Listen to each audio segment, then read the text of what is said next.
War Sim gets some money. I think that... I don't actually know that much about how Steam bundles work. I know it's like a collaborative marketing discount thing, but... I think that's how that works. I do feel kind of bad for the developer of War Sim, because he ran a Kickstarter recently for a game that just did not look ready for public consumption. Which... sucks, kind of, because it didn't make its goal. But... I hope that they're able to keep working on it and are able to find a publisher or something to get it out eventually, but no problem with Yo Gaming. Hope that your stream was good. Sorry, like, I raided and just kind of vanished. So, I do have one dwarf to name, but the naming redemptions are up if you have the channel points for it here on Twitch. But, if you're lurking in the chat, round of beers. Love to know how many people are listening today. As a reminder to everybody, this is a crowdfunded channel. I do make a living because people gift subs, cheer bits, and do all that. We've had a pretty good week this week, so I'm not really going to worry about the daily minimum today. However, if you do have a Prime sub, do think about me, because it is what helps keep this channel rolling the way that it does. Dragons. Any questions?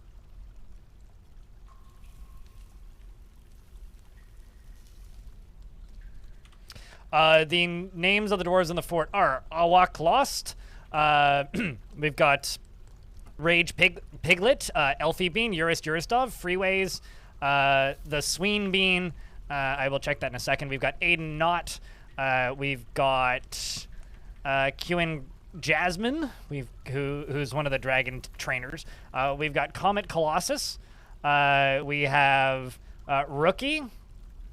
We have Greg, the captain of the guard. We've got Paddington, who is our duke.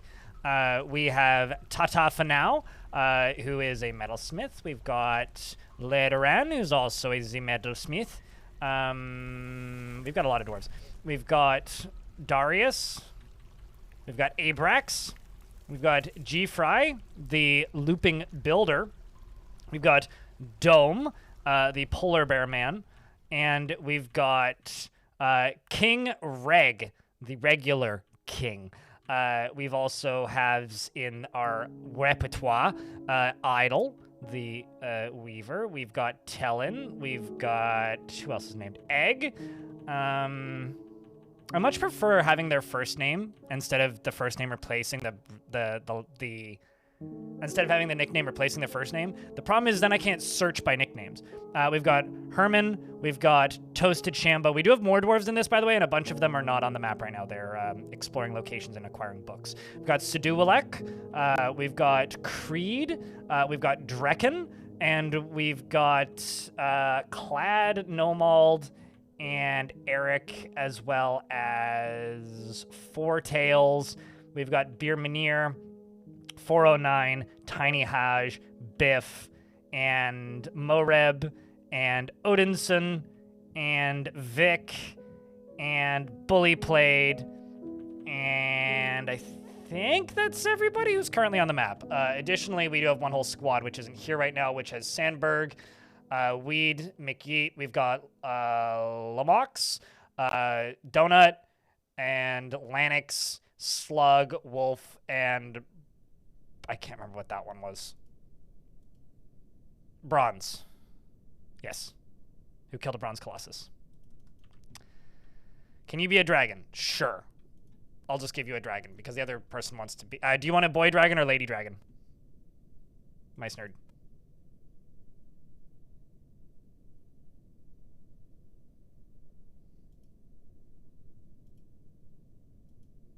Are they all... They're all the babies are ladies? Huh. Such egg. I actually don't have a boy dragon for you. Oopsies.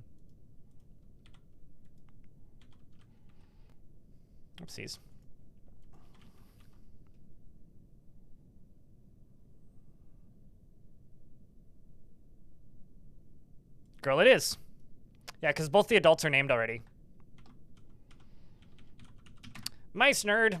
is one of the lady dragons who has a low sense of self-esteem, often finds herself changing her mind to agree with somebody else, is quite polite and takes offered help and gifts without feeling particularly grateful, and has a noticeable lack of perseverance and does not go out of her way to help others, and she has little interest in joking around. Alongside of that, over here we also have a rock pen, and we are making many baby rocks and taming them as quickly as we can because the babies are tamed. We also have a whole bunch of Ettins and a whole bunch of... and 2 Minotaurs and a singular Cyclops. And I think it's kind of funny. 2 head, or like 2 sets of eyes. We have 4 of them. Normal set of eyes, we have 2 of them. 1 eye, we have 1 of them. It's kind of funny. It's like math. Anyway, none of them are making babies, and I'm disappointed. Up here, we have additional rocks. And we also have 2 war rocks on top of all this, which are currently not on the map, and they're with my squad. So... punch his microphone. Thumbs up. Too enthusiastic. How dare I? I think my plan for today is to dig down. Yeah, dig down. We are very far away from everything, so unless I start straight up invading things instead of just acquiring books, we probably won't end up fighting stuff. So my plan today is to actually fill out all of my dining halls and stuff with tables, because I built this library yesterday and I think it could use some more tables. I think this looks really neat as a layout. I could do some more decorating for it. We do have quite a lot of iron, steel, and platinum around. My squads are pretty well equipped, although they probably could be a little bit better. Yeah, like some of these dwarves could probably be a little bit better equipped. Like if I do this, you know, there's still some more stuff available. I also need to make some more bolts, because as you can see, some of them are short on bolts. But aside from that, I think this fort is doing quite well. And I need to name a tavern keeper. So if I go over here, we'll just assign another tavern keeper. Milky Mud, are you still here? I think you are. You were here a minute ago. Do you have preference of who you would like to be your tavern keeper? Based on this list. Obviously not somebody who's already named, but no preference at all surprise you. How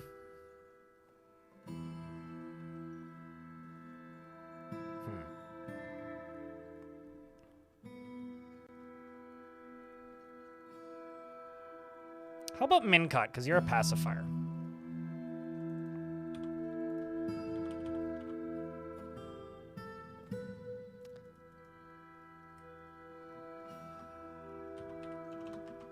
Mud.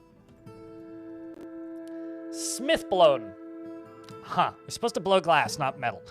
He personally is generally unhindered by the thoughts of others concerning his actions. He lives an orderly life, organized and neat, and can handle stress. He is very humble, and he isn't given to flights of fancy. He tends to be a little wasteful when working on projects, and he prefers to present himself modestly. He rarely feels discouraged and can easily fall in love or develop positive feelings. He is curious and eager to learn, and he is not inherently proud of his talents and accomplishments. He has a sense of humor and occasionally overindulges. He generally acts with a narrow focus on the current activity, and he has a tendency towards forming deep and emotional bonds with others, and tends to be passive in discussions. He needs alcohol to get through the working day and doesn't really care about anything anymore. He dreams of creating a great work of art, and this dream was realized. He personally thinks that the entire concept of sacrifice for others is truly disgusting. And respects power and doesn't see the point of working hard, and he doesn't see cooperation as valuable. Just one, but it's giant. Tartine. Just one, but it's giant. I try to only have one tavern, and if I need more places for dwarves to congregate and consume food, I just make dining halls and don't assign them as taverns. Because taverns are where dwarves make friends, so you kind of want most of your dwarves to be in one tavern. But this is all the tavern. This is the dining hall, and this is the meeting hall. So it is ginormous. And then over here we have a dining hall and meeting hall assigned to this library. So all these dwarves are reading books. Sup, Earl Strong? Garm? Where is the statue I gave you? Right there, next to the wagons. You are a rose gold statue of Lycott. Priest something? Praise paddles. Yes. Praise the paddles. It's a severely designed image by that dwarf. It's a self-portrait of that dwarf by that dwarf. It's an image of them going into a Fey mood and making an item in Monstermesh in 245. But I'm going to go all the way down to here. Because down here, this just keeps going down. It goes through the aquifer, and it goes down to there. We're going to go over to here, the other end, and we're going to continue going down.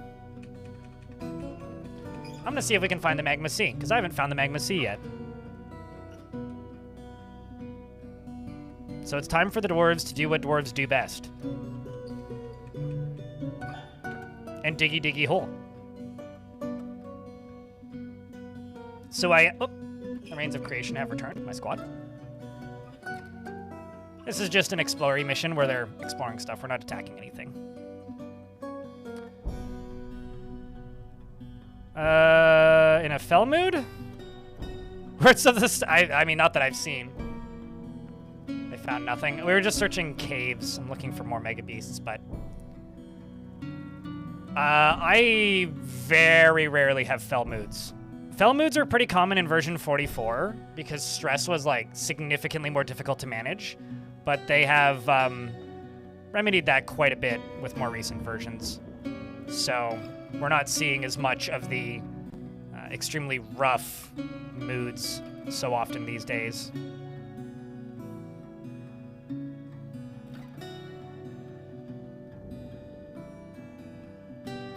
But I've never seen a I can't remember a time where I've seen a self-portrait of a dwarf doing the artifact. I've seen self-portraits of dwarves doing previous thing historically, but they're tamed. OG networks. If you're talking about the dragons, the baby dragons are all tame, and the parent dragons are really well trained. So they would have to lose several levels of their training back to back to lose their training. What's something I recently learned about Dwarf Fortress? I can't think of anything off the top of my head.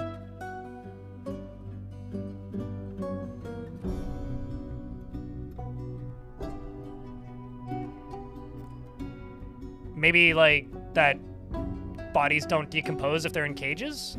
I don't learn things super often about this game anymore. This might surprise some people, but chat, what's something you recently learned about Dwarf Fortress? Maybe, yeah, I don't know, because I do play this game too much, so it's not all that often that I learn new things. I think in order for me to learn new things more consistently, more people would need to be playing this game. Like, a lot more people would need to be playing this game. You shouldn't rush things. You shouldn't try to do everything at once, kind of feel. Yeah, that's a good lesson to learn.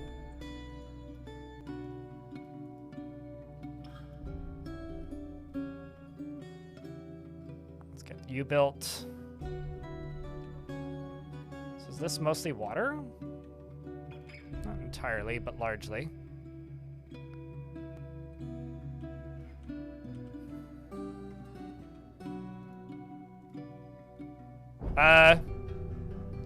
Something I recently learned in Dwarf Fortress is that deep sea creatures can only spawn if you have access to deep sea tiles.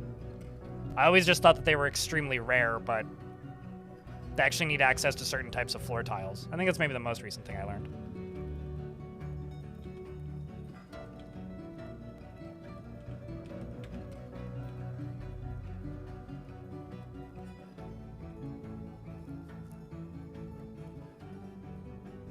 Is this all gold? That is either a giant gold deposit, or we just got really, really lucky and hit it on the side.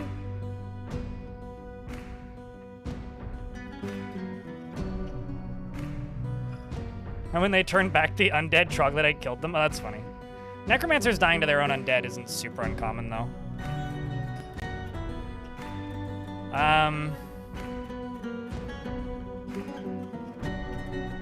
trying to think. I don't know.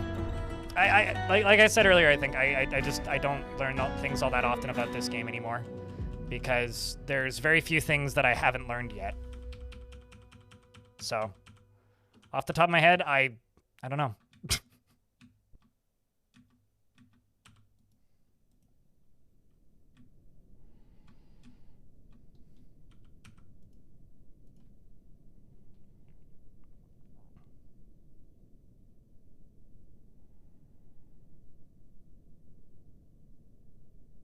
Did you know that if were creatures are dancing, when they become a were creature, they won't attack anybody or become hostile until the dance is finished? And if it's a long enough dance, sometimes they'll transform back before the dance is over? I like that one. Like, dancing is a way to lull a beast like that into a false sense of security and they don't attack anything.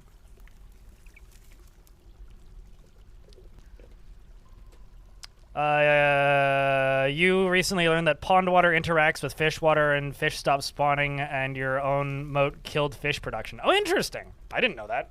I know that, oh,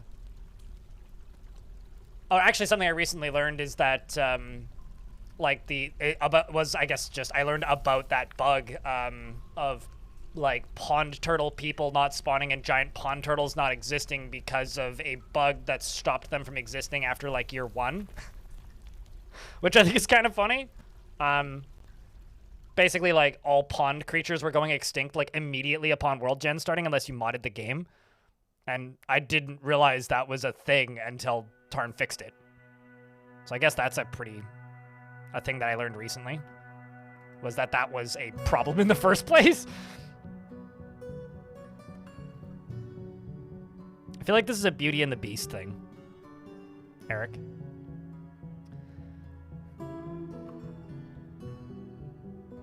And she's traumatizing and desensitizing everybody? Scroll through the list of dead bodies. It could just be a tooth. I mean, I basically had that happen to a fort where, except it was like a dead cat where like the fortress fell apart because everybody went insane due to the singular dead cat. But if I could like snap my fingers and change one thing about Dwarf Fortress, it would probably just be making the search functionality in the stock screen better, so it's easier to like look things up by the name of things. You could be like body name of person, and then just like go to every single one of the pieces of their body. Well, it's similar to like you can pollute your water source, Miles Long in YouTube chat, where they're saying my best guess is that pond water is now that the water is now pond water, so river fish don't spawn in it. If you put salt water into a freshwater supply, so like if you put salt water into a cavern layer, then the cavern layer water becomes salt water. So you can like pollute your water supply by dumping an ocean into the caverns, which is really neat to me. I think that kind of continuity is interesting. It's also maybe like a result of design decisions and not necessarily intentional. I can get rid of rose gold sarcophagus because I used up all of my rose gold for the minute. I can also get rid of gold coins because I think we're out of those as well until we smelt some more.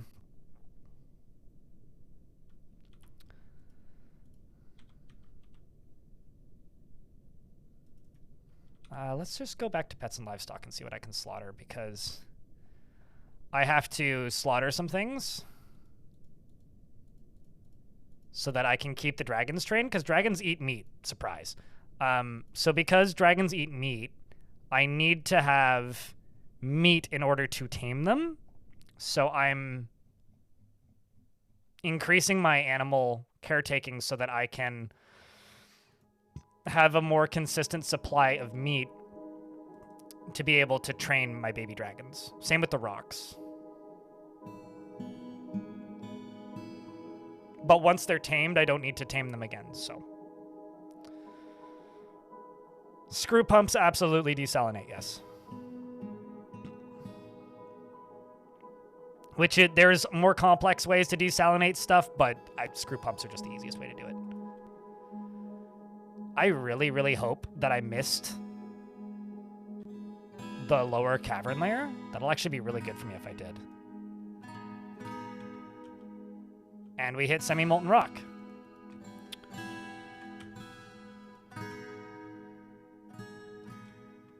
Okay, so if I go up to here,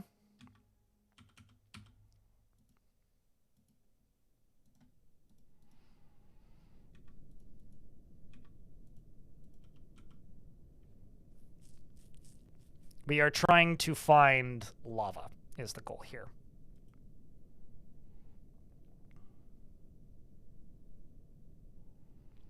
Another thing that you learned last night is that goblins flying in the air on bats don't want to leave even when the siege breaks because the bat keeps them on the map.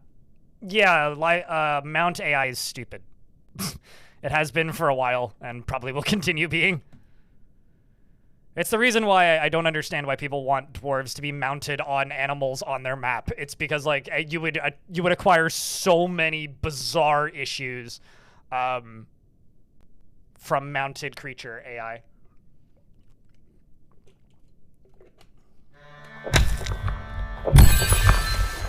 And Batmen suffer with trees, which is why they live underground. I thought they lived underground because their eyes hurt in the sun, but we've discovered the magma sea chat, as well as a unusual volcanic wall studded with gems, and a magma pool, and a second unusual volcanic wall studded with gems, and an expansive cavern deep underground.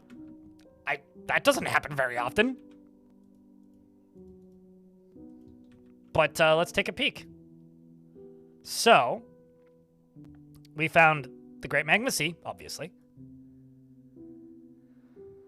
We found one of these, and then I don't know where the other one is, but where's the magma pool? Oh, neat. Heh. Well, that's kind of fun. You can see exactly how much I missed it by. Okay. Good aim on my part, I say. Not bad. Not bad. That's actually kind of handy, knowing where that is. So over here is the volcanic wall studded with gems. I'm going to dig to right here and just smooth and fortify that. Or maybe let's go over here. No, we'll go over here. That's fine. And just smooth and fortify this, because I want to see if the gem-studded adamantine tube is going to include access through the caverns or not.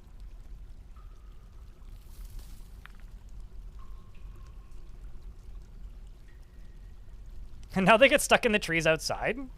You could burrow them underground. That's probably what I would do. Often with animal creatures, I find that, like, especially the flying ones, it's a good idea to just burrow them underground. Probably not, because coins have a fixed value cap, or stronger. Crafts don't. So if you're making them for trading, I would do things like crowns or scepters or toys or rings or bracelets, because you have quality levels on them that have a higher possible value cap. So you're better off doing it that way. Coins are mostly a vanity, like, I have unlimited wealth. My trade good is I'm dyeing clothing and cloth and trading that.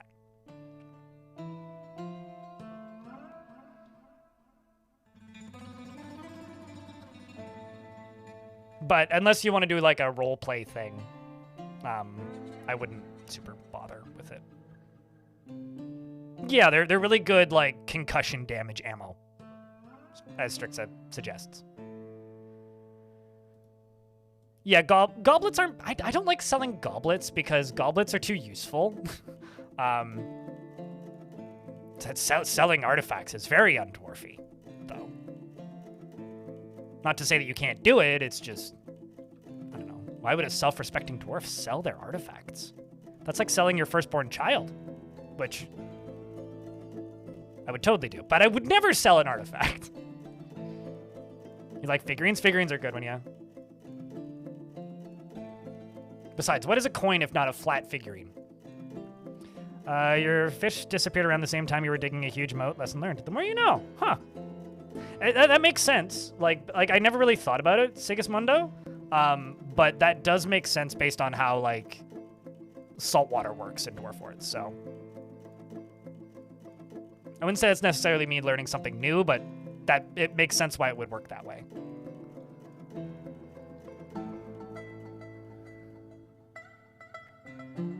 Saw the value of 30K and bought the whole trader out. I guess. I don't know. I like hoarding artifacts. I don't like giving away artifacts. I would like to sell dragons, though. Sell some baby dragons, you know? Sell a baby dragon to the elves and wait for the forest fire to begin. Not that it would actually happen, but it's fun to think about. Okay, so the gem tube is right there. All right, so let's just dig over to here, I guess.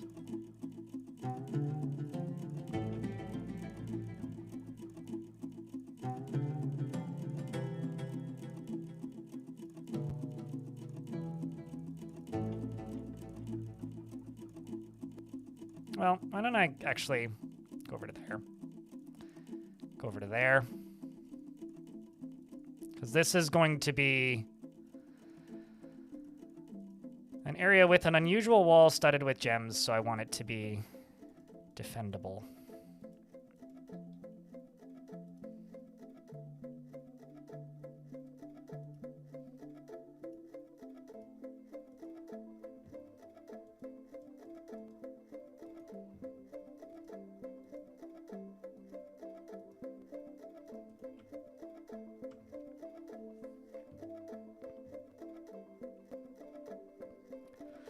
Funny idea for future development, climate changes due to demons and beasts. I always wanted, like, something that I think is on, I don't think I imagined this. Something I'm pretty sure is on the roadmap is, like, if you're near, like, because right now in World Gen, Necromancer Towers slowly expand evil biomes. And I'm pretty sure this is on the roadmap, and I'm not making this up. Like, the idea would be that if you played in an area long enough, the evil biome would be... Human caravan has arrived to trade. The evil biome would eventually take over the entire region. And that is, like, is really exciting, like, if you're playing close to one. Okay, so I've got 2 rock eggs that aren't fertile and 2 that are. So I'm going to throw out the ones that aren't fertile. And I'm just going to go over to here. Yeah, there's no eggs in there right now. So we're just waiting on the dragon to lay more eggs. And some ads just started, so I'll just set up trading. Actually, I'm just going to deconstruct this and hope that they come down to this one, because that is where I want them.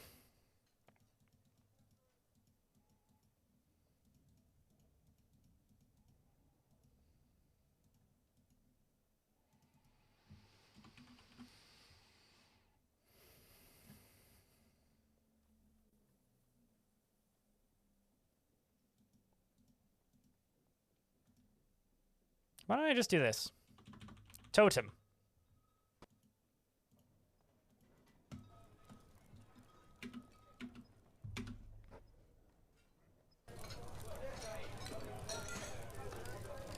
In regards to what? That could be with good and evil biomes due to magic. I mean, that would be a thing, but that would also need the world code rewrite to be done for that, or to be worked on for that to take effect in any meaningful way in gameplay. But that is kind of how it already works, Sortos. Yes, Eric. Well, they take 10 years to be able to lay eggs, and they continue to grow for 1,000 years. But by the time they're 10 years old, they're the size of, like, I think it's there's a scale on the wiki. I think 10 years in, they're roughly the size of like a large cow. 20 years, they're the size of an elephant.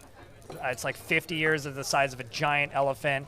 And then by the time they're like, you know, they're one of the biggest creatures in the game by the time they're like 20 years old already. But so if I want to have like war dragons, we need to play this fort for at least another 10 years in game. Which means this is probably going to become a mega project fort, which is why I'm digging down to the cavern layer. Also, don't mind the rocks flying around, they're friendly. They are friendly. Just you're gonna have to trust me here. They're friendly.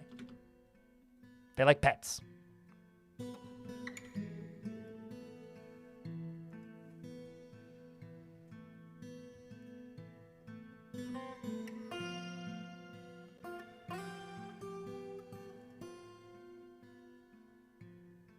As long as the trainers live, it's okay. Well, no, not the rocks. The rocks are tame.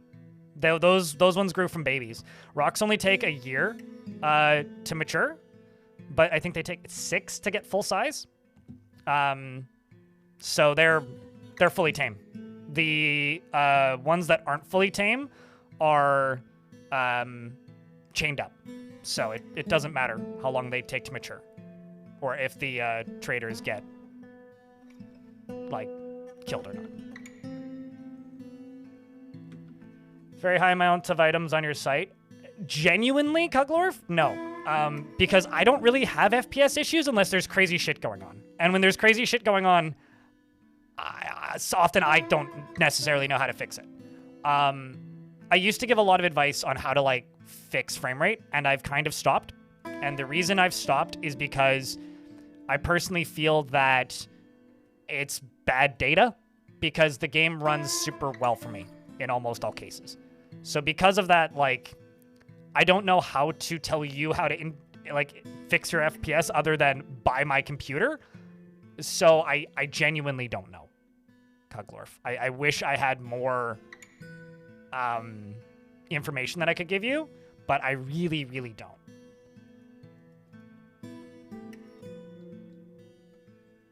Well, no, you can start fires. Fires are fine.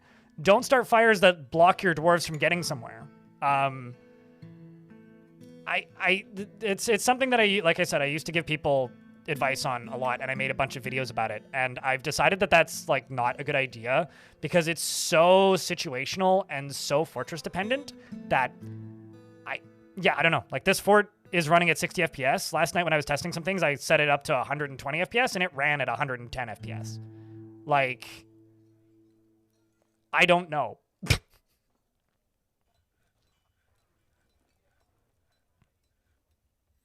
FPS is dependent on CPU clock speed. Sophotopus. So if you have a very high CPU clock speed, you can have extremely high FPS. If you're bottlenecked somewhere, and there's a few places you could be bottlenecked by graphics, you could be bottlenecked by CPU, the game will run slower. 7800 X3D. Not 9800. 7800. Gastomania.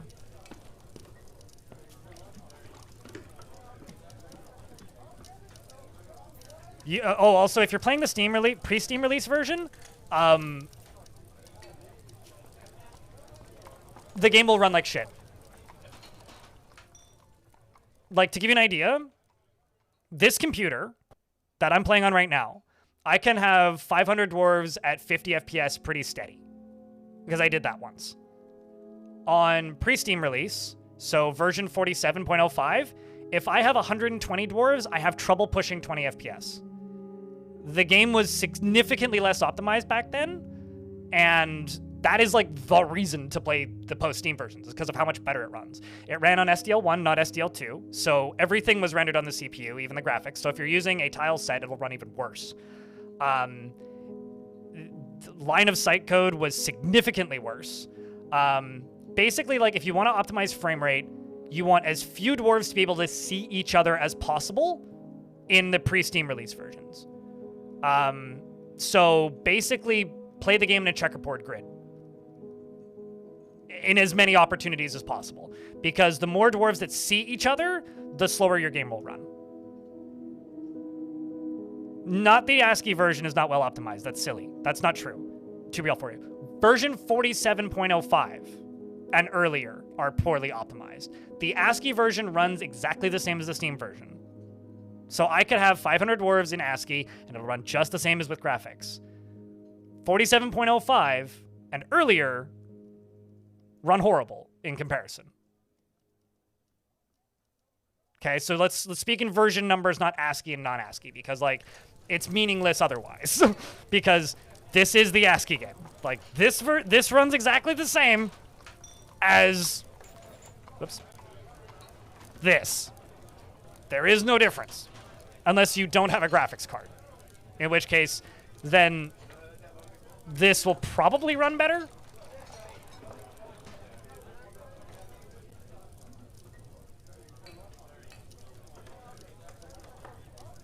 Is browsing the stockpile screen? Yep. Because there's been a lot of optimization to all that. A lot of optimization. You are not getting any of Putnam's benefits from those earlier versions of the game.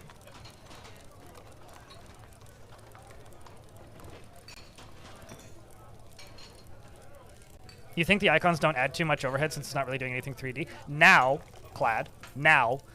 So in version 47.05, I used to have a hotkey to show people this. In old versions of Dwarf Fortress, I think you probably still can, because if you hit F11 while playing Dwarf Fortress, even modern versions, it puts the game into windowed mode. In 47.05, I used to have a graphical tile set in full screen and an ASCII tile set in windowed mode. And when people would ask me why I don't use a graphical tile set, I'd be playing a fort and I'd be running at like 30 FPS or something. I'd be like, I'll show you. And I would hit a button and it would turn on the graphics and my frame rate would cut into third immediately because everything was rendered on the CPU. So if you were using a sprite-based graphical tile set, it's rendering it on the CPU. So unless you have like a GPU, CPU all in one core, you are going to like quarter your frames because it was entirely CPU rendered back then.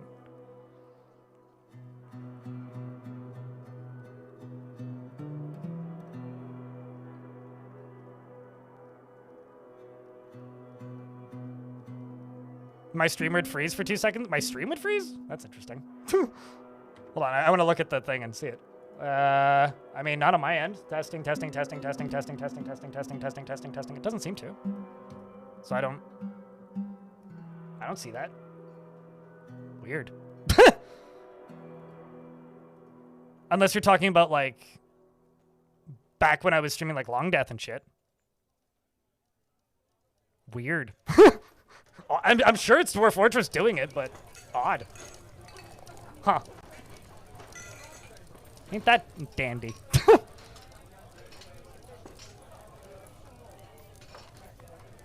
You've been playing the old Lazy Noob pack for nostalgia's sake lately, and yeah, 200 dwarves in your maximum cap before the big slow hits. The Steam version can handle 600 dwarves? Yeah, right? Like, the people keep asking me, like, you know, what feature would I add to Dwarf Fortress if I could add any feature to Dwarf Fortress? Fully moddable UI. Like, if I could just, like, wish cast a feature into Dwarf Fortress, it would be fully moddable UI. And I want that for one reason. I want that so that all of you sickos, I love you guys, who desperately want to keep playing version 47.05 for the nostalgia, could make this version look and play like that. And, like, I get it. But, oh my god. Like, there is parts of that UI that, like, yes, you could control it way faster. But the amount of improvements that have been made to the game since then, I can't go back anymore. Like, I was that person for maybe the first... Like, I denied it a lot. But speaking truthfully, I was that person for, like, the first year that Premium was out. Where, like, I missed that. And I had to redo the ergonomics of my desk a couple times so that my mouse hand wouldn't get tired. But I'm not that person anymore. I can't go back anymore. I did. I don't miss the Lazy Noob pack at all, actually. And I also don't miss, like, having to manage multiple jobs the way old job management worked. But I do miss, what I do miss is the fully hotkeyed UI. I miss that because, like, if we had fully hotkeyed UI now, I probably would still use the mouse for most things because it's easier for streaming. However, there are things that I wish I could just, like, hit a button and do, you know? Like, specifically, like, use last material. I really wish I could just, like, hit one button and it would just auto-use last material. Like, it would just remember that. Or, like, keep building or don't keep building. Like there's things where it would be nice to be able to just hit a button and it would just work. Which you can't hotkey now, but I don't know. I don't miss a lot of the things from those older versions. You liked Therapist? Sure. I mean, for the time it was useful. I don't know if you guys want me to reiterate why I became allergic to like DF hack in the old days and never ran it. It's just I was the weird one who played DF without any of that stuff running because it made my game crash enough times that I was just like, fuck it. I'm just gonna learn this game without this. And I did. And so I have very little nostalgia for that that's positive because I just remember it breaking my game. More than anything. Like that's the association I have with that, is it breaking my game. I don't really need the plants. I will take the fruit though. Did they bring any books? They brought paper so I can make quires. Ooh, I might not be able to afford Tisk.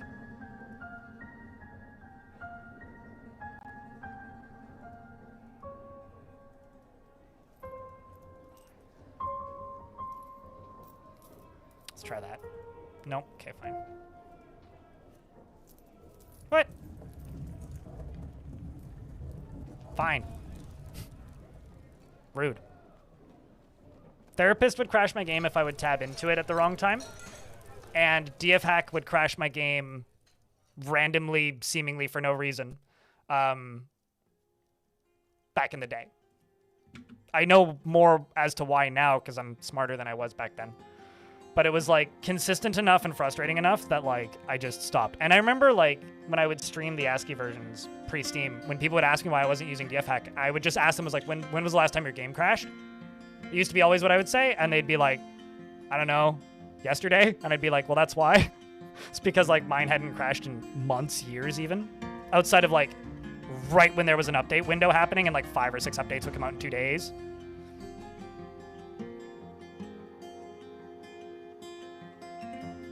Lasting mid-air blood splatters that you cannot clean up unless you construct a tile on... No, the only thing that the game still does with that is floating webs.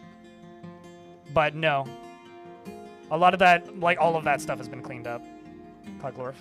In regards to blood spatters and mist and stuff.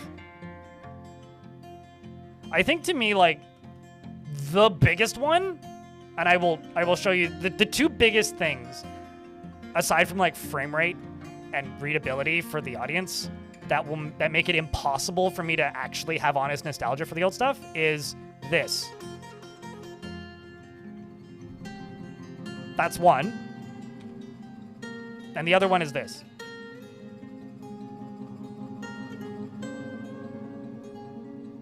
Those are the 2 things. Like, this is so categorically better than the way it was before.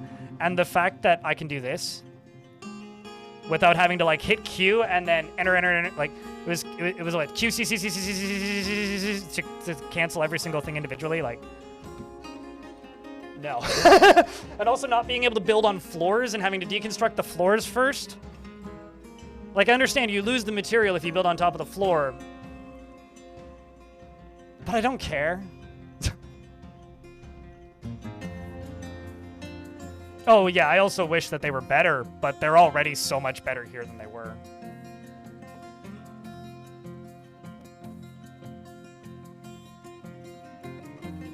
Like, I don't miss UMKH. At all. You know, you can tame dragons now. Like, I don't know. I understand going back for nostalgia, but, like, I can't even do that anymore. The only thing I miss about it is the UI being fully hotkeyed. Holy shit, that's a lot of gold. Good God, man.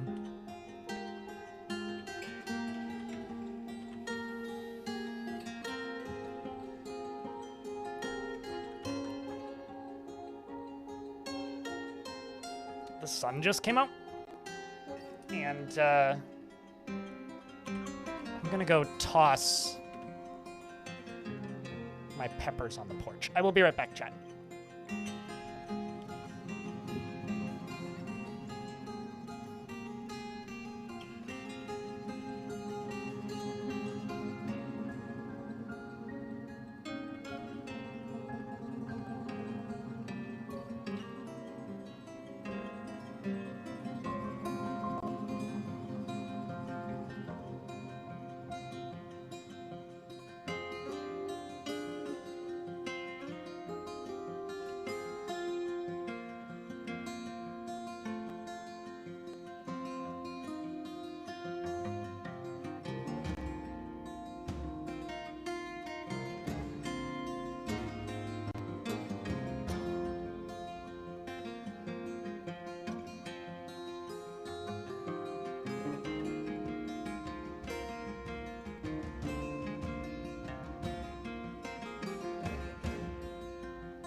We're in an ad break, so I'll just wait for that to end. But yeah, I don't know. I feel kind of bad when I say that it couldn't be me, because I do sometimes feel like, I don't know, there's like this weird guilt that I get when I talk about not enjoying the pre-Steam versions of Dwarf Fortress as much as this version.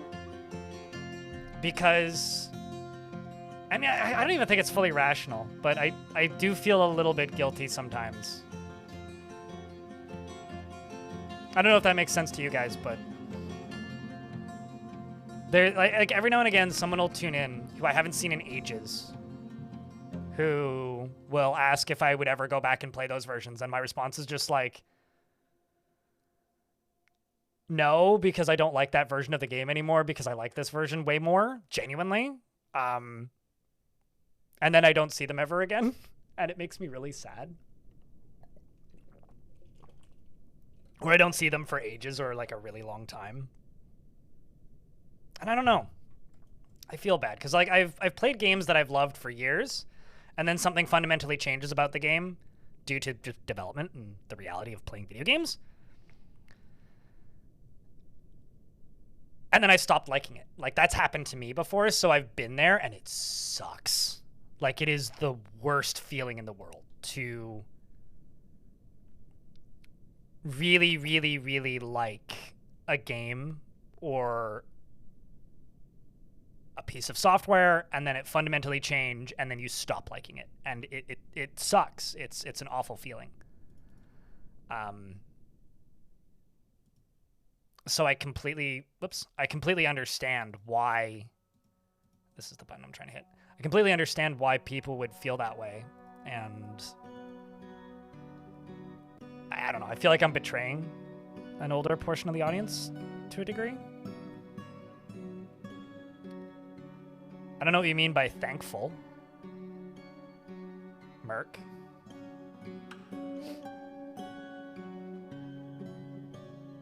That's how you felt with Minecraft? I stopped liking Minecraft around the time they added Redstone.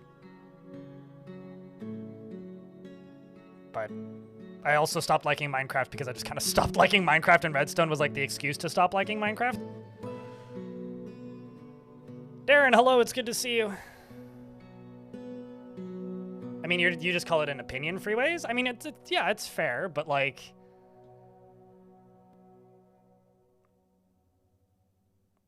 I don't know, man. I think it's more of a, like, I wish people could like things the way I like them, and I do genuinely like this version of the game a lot more. Like, I like Dwarf Fortress significantly more than I used to because of how it's changed.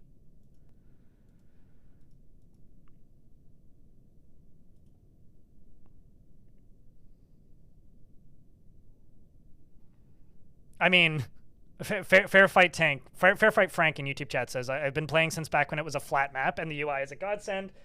Don't feel guilty, not to mention all the new features. The one thing I'll say about playing the game back when it was a flat map is, if you think Dwarf Fortress ran bad in version 47.05, do yourself a favor. Go download like version 22.8 or whatever, like 0208 or whatever like the second release of Dwarf Fortress was, because the very first one had some really bad bugs in it. Whatever the first like real stable release of Dwarf Fortress was, go download that and run that. It runs at like 18 FPS, like ish. Like that thing is barely playable. It's kind of nuts how poorly it ran in comparison. Like, even just the intro movie, like, we're used to seeing that at, like, 80 FPS or whatever. It ran at, like, 10 FPS and lasted a lot longer and synced better with the background music, which I don't know. Like, the thing's crazy how poorly that thing ran back in the day. Do I want to do green glass? What am I mining out? I'm digging out above an adamantine tube to try and get some adamantine, because the adamantine tube is down here. So I'm basically building a structure up here that I could use as a home base for digging down into the fun. Having Minecraft-like rendering. Who here remembers the version, I think it was version 30s? The version of Dwarf Fortress that had the capital V hotkey, which was view or visualize, I think. The capital V hotkey rendered a 3D isometric representation of the map in-game, and it was there for a handful of versions and then was removed because Tarn couldn't figure out how to make it useful. It was 34 something. I don't really want Minecraft to have adventure like Minecraft like rendering. GB Eve, I just want to be able to dig. Just give me a pickaxe. I have simple requests.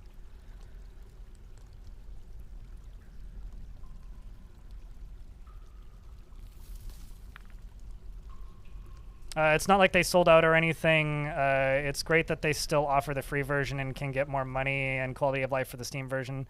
Still such a passion project. I agree with you that they didn't sell out, Will Phillips, but not everybody feels that way. Will Phillips in YouTube chat.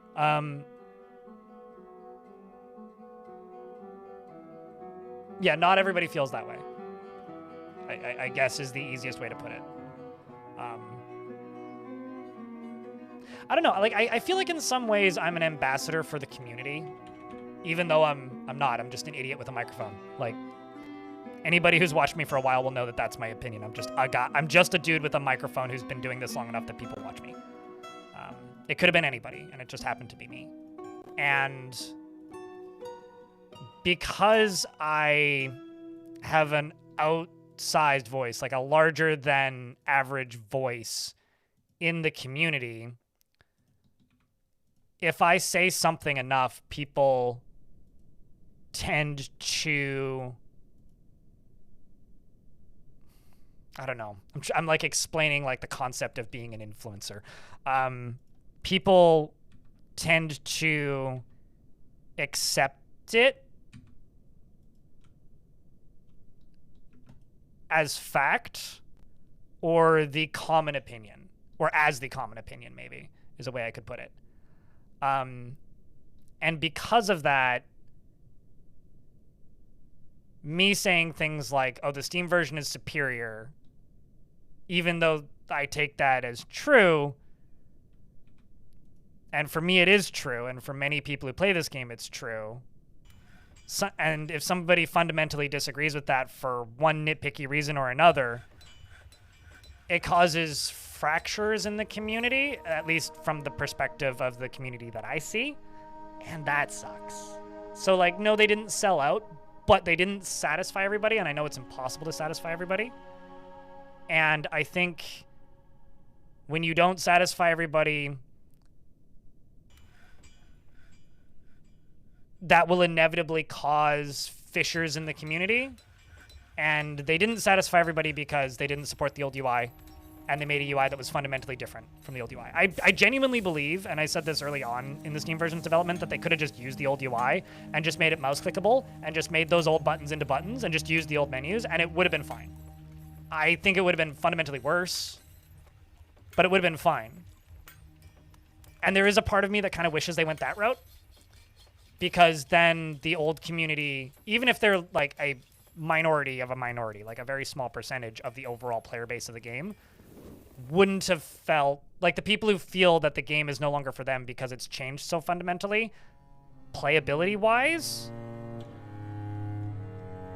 I think that weird fissure wouldn't have been there, even if the game would have sold worse because of it, which I don't necessarily think that would have been the case, but it could have been the case.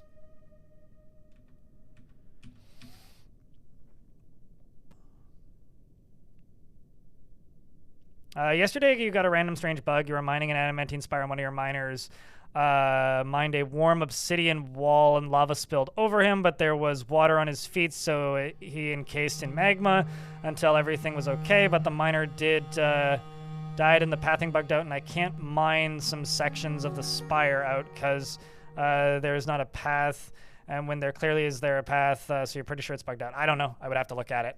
I would try just building a pathway to it. Is what I would try.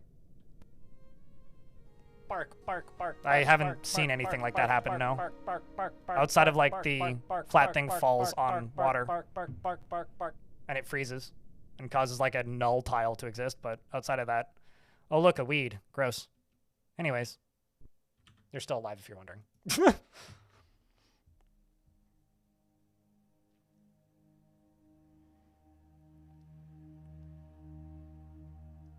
It's just not accessible anymore? That's weird. I can't think of anything time that something like that's happened that I've noticed, but maybe it has. I don't know. But I would just try building a physical bridge to it. Like if there's like weird tiles that like the game isn't registering as tiles, then like I'd just build a physical bridge to it.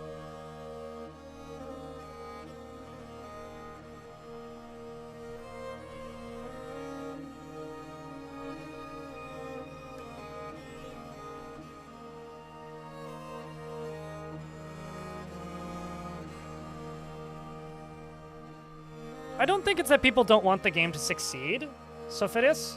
I think it's that there was enough things that changed about the game that things... Okay, here's an example of whining that I think is legitimate about Dwarf Fortress. As an example, the premium version of the game no longer supports rectangle tiles. Period. Same with the free version. It no longer supports rectangular ASCII. The UI is built out of square ASCII, not is only built out of rectangular ASCII, not square ASCII. The UI is all built out of rectangular or non-rectangular ASCII. It's built out of square ASCII and uses unique tiles. And because of the way the UI is built, mods and tile sets that people had been playing with for 20 years, not quite that long, 16 years, which were previously always compatible by default, are no longer compatible. I think that's a legitimate thing to complain about if you've been playing this game for 20 years. That not only do you have to completely remake it, but it will look completely different forever. I think that is a gripe to have about the Steam version that is legitimate. So if you are a modder and somebody who's been working on a mod or mods for the game for 15 years, or you've played the game with a particular tile set for 15 years, that tile set no longer working, I think, is a bit of a misstep. So I would argue that that is a issue that I wish wasn't an issue. And I don't know if that was an oversight. Like, I've talked to Tarn about this, and it basically it came down to, as I understand it, they would have had to support multiple graphical styles for that to function. And so I think it's a legitimate decision that they made to... Actually, why don't we just dig this out? And I will... Whoops, no, not there. I think that was a legitimate thing to focus on. I just wish they went the other direction. Because the old game shipped with rectangular as the default, but the vast majority of the longtime players would switch to square. I personally would have made it square. Or if I had like some say or input, I would have suggested they go with square as the default instead of rectangular.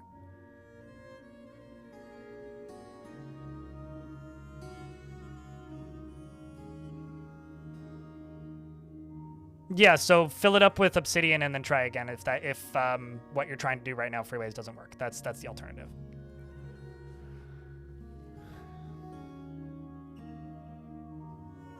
So like stuff like that, I would say is like a legitimate piece of like criticism for the Steam version, but it bums me out that like, even though I felt similarly, like I was kind of bummed out that my old custom tile set wouldn't work anymore,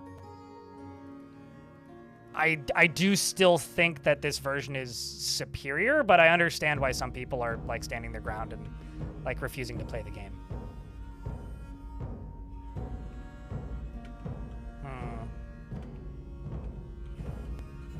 I need to, okay, green diamond, obsidian, green diamond. Okay, so let's stop right where the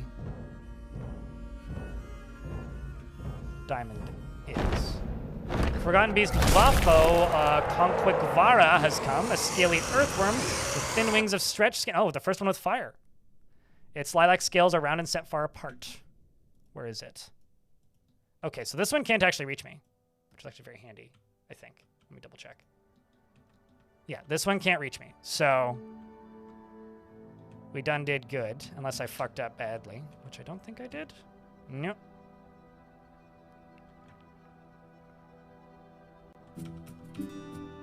Good, good, good.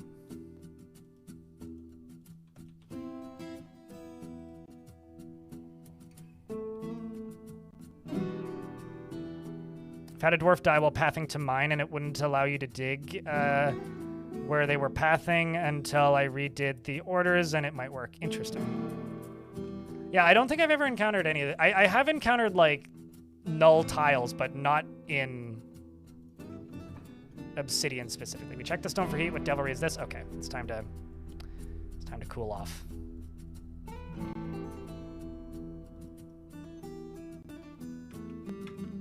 No! Sween bean!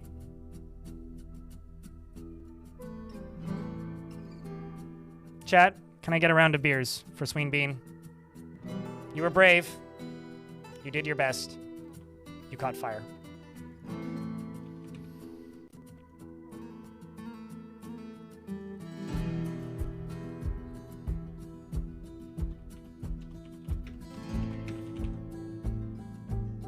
I'll make you 3 statues.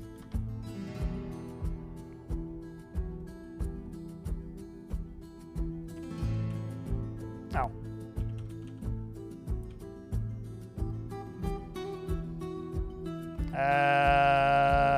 Action or relationship. Burning. Confused.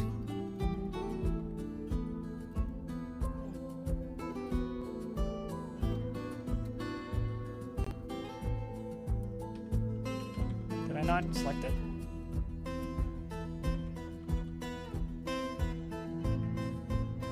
And then object, a pick, raising the pick. Rest in peace, Swing Bean. Also, hey, Brugan, it's good to see you, mate. Same with you, Xylium. And Diermo, hello. Sween the last bean, indeed. I also find people using the beer emoji yesterday. What is it about? It used to be a way for me to ask if chat was lurking, and now it's just like if something exciting happens, or if something interesting happens, or if like resub happens, or if something bad happens, it's kind of just like our sound off in chat. You can use the beer emoji or my burr emote if you're not subscribed, or just the generic beer emoji, and that will make my bot repost a beer, and I don't know, it's just something we do for funsies in this chat. That's all it is.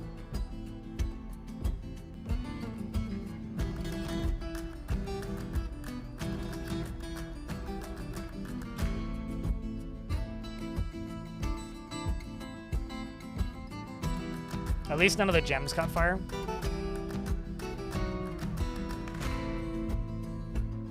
And appreciate you, pseudo-call. I see you in both chats. I never liked Mayday. The tile set that I used was an ASCII one that looked nice, but I don't know.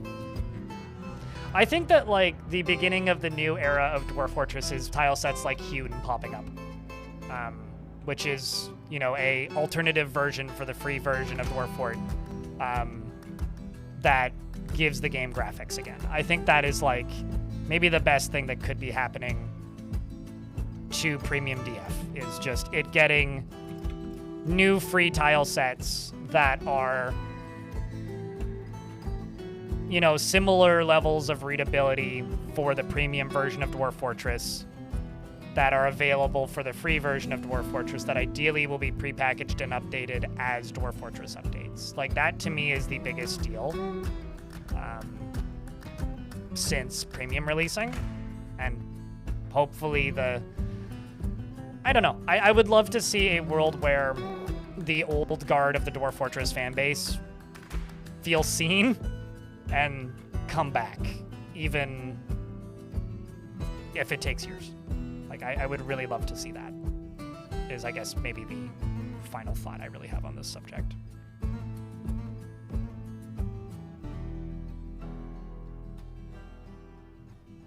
Also, what Update Gentleman said on YouTube, do like the YouTube stream if you're watching on YouTube. But you will get faster responses if you watch on Twitch, because it's generally the more active chat of the two. Also, hello, Nomald, how are you?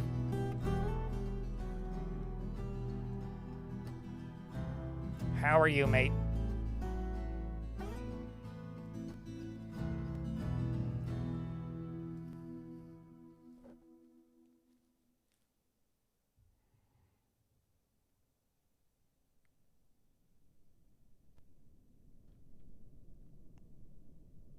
Ate a proper breakfast and you're going to play some more modded Morrowind.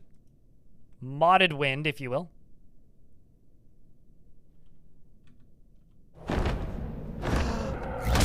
A new pet!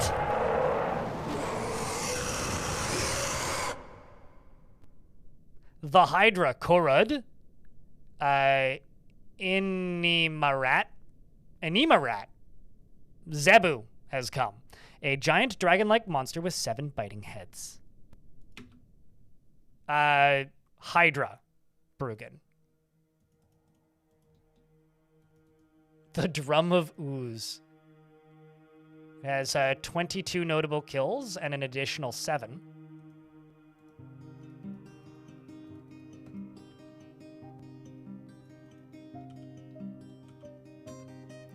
I'm worried about Lamux and these dwarves. Let's just set all of my squads to off-duty, because I want them to run underground if they can.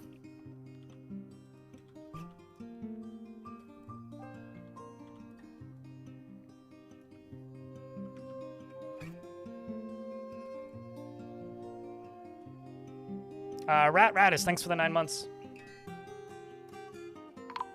Appreciate you. I beggeth your pardon? Oh, Sweet Bean's been missing for a week.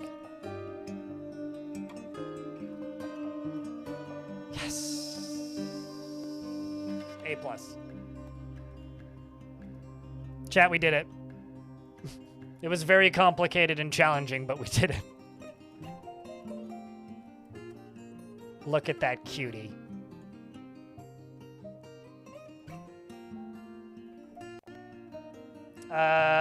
Call him Rat. Sure.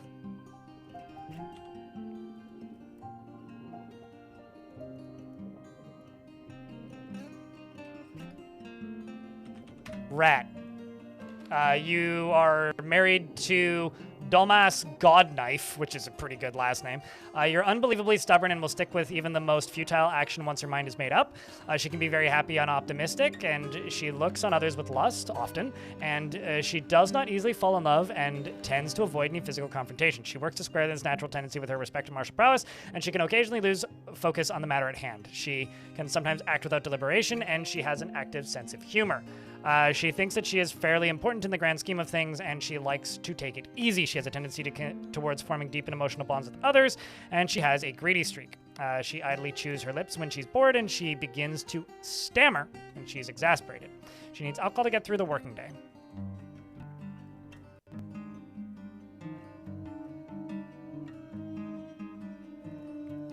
I mean, your last name is Group Trumpet, so... Could your dragon kill clowns in hell? Depends on what the clowns are made of, but maybe.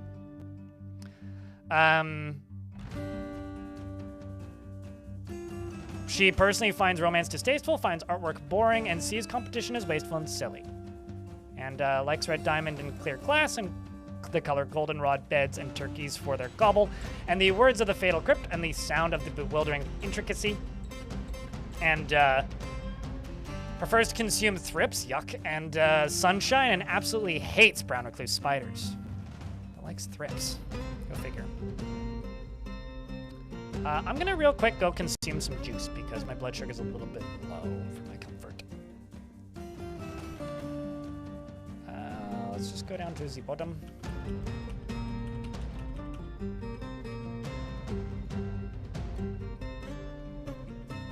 Just get dwarves working on a whole bunch of this.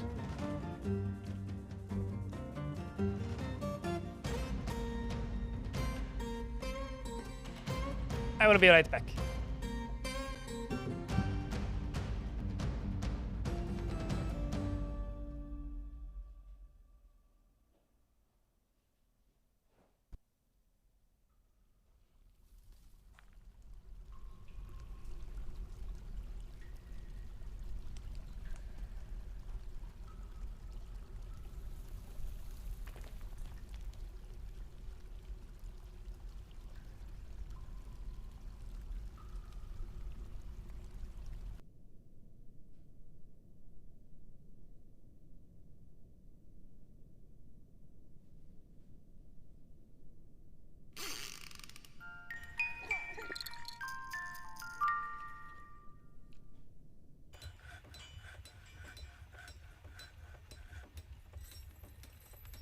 Cheese for everyone!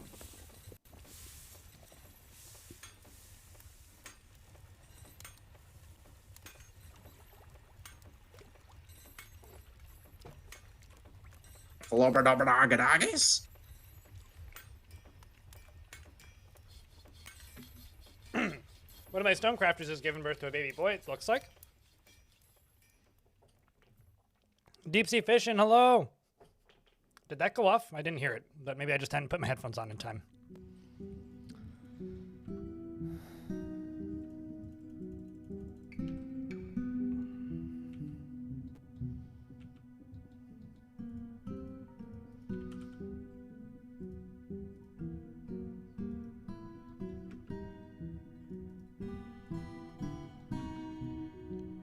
So they hadn't made the rock slab in time.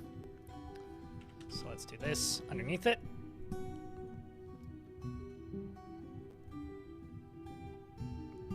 Is it possible to designate regular furniture to have artwork? Yes, if you decorate it and customize the decorations. It did it? Cool. I was worried because I sat down and I saw that. I was like, oh, geez. Oh, geez. Oh, geez. Did I fuck up? Did I screw up?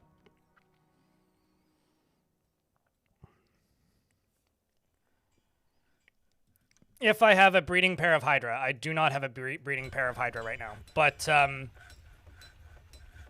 it would be fun if I did. So I will simply take that Hydra and place it...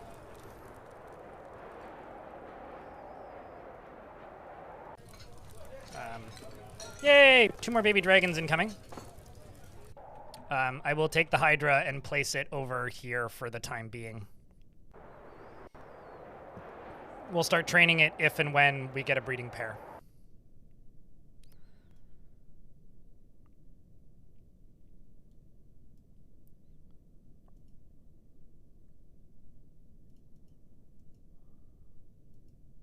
Should also place that Etten right there.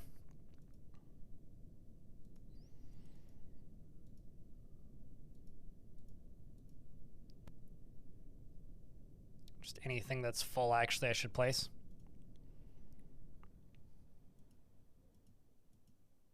I should melt down all of the empty non-wood ones, just so that I have less of them.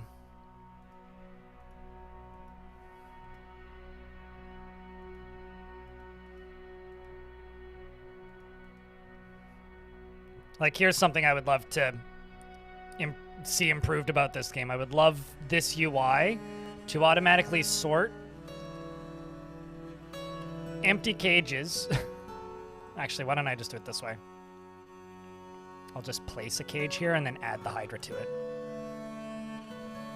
Actually, what are you in? You're in a copper cage. Like, I would love that UI to automatically sort filled cages to the top. Same with, like, engraved slabs. Or have a sorting option for that. There you are, all the way at the bottom. Okay.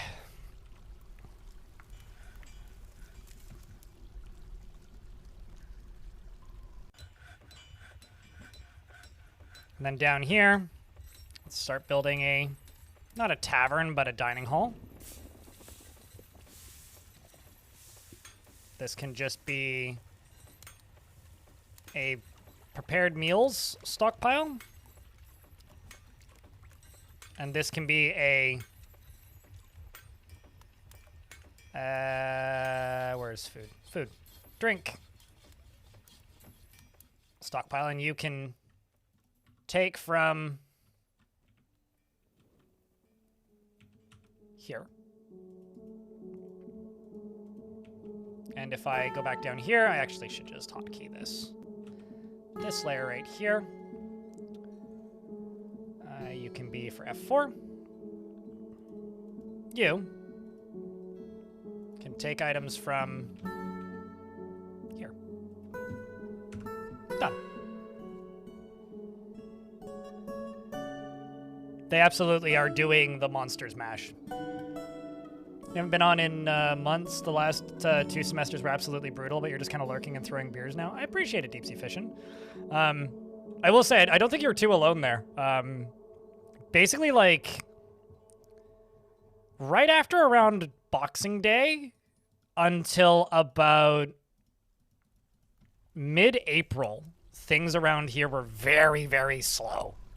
And I think part of that was due to the fact that the very end of December, I broke my foot and my mood got fucking terrible because I was in a lot of pain. My foot hurt like hell. Moving was difficult. And, oh, this thing is, burned down a whole bunch of stuff, killing a whole bunch of Crundles, which have now all fallen into, lava and their bodies are burning. And, now something is burning? Okay, I think it's just bodies. Yeah, it's just bodies that are burning. And, I don't know where the Forgotten Beast went, but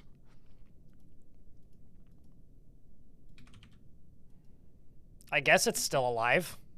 Yeah, it burned a whole bunch of Crundles up on that tree, which actually is probably good for us.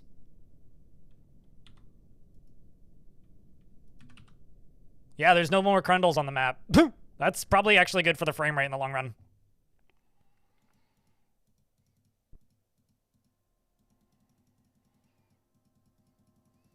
As far as the Hydras go, I will absolutely, like, eat those and breed them for meat if I can get a breeding pair, but I need to get a breeding pair for that to work.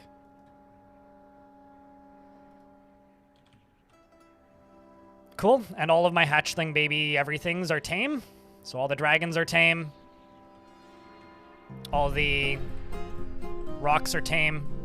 We are also getting to the point where I can start slaughtering some rocks once they grow up. I do have one dwarf that really likes rocks, so I made some of them available as pets for fun, and they all got eaten. But we can start butchering rocks pretty soon.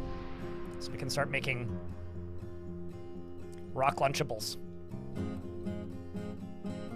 And sometime within the next year, 2 of these dragons will be big enough that they'll be able to start laying eggs as well.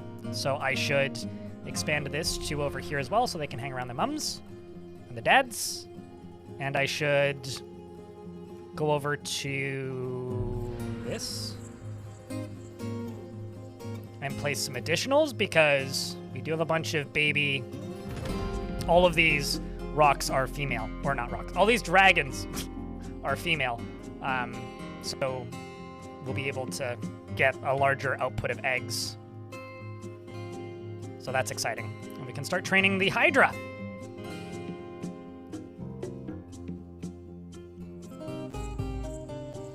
If anybody wants to look up the Drum of Ooze, this Hydra, you can do that as well.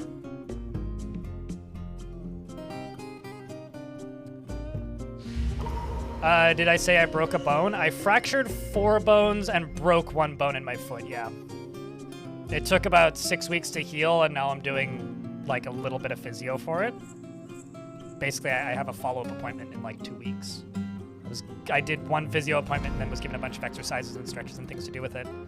And now I have 1 follow-up appointment soon to see how it's doing. And then I think 1 more x-ray. Make sure it all heals correctly.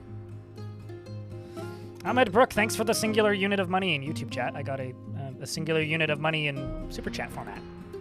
Appreciate you.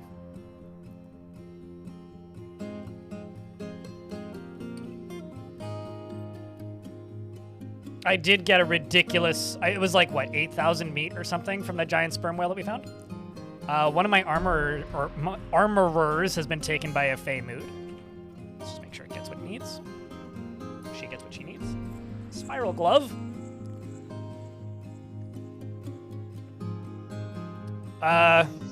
So you're gonna have to forgive me here. I am not versed in name of foot bones. I have 2 bicycles that I own. One of them was in a vertical stand, and which I don't ride very often, and then the other one is just like propped up against a wall, which I ride twice a week, 3 times a week. And I bumped into my mountain bike stand, which still is in a vertical stand, and it fell like this, straight down, handlebars at the top, straight down, onto the top of my bare foot. So it was like bones go through the top of your foot to like your ankle. It was the 2nd bone broke, and then 4 of them were fractured. Aside from that. And like I could walk. I went to the hospital that same day or the next day because it was like late at night that it happened. And they were like, you have full movement of your toes. Go see your personal doctor and get an x-ray. And I was like, okay. And then I went home, and then it took me 3 days to get an appointment with my doctor. And then I went and got an x-ray, which took another few days. So it was like 10 days before like everything got sorted out. And yeah. Those definitely sound like words that I've never heard said out loud before. Deep sea fishing. But I mean, like I got the splint off in what was it, the end of February? So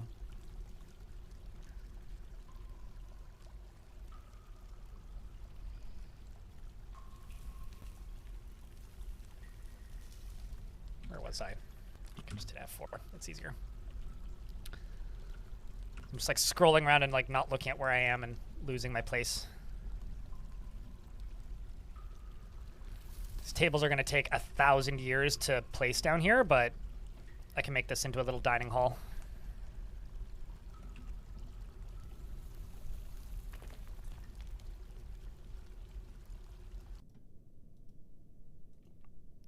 Let's just do some iron thrones. The reason I've got more iron tables is because the king really, really likes traction benches, so I'm satisfying that slowly.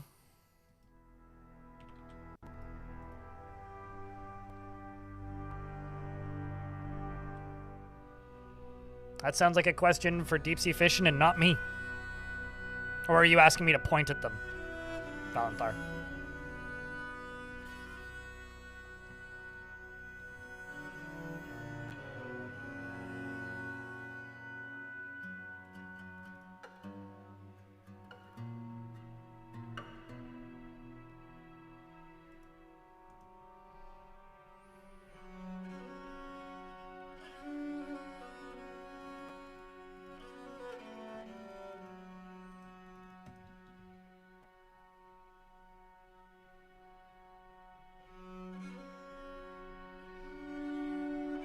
Something very weird for a Western European.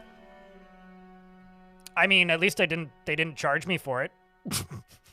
That would be an American hospital instead of a Canadian hospital. No, it was basically just like go to a clinic, like they'll get you an X-ray, and I got it done. I probably could have got it done faster if I just went to a walk-in, but I wanted an appointment with my doctor to do it because I actually have a GP, and that took like 3 days.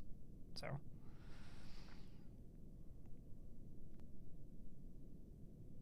I can run at this frame rate with twice this population, says Will. I just don't. I have a Ryzen 7800 X3D. That's basically all you need to know. It looks like this is the top of it. And it looks like that Forgotten Beast is doing a stupid again, and it's killing more Crundles. How many Crundles have you murked? Quite a few. What a fucking weirdo. Killing all these. Yeah, it looks like this is the top of it.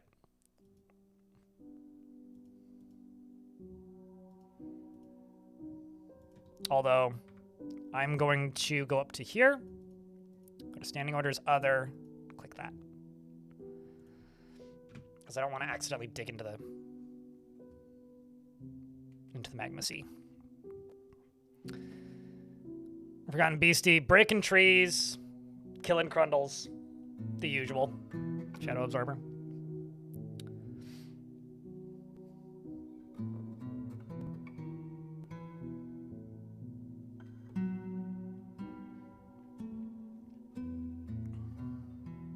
I just wish that, like, I got hit by a car or, like, fell off my bike or, like, got into a bike accident or did something exciting to break my foot. It just really sucks that, like, I dropped my bike on my foot because it's like, I don't even have, like, a cool injury to brag about. And I still had, like, the pain and, like, the slow healing time. It's like, how did you break your foot? I dropped a hammer on it. Like, I didn't even get a cool injury out of it. I got hit by a bike on foot once, Whip Phillips, getting off of a bus. The guy was riding really fast on the sidewalk on an electric bike when those were still new, like close to 10 years ago, and slammed right into me. I wasn't injured though. I think he was more injured than I was. You just got to make up the story? Oh, so like next year when people ask me like how my year was last year, I'll be like, well, it was great except for the time that an elephant stepped on my foot. And then after that, it'll be like, well, it was great except for the time when the Empire State Building fell on my foot. And then, oh, it was great except for that time that a meteorite landed on my foot. Oh, no, I mean, it was a good year except for that point in time when like, I don't know where I'm going with this. What's bigger than a meteorite? The continent of North America fell on my foot. It was crazy. It only shifted like a foot, but that's all that you needed. My foot fit right in there.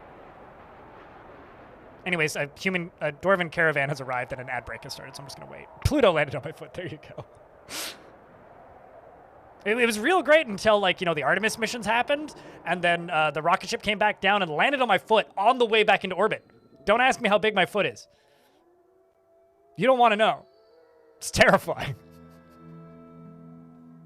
They tell me that somebody will be into it eventually, but I don't believe it will be true. I will be forever alone because of my giant fucking foot.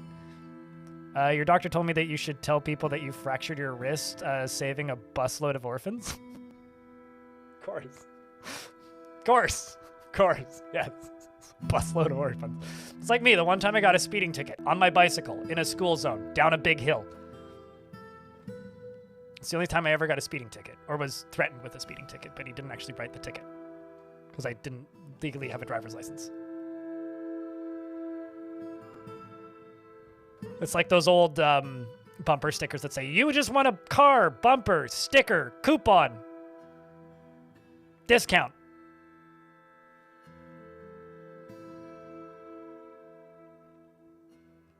The scar on your stomach is from a lost duel with a dwarf. It's far more interesting than how you got the scar.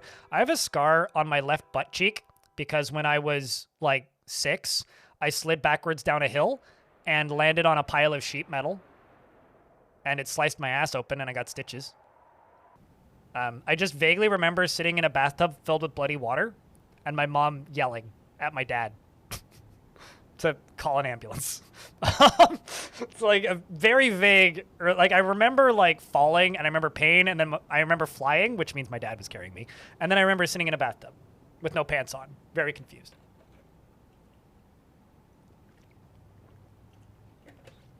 I should tell people I got attacked by a bear or something. Because I was defending a cat and its kittens from the bear. Yeah. Anyway. Aggressively shat your pants. So aggressively it ruptured the side. Ouch, actually that's a concerning visual. No, I like literally I slid backwards down a muddy hill. We were pruning blackberries and pruning or picking? I actually can't remember. I think we might have been we were just doing yard work and I was helping, which means I was hanging around and playing with my toy trucks. And while my dad was working, and I vaguely remember my dad showing me something and like standing on the edge of a thing and then slipping, and then I was at the bottom of the hill. It was literally just like I was standing on the edge of a slope and slipped. And then rolled down it. Was child, had bad balance, slipped, fell. Cut my butt. You hit a guy on your bike once. He darted between parked cars onto the street. You slammed somebody, but you still hit him. He was fine, but your front wheel looked like someone grabbed it with both hands and twisted. Yikes. That sucks. The worst part about when that happens when you're on a bicycle is like you can't put blame on the person who caused the mistake and get your bike paid for. It's like the only issue with like the system that we have for that at the minute, at least here.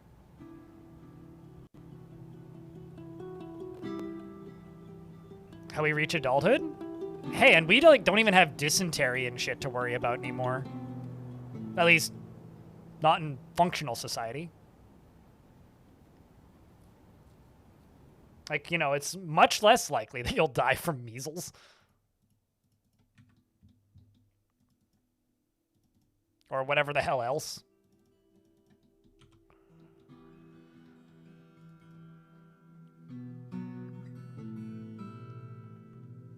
That's why you use tires that menace with spikes? So that you cut your leg open when you take a corner?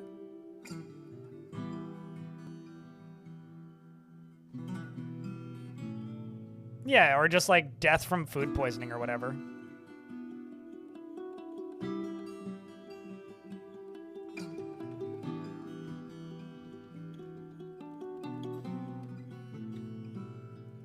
Alright, let's just do this footwear. I will say, for those of you who didn't read the last patch notes, they made clothing disintegrate much slower.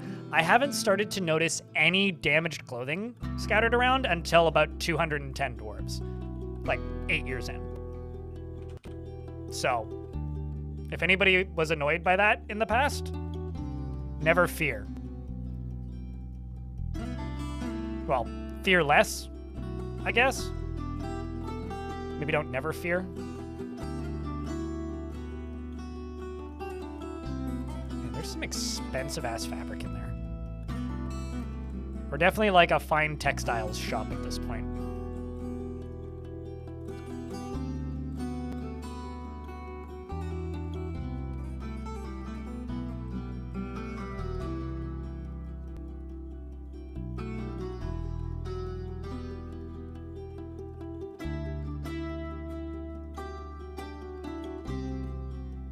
Look at all of those eggs, Chad.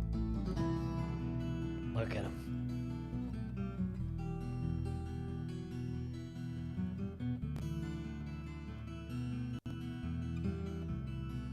Absolutely fucking glorious.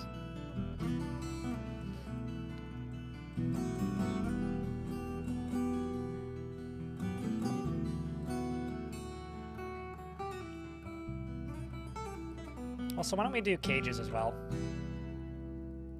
Because I don't need the grackle or any of the ones that contain items, really. So sell the nickel cages, the zinc cages, the tin cages.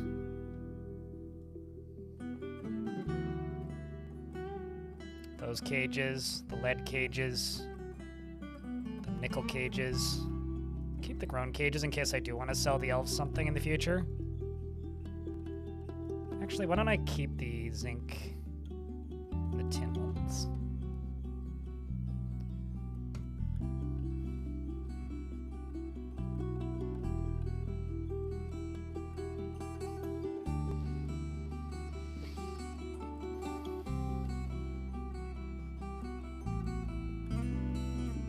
Is this fortress becoming a video? Kyokyo Disaster. I will tell you the same thing that I always tell people. I have no idea.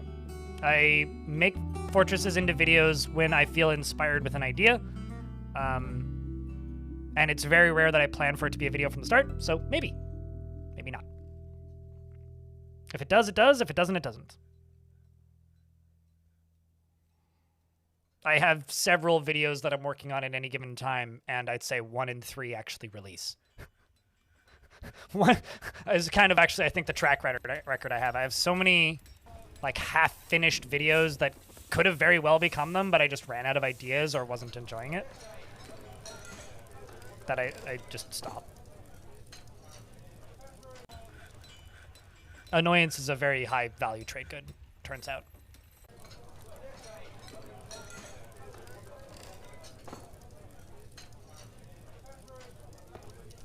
"5 years in, your dwarves can be naked?" Now that I completely disagree with. That I completely disagree with. Get into clothing. Clothing is a fun management thing. This fort, I have entirely dyed clothing.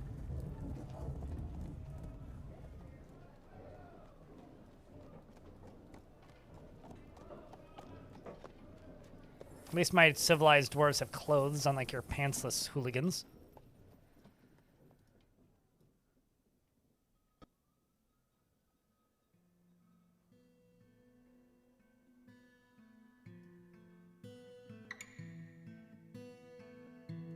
I'll take all those and butcher them.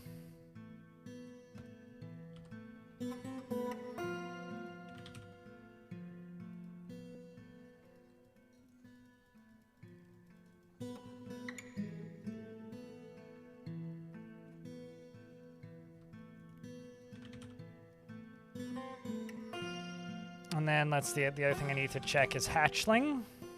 Okay, we're still good.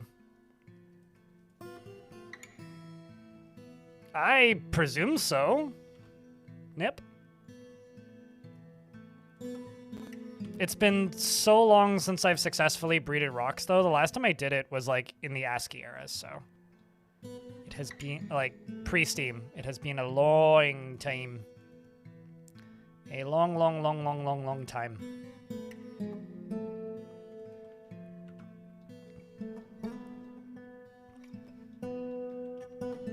Let's go over here.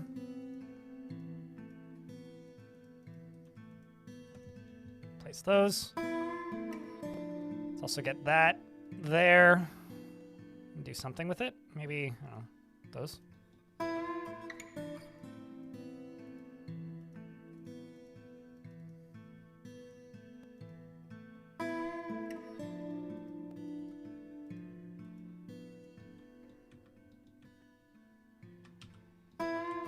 So this seems to be the top of this layer,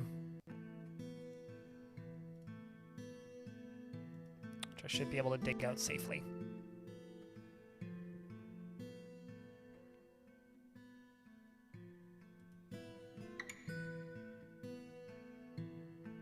I very rarely go out of my way to... Uh-oh. That's a first tantrum.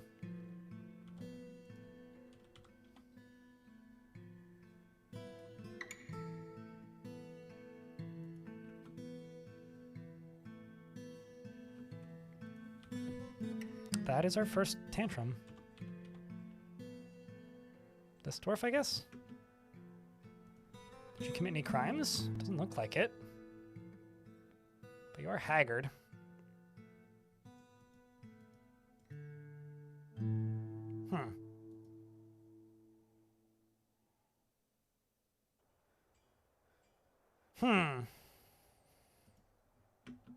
Not too sure about what I can do with you. We'll have to think of something.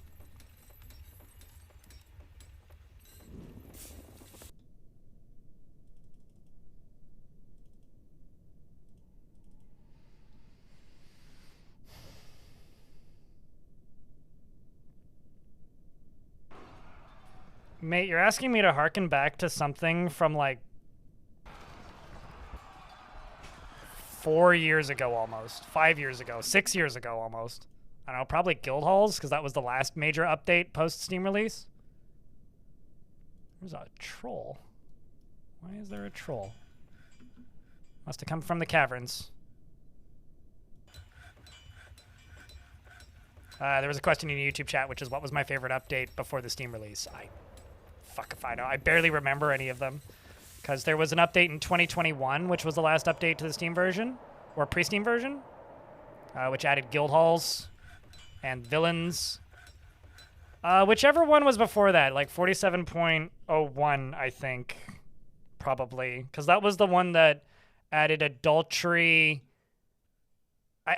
Maybe it was 47.05, actually. I don't know. Whichever one added adultery and, like, the ability for dwarves to get divorced in Legends, because it made Legends so much more fun to read. So whenever that was. Outside of that, I ain't got no fucking clue.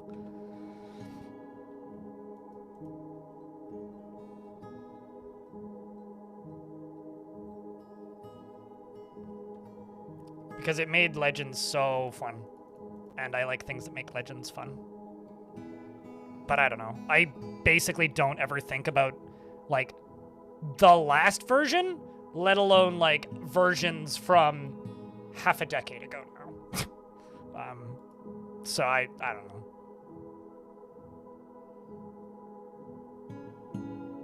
I mean, that's how I got the necromancer, the human necromancer queen who would get married 4 to 8 times a year, assassinate her husbands, and raise them as zombies and recruit them into her army. Bert Clues. Like, that's how I got that. So, yeah, that was probably my favorite update. I think also people need to remember that, like, I streamed the game a lot back then. I associate that era with a lot of stress, a lot of anxiety, and a lot of depression, because I was home streaming 7 days a week, trying desperately to keep this afloat as a job, and not going bankrupt on quite literally like $1.50 an hour, if that. So I don't know. I don't really think back on that era very fondly, because I think of it from a streaming perspective. So, like, I think of how well, like, I was doing at the time, and I don't think back on it super fondly. Like, it was a very tough personal time for me, so it's difficult for me to look back on, like, a particular update and think of it other than how it, like, emotionally, like, nostalgia-wise, I guess, at this point.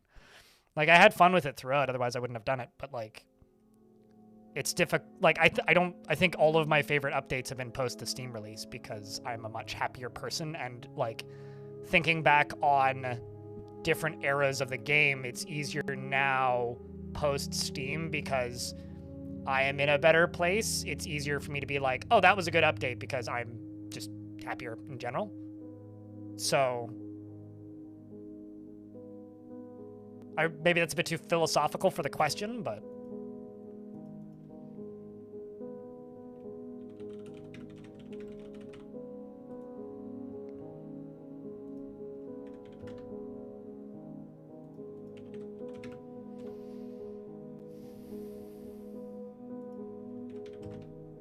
do you know what I mean, chat? Like, am I making sense?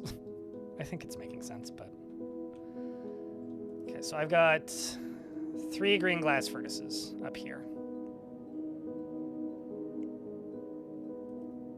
I've got a whole bunch of lignite. We've got a whole bunch of coke, and we are going to make green glass blocks, which are going to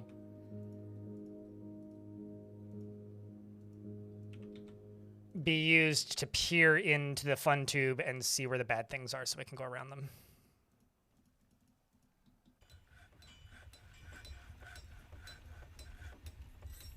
Anyway, I hope that makes sense. It doesn't sound nonsensical, but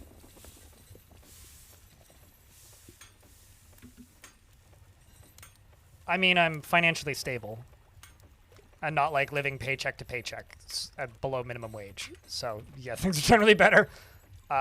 It's also like kind of wild because like I was doing some like quarterly paperwork this past weekend, just, you know, going back through the year so far and just kind of like cataloging everything and, you know, preparing for the inevitable tax season again. And I looked at my basically stats on Twitch, every 6 months and went back 6 months at a time. 2022, with the exception of December, well, even up into December, I was streaming an average of, it was like sorry, what's the word? Like 220 to 240 hours every 30 days-ish. It was 210 plus hours every 30 days. Sometimes more, sometimes less. Post Steam release, I stream an average of about 130 hours per week. With quite literally triple to quadruple the income most months. So if it's not hard to explain why I think about this era a lot more fondly in general, even though there was absolutely things that I played and did back then that I had a great time doing. But I'm just a much less high-strung person because I have less natural stress in my life. For what should be very obvious reasons.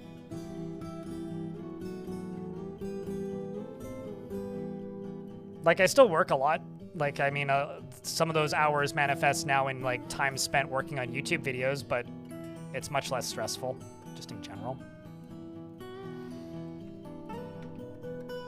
Dwarves can all go work on that.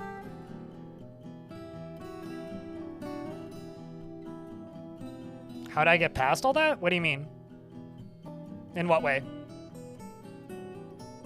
I mean, Dwarf Fortress released on Steam is how I got past it, but I guess, what do you mean by past it? Do you mean, like, how did I do it? Like, what do you mean? I guess I need, like, more words in the question mark.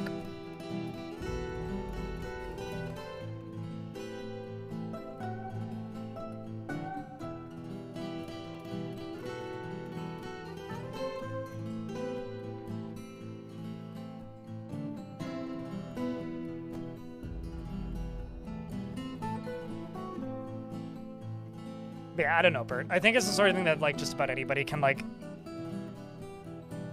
understand the feeling of. It's just like going from having a bad job to having a pretty good job, I guess.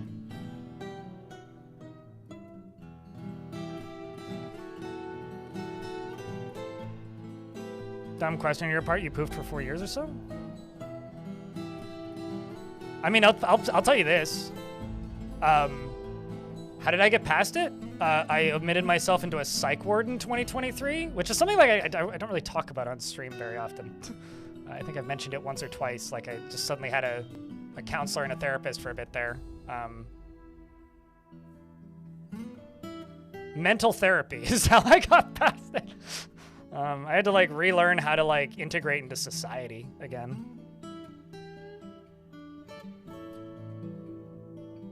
Sure, I mean, it was the only way to become healthy again, Fogfire. Like, if anybody remembers me being, like, kind of a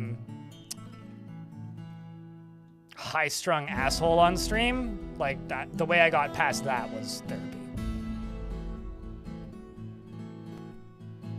Because, like, I genuinely had, like, forgotten how to communicate with people and talk with people and take care of myself and shit.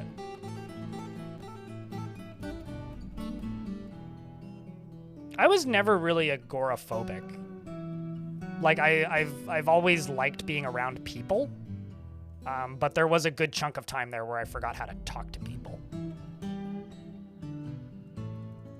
If that makes sense.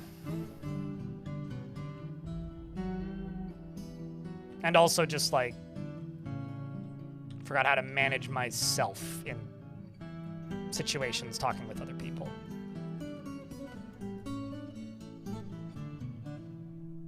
I also never really had issues with anxiety. I am very OCD, though. That's not what I wanted. I wanted glass. That's also not what I wanted. I wanted glass.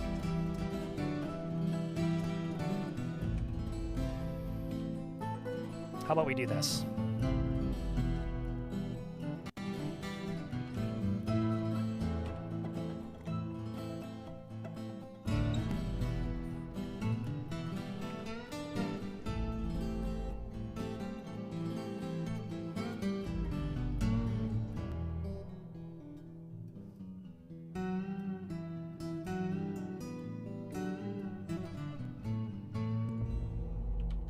Yeah, I mean, there's also like some elements of, like, you know, I'm not a celebrity. I shouldn't talk about myself like I am one, but like, there is some elements to doing this for a living that makes it harder.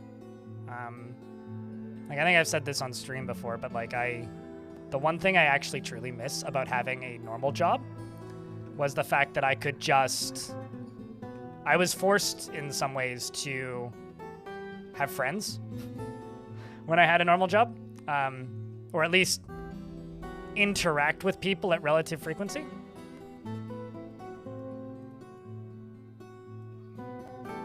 Cool, they're packing up. It's gonna take them a while still.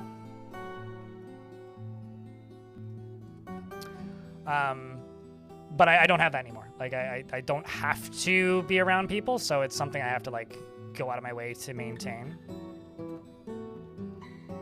I don't know. I feel like chat doesn't want to talk about this because we're pretty lurky at the minute, but if anybody has more specific on-subject things to talk about, feel free to bring it up, and I'll try to bounce the conversation in that direction, but I'm just babbling. When chat gets lurky, I get babbly, and that's okay. Kind of worried about that with graduating. I mean, the thing that I try and tell people is, like, if you live with a partner, you already have a massive advantage. If you live alone and you work from home, you have to go out of your way to maintain the ability to make quick connections with people, or like even just stay social, because social is healthy. At least for me it is.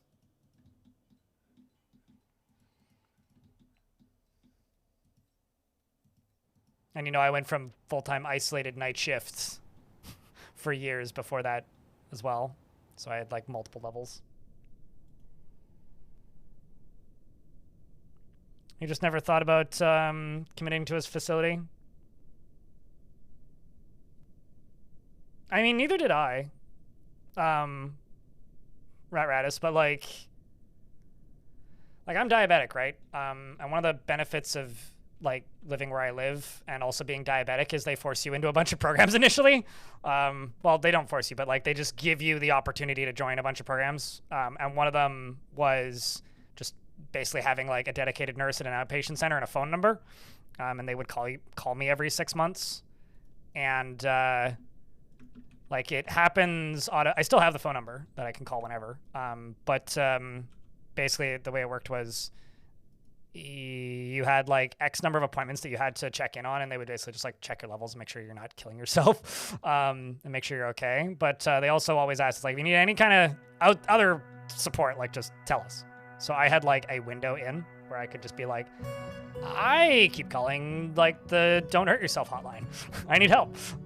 So I just kind of had that as like a bit of an advantage that not everybody has. So I'm lucky in that way, because I don't know what the fuck I would have done otherwise.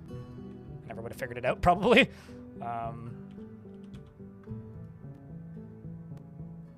So, is what it is. Animal, thank you very much for continuing that gift sub. That's very kind of you. Welcome back, mate. Stardew Valley when? When I've truly lost my mind. I think you probably know this, but that was my ex-girlfriend's favorite game, so that would, like, bring back memories that I'm not ready to challenge yet. And it's been 7 years almost? I don't think I'll ever be ready to challenge. Any suggestions on how to deal with light aquifers? Dig through it. It has peat a couple level down, so you can't smooth the walls to stop single tile from digging in. Dig down a level. Once it's dug out, dig it out like that, and then fill it in. When that level's done, dig down to the next one. It can take a little while sometimes, but... Or if you know it's not that deep, you could go to here and click this. Mining canceled near damp stone or dirt. Click that and it won't cancel it. And then you could just power dig through it and then fill it in after the fact, but you might flood the tunnel if it's too deep. Animal Crossing then? I ain't gonna fucking buy a Nintendo console. You know, Animal, I don't take requests. I play what I want to play, and if you choose to join me on that journey, by all means. Otherwise, I can't help you, man.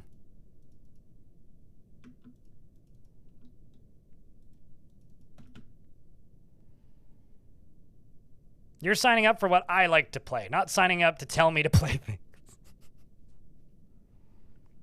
Hi, silly, I'm being blind. I'm still me. You can't stop that.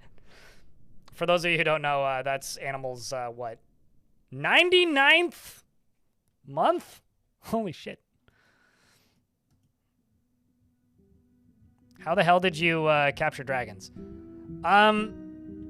Well, I increased the odds of them showing up by going to the difficulty settings and setting, where is it? Titans and Mega Beasts arrival frequency to the maximum. Everything else is set to default, but I set Mega Beasts to the maximum. I played some adventure mode and exposed some cave locations. I settled on a cave where we knew that there was a dragon, and I trained it, and then abandoned the fortress, and then started a new fortress close by where I knew there was another dragon, caught it and trained it on a second cave that also had a dragon in it, caught it and trained it, and then waited for like 6 years in game, and then the other dragon showed up already trained. So now I have a breeding pair of dragons. I also have rocks and a singular hydra. I have no, they're not tame. I have minotaurs and ettins. This world also has just more than normal. We're in an ad break. I'm gonna run and use the washroom.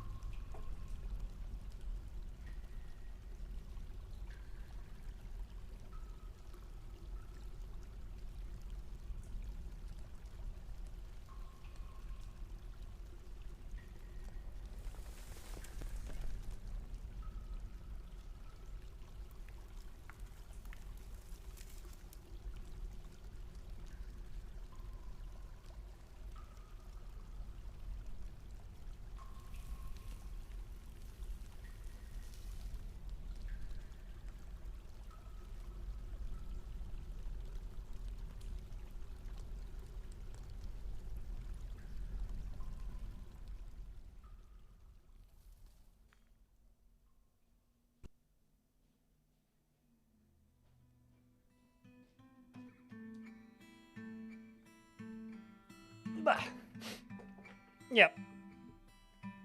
Sorry, I ran to the washroom because we were in an ad. The second they started, I ran off. So I will start over. The way that I did that was if you go up, well, if you go up to here, this is all that we have. We've got a rock pen, an Etten pen, a sad singular cyclops, 2 minotaurs, and a whole bunch of dragons. And currently we have 3 more additional baby dragons incoming. The dragons can lay eggs at the age of 10, but aren't full size until the year 1000. But by the time they're 10 years old, they're quite large already. They can breathe fire at year 1 or at year 0, which they're, already at. I also have these additional rocks plus several other... I apparently have some fresh baby dragon hatchlings. See?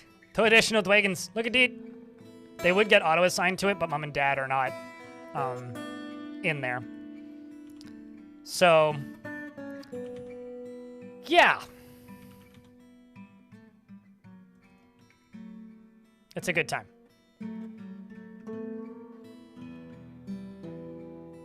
Let me just go over here. Got 2 more that I have to assign trainers to domesticate. And yeah. 2 twins have hatched, yes. Which is a big deal.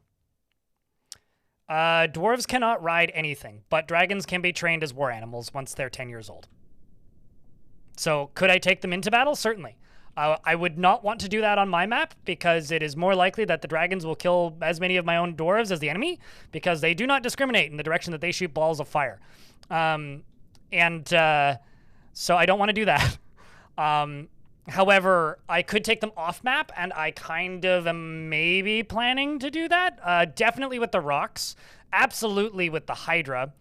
because I think Hydra are still born full grown, and if they're not, they grow way faster than dragons do.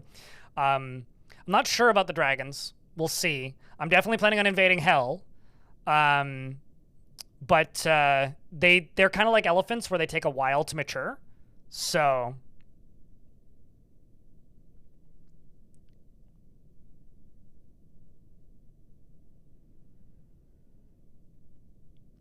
I mean, possibly Bubble Boy. I don't know. Bubble Boy's asking if goblins will topple the graveyard stuffs. Hey, 10! Dixie Gilu. Quake Fathuri, a bird of prey so large it dwarfs many dragons. Should we eat this one or tame it? Or train it, rather. The Mint Viper. What a good name. Killed a beak dog in End Mothers? What a... That sounds like a black metal band. Ted the Lady Rock. We already have quite a few rocks, actually. I kind of just want to kill this one. It's not related to any of my rocks. What do you think, chat?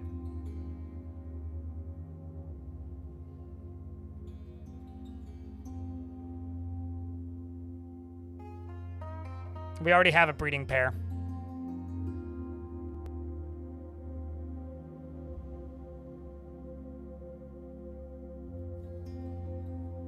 If my dwarves... Yes, my dwarves can eat the eggs. I'm intentionally stopping them from eating the eggs. Cross time.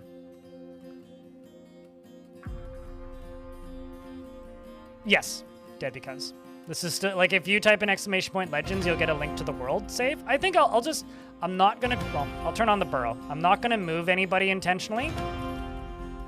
If it gets caught in a cage trap, it gets caught in a cage trap. If it doesn't, it doesn't.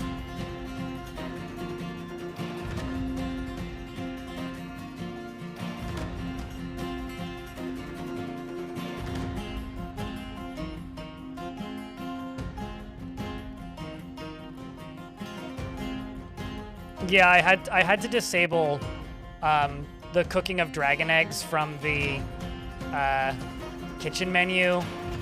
I had to disable what's it called? I had to disable the cooking of dragon eggs from the kitchen menu, and I had to disable putting eggs into stockpiles or food stockpiles. I kind of just want to kill this one. No, they cannot. Aiden. Personality is. Gods are. As far as I know, traits are not. They might be in dwarves, but in livestock they are not.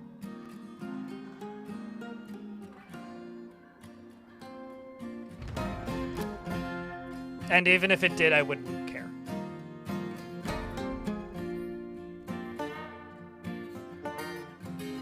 Instead of eating those particular items first. Yeah, I agree. Although I almost always want them cooking tallow, because it takes them a while to use soap.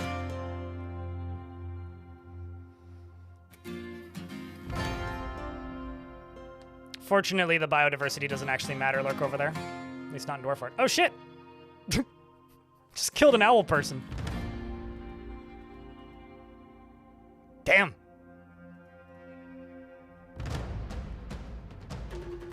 Makes me wonder how many of them there are. Not that many. I think I may have a stuck merchant.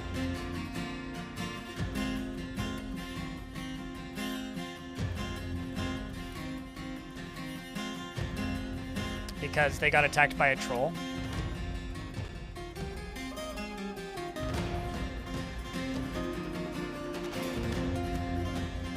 Sweet. We'll add it to the pile. That's an expensive bird.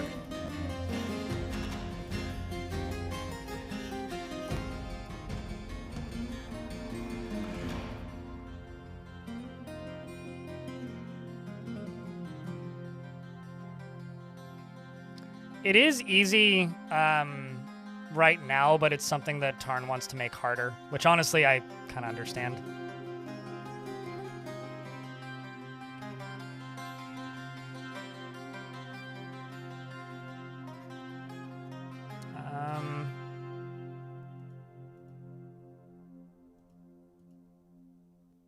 green glass. I'm going to go up here. Maybe not quite up there. Let's go to maybe right here.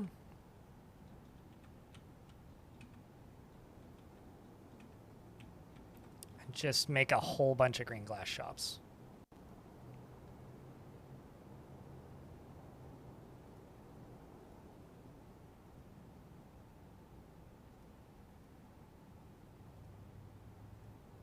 Let's also just make a fuck ton of bags.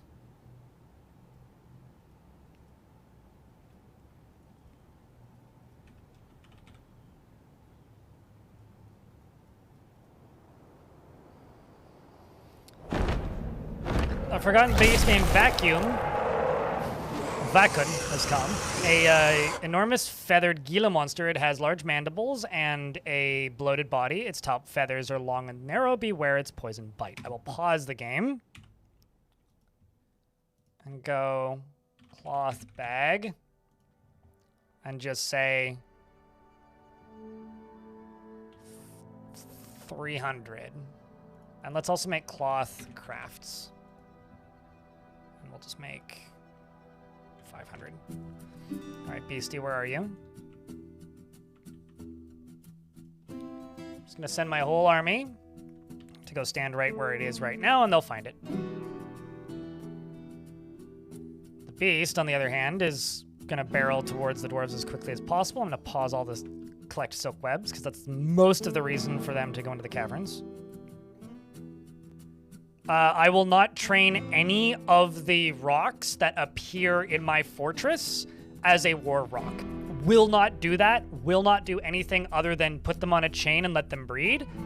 Aiden, for one specific reason. They can lose their training, and I don't want to risk that. Meaning then suddenly there would be a wild one in the middle of my fortress, and because they'll be related to the other rocks, they could cause them to go nuts if they die. So, do not want them to die. Do not want them to cause any problems. The only rocks that will be trained as war rocks are the baby ones, and they're more or less full size at 6 years old. And I've already got 2. So down here is Rookie, who's clearly no longer a rookie. Rookie did some great killing of a forgotten beast and a troglodyte as a recruit, quite literally, is stabbing directly into the beast. The beast is occupying a tile with Rookie. The beast is bleeding quite profusely. Rookie seems to be dodging pretty effectively and stabbing him repeatedly with its steel spear named Savudted, which is getting lodged repeatedly in the beast. The beast is not, or is bleeding heavily and is now having trouble breathing, or actually cannot breathe. It's very, very bad troubles breathing, and meaning it's not going to live a whole lot longer, and it seems that Rookie has outlived their name. You are no longer a rookie, Jon Snow. Shield bear.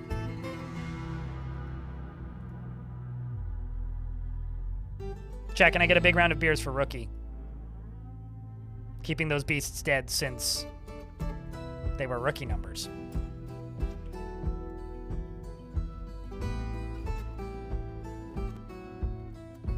I was about to mention that was available for claiming.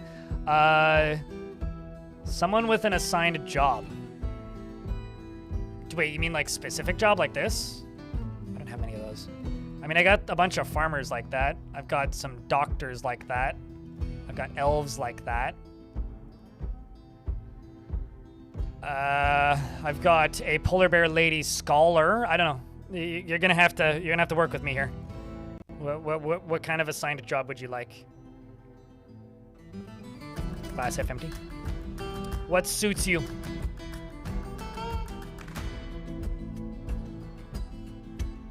You place the cage where you want it, and then you train it, and then you can safely put it on a chain. Otherwise, you could just put it on a chain if you wanted. Storm Rogue. But as long as it's on a chain or in a cage, you can keep training it, even if it loses its training. But if it's a dragon and it loses its training, it might turn you into a, like, piece of charcoal, so be cautious.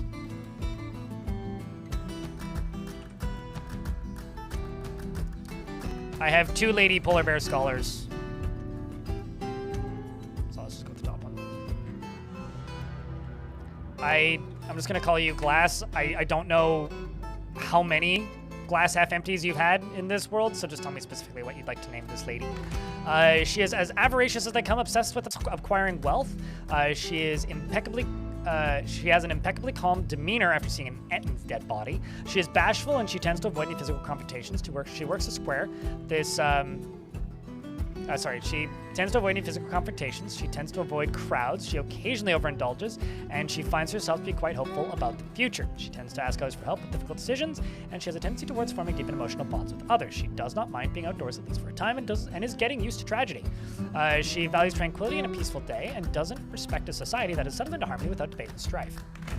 She likes native aluminum, copper, picture jasper, the color glass, bat leather, giant giraffe horn, coral, sheep's wool, and the color raw umber, hailbirds, and large gems.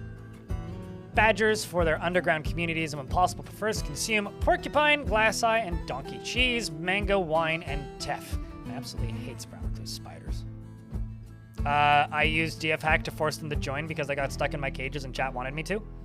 And I also wanted to test something, which is in the last update, Tarn made it so that traders occasionally bring clothing sized, or traders from anywhere bring clothing sized for the majority of your population, plus a percentage of that is clothing sized for other population types. So I wanted to see how that worked and if that would work consistently. And I did make clothing for these bears. Also, you're a military bear too. So they do have clothing on, but they're also acquiring more extra armor and extra gear clothing-wise. Like I don't think I made those gloves that were from caravans. So that's why I did it, was to test how consistently that worked, and it seems to work great, actually.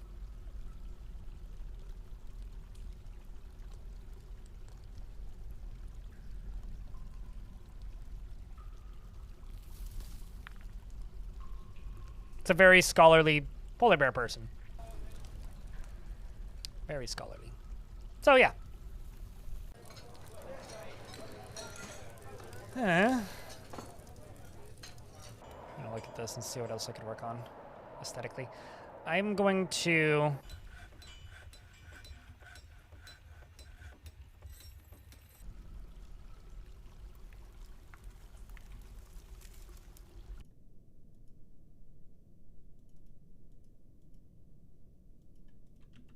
I think assign another one of the male rocks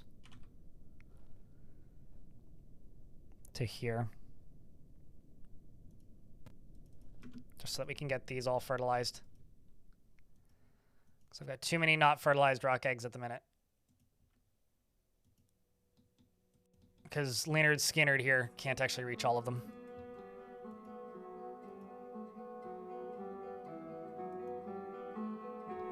I feel like I need to embiggen this a little bit. Do you have to feed your captives? No. Unless they're like a grazing animal that is neutral? No. You only have to feed them once they join you.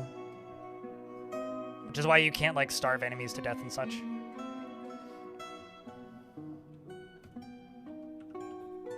Also, are they still packing up? Yeah, no, I gotta just deconstruct that. Which sucks, but is what it is.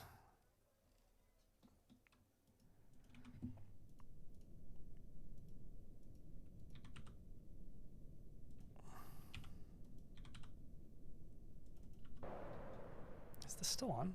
No, it's not.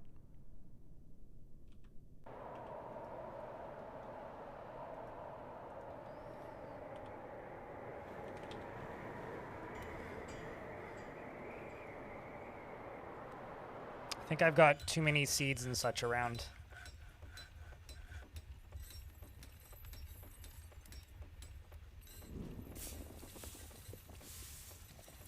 I don't know what are you talking about? Class F empty. When you say captives, are you talking about enemy soldiers? They will never join. They will forever be your captives unless you kill them or release them. I used DF hack to force them to join. If you're talking about animals, they will join you if you can train them if they are trainable. If you were talking about minotaurs, they are not trainable and are not like capable of joining your fortress and will never join your fortress, and there's nothing you can do about it unless you use DF hack to force them to join, like anything else. So and that goes for Minotaurs. So like, if the Ettins decide to have babies, they will not join me. They cannot join me unless I cheat to make them join me. Same with the Minotaurs. They will not join me. They cannot join me. These are wild animals, so I can train them. Dragons are wild animals, so I can train them. It's pretty cut and dry, flat, simple, done, dusted, easy, blah, blah, blah. Subscribe to twitch.tv/BLINDRL. I ran out of things to say, so I defaulted. Speaking of defaulting, chat, have you been playing DF recently? What you been building? Making anything cool? I'd love to know about it.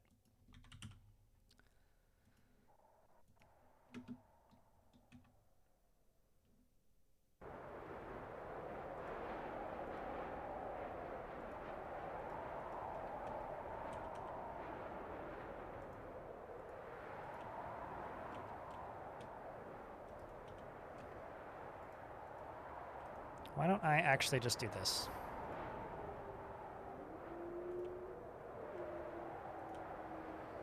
Because then they won't need to run outside. This will be better for everybody.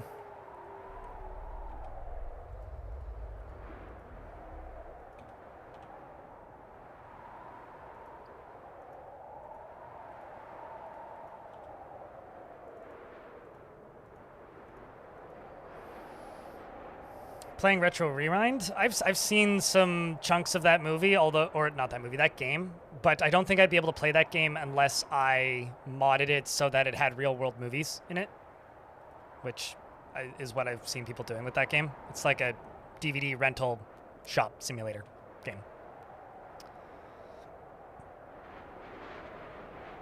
Based solely on what you've learned through watching DF streams and you didn't die? Really? Well, that's impressive.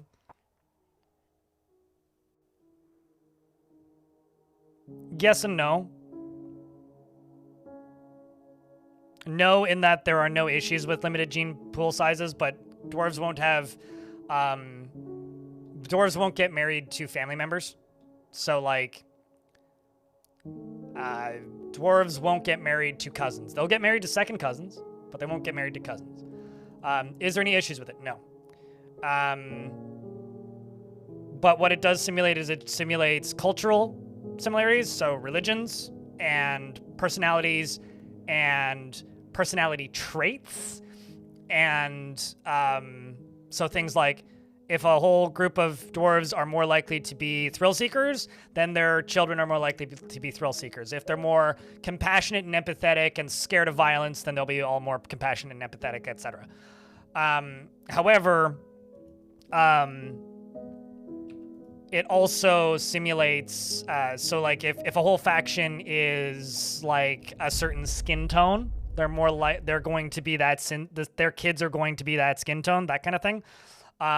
If they have certain clothing available, then they will wear those certain clothings because that's what that faction has. So it simulates some stuff, but it doesn't simulate like everything, which I think is good, because otherwise the populations in this game are a bit too small for you to just not organically run into issues. And every now and again you'll get some like fucko in the reviews for this game going on about how the game is woke because it has gay dwarves. The reason there are gay dwarves in this game is, and same with humans and elves, is if one particular faction is winning and they are taking over population-wise, then their kids have a higher chance to be gay or bi so that they can still be functional in society and not go insane while also not outpopulating the other factions, because before there were gay dwarves in Dwarf Fortress, there was a very real problem with the dwarves outbreeding everybody else. Now the like necromancers just win because they don't discriminate. They accept everybody as long as you're dead. So they tend to just win. Also, anybody who is like surprised that the developers of Dwarf Fortress are progressive clearly know nothing about the history of Bay 12 games, which is just kind of funny in and of itself. It's like whenever people are just like, I liked this YouTuber until I figured out his politics, and I'm just like, do you know what game you're watching? Like, these are the people who made Liberal Crime Squad. Like, what? Maybe just look those words up.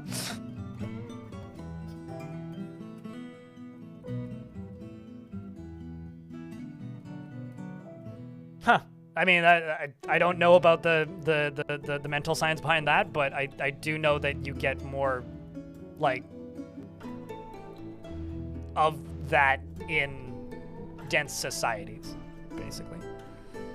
You started playing recently. You dug one tile staircase and mistakenly removed the tile upward leading. Ah, we've all done that. I do that still sometimes too, of your base, and it was quite the struggle to get back to the surface. You still haven't figured out stairs with this again? Yeah, the stairs are like maybe the biggest thing that you need to wrap your head around. They're not that difficult though. If you need like visual examples and can like explain to me like what you're stumbling with, let me know and I can try.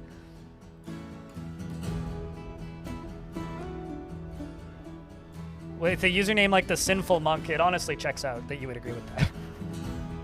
Revel in the sin! It's better down here. We'll all float too.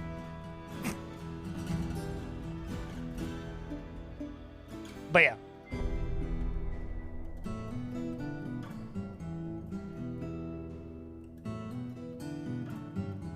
A dozen scholarly badger people, you'll easily beat your first siege. Good luck.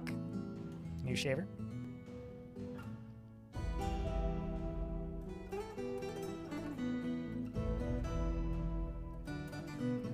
But like, if you look at in regards to gene pools for different factions, if you're playing a faction that you've never played before, and you pay a lot of attention to their visual description, right here, and you read their personality a whole lot, and you read their, like, this is kind of like their ethics, because like they can slide towards more violent, mean, or nicer. If you read this blue text, you'll almost always be able to pick out a dwarf that immigrated from a different faction. Like if you check groups, it'll say what faction they originated from. In this case, it's the Bolt of Contests, but which is who I'm playing as. But you'll sometimes be reading it and you'll be like, oh, that doesn't read like anybody else. And then you'll check and it'll be like, oh, they came from another faction and maybe they were part of a mercenary group for a bit.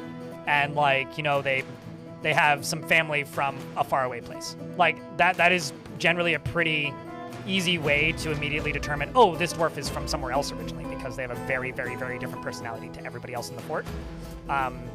So you do get that kind of cultural consistency, and you do also get like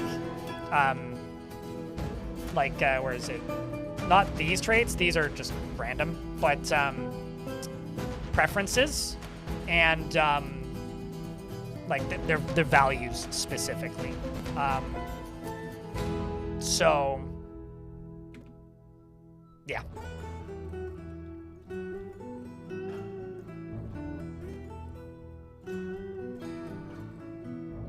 Although Saturday, so Salt and Vinegar in YouTube chat says another day, another dwarf fort. Yes. However, this coming weekend on Saturday, we will be playing Forbidden Solitaire and not Dwarf Fort. I will be streaming on Saturday, but I will be streaming Forbidden Solitaire, and hopefully I will finish it, because I loved that developer's previous game, and it only took about 6 hours to finish that, and this is apparently also like 6 hours long, and has an evil wizard with a fake beard in the trailer, and it looks like a VHS commercial for a video game, and I can't wait. How are the traits decided? You would have to ask Putnam to look at the code. I do not know. Sinful Monk. I've maybe been told, and if I have, I've forgotten. You would have to ask the developers.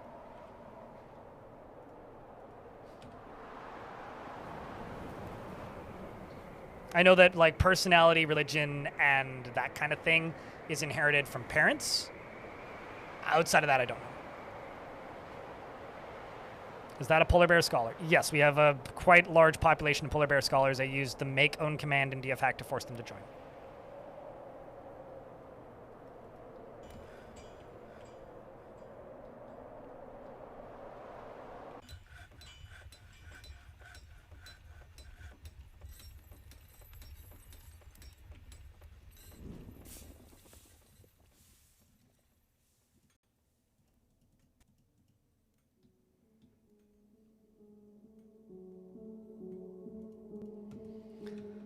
All right, let's go back down to here. This is way down at the bottom of the world. I need some bins.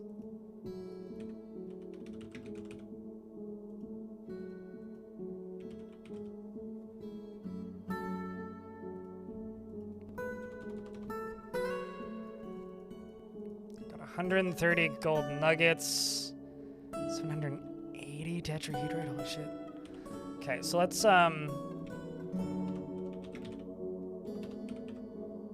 smelt native gold, smelt tetrahedrite. Let's do 50, 100, 40 copper bins, lignite, make coke, and we'll just say make 90. I'm gonna run out of lignite pretty soon, and that's concerning, actually. I'm gonna have to dig around and find some more.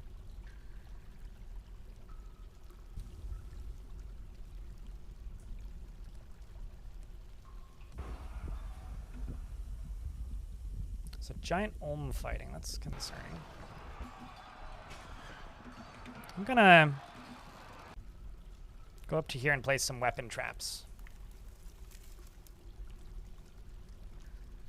Because I've got a whole bunch of these large discs that would be very easy to just place into here. I'm keeping the caverns open on this level so that we have beasts to fight periodically, because I think it's fun.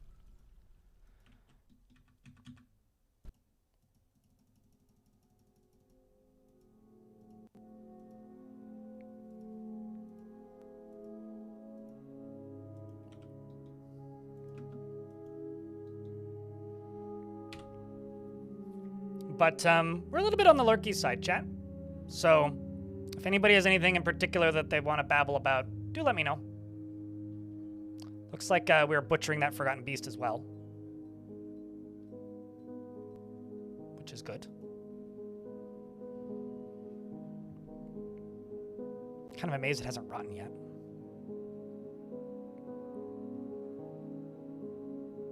How's the dwarving and the fortressing going? Holy shit! I guess this is no longer a dead faction. The hillocks of Gilded Hall has been found in today's travel to the southwest. We've officially built a functional faction. Donut, you're still alive. You are a legendary spear dwarf, I think. You're in a squad that has 2 war rocks assigned to it. We are breeding dragons and rocks, and we recently caught a hydra. And we've revived the faction. I'm just waiting a minute for the ads to end, so I will sit on the screen for a sec. But yeah, I don't know. I'm not worrying about the daily minimum today because yesterday was crazy, but if you do happen to have a Prime subscription, do think about me. I probably won't worry about it on Saturday either. But if you're lurking and you're enjoying the channel and you're watching on the YouTube side of things, don't forget to leave a like because that definitely does help. This is me stuck in an ad break going, oh god, what do I do? Help. And if you are watching on Twitch, the best thing that you can do, honestly, for me on a day like today is just help keep that chat moving, because a busy chat is an active chat, and an active chat is a alive and well chat. A quiet chat is a dead chat. So anything that you can do to help keep the chat moving would be greatly appreciated today, and every day.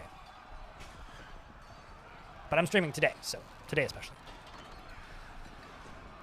Is there a way to get pigtail seeds back? Produce them! If you are processing them into thread, they come back as seeds. If you brew them, they do not. If you cook, and you can't cook them. So when you're processing them into thread, you'll get the seeds back. I've been trying more of that Master Fork mod pack and playing as humans on the Surface Fork. Neat. You've managed to get the where chameleon casualties down to just 2 at a time. Well, that's good. And the goblins are becoming an issue. I think that there may also be fire and smoke beast in the caverns because the game's starting to occasionally chug real bad fun. It could also just be population if you've got a lot of those. Although who knows with Master Fork because that's changing so many things. Let's see where this helix is. Yeah, there you go.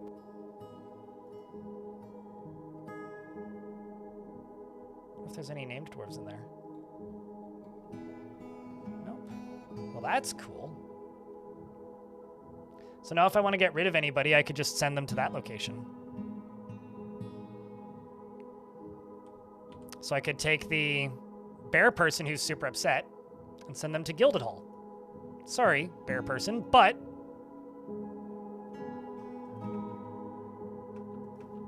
now you can stop causing us some problems. You can go maybe become a noble over there or something.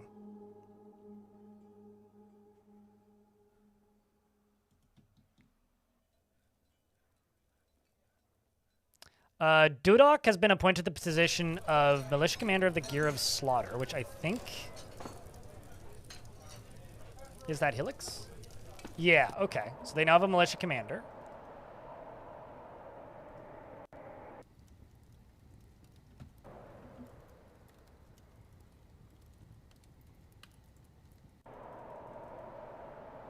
Which means maybe we'll get barons in a minute. Wouldn't that be fun? Thanks for continuing that gift sub. Appreciate you, man.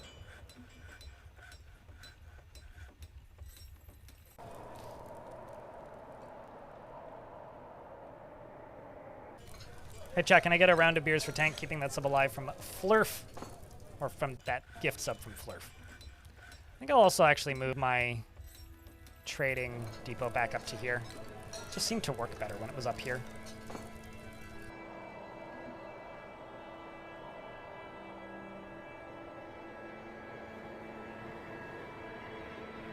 Cheers, Tank. Thanks tons.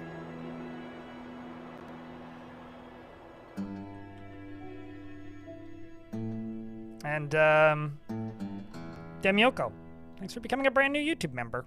So we got a YouTube member and a resub. Thank you.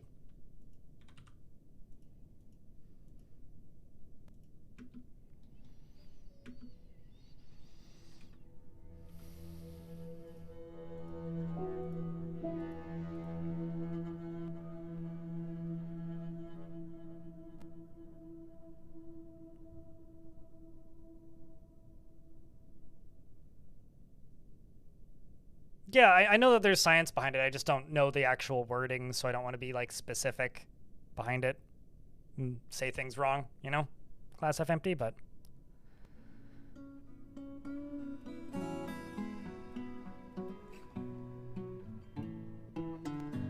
It's interesting. It's just one of those things where it's just like, if I don't have the words for it, I'll be like, I know there's science behind it, but I don't know shit, so I am an idiot. So I will just smile and be like, yep, no idea.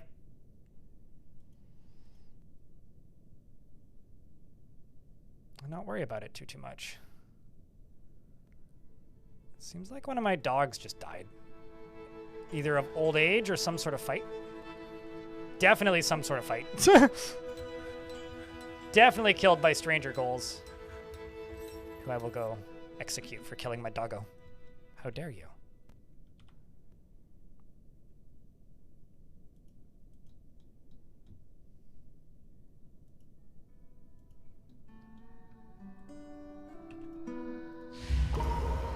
And Avon the Butcher has been possessed. Which means you're probably gonna go make a piece of armor, looks like. Yep.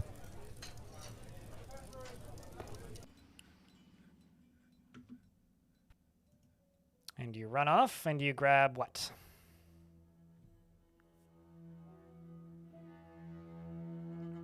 Yeah, died of old age and natural causes in a pool of blood. Perhaps we can see the mini dragon. Sure, I just want to make sure that this dwarf has everything they need, Dem. Then I'll go idle the camera over the babby dragons for a bit.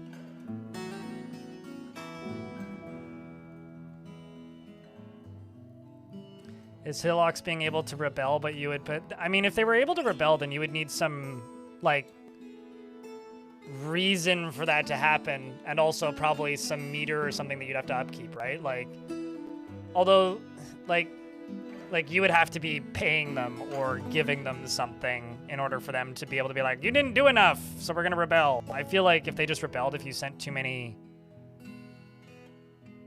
That or, like, you need to send workers there and vice versa. I don't know.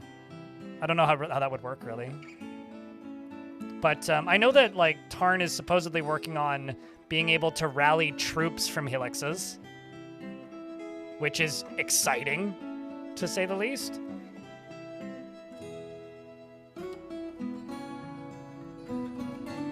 We're also here, thank you, Fleur, for the OG sub and the emotes and the lack of ads. It's been an awesome bonus. Oh, yeah, dude. I mean, I always just say thanks for being around so you can be gifted a sub. Okay, well, this dwarf's doing their thing, so we can look at dragons for the time being. These are the baby dragons. Draggedy durns. I should just, like, put a hole in the ceiling here and, like, throw an animal or something in there that they could kill. Like some sort of wild animal. Or, like, maybe release, like, an Etten into here and just see what happens. Like, put an Etten over here and just be like...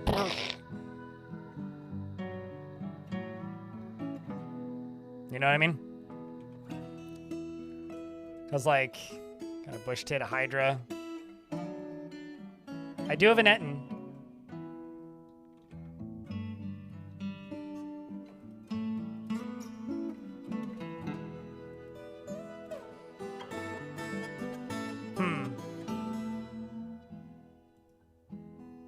Oh, that's just the penguin on a shelf. Don't mind it. He knows. You guys want to see if the dragons work? Because I do.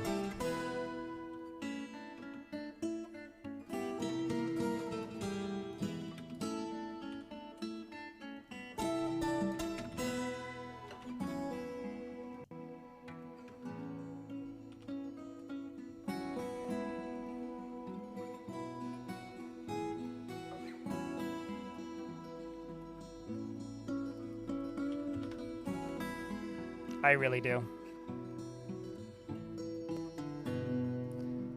Dwarf has begun a mysterious construction. Holy shit, that was quick. You've got copper, alpaca wool cloth, 3 uncut gems, dolomite, and gander bone. Gander bone!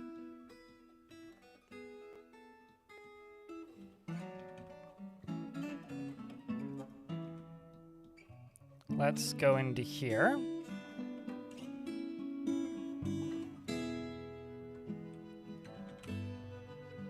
So the problem that we might face here is that they might torch the eggs. So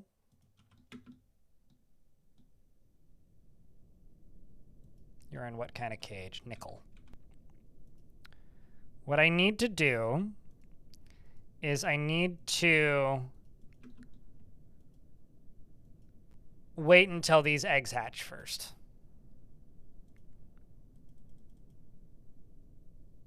You're surprised there's not a whole dragon on top, a whole tavern on top of the dragon mating room? I mean, there's just a metropolis. What more do you want? Why so needy?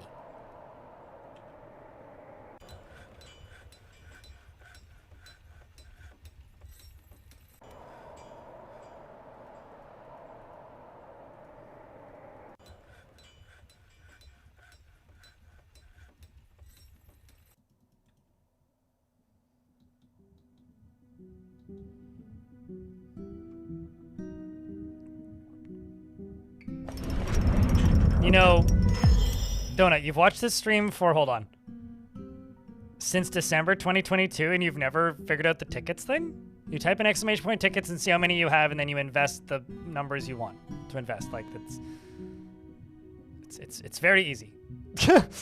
Aban, also congrats on your 2.4K. Aban the Butcher has created Sizfashilon, a copper chain leggings, and offers it to Thunderfire. That is part of the king's uniform.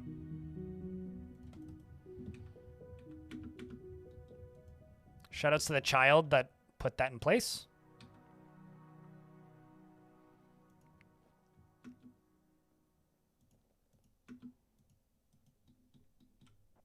Well, I need to wait for them to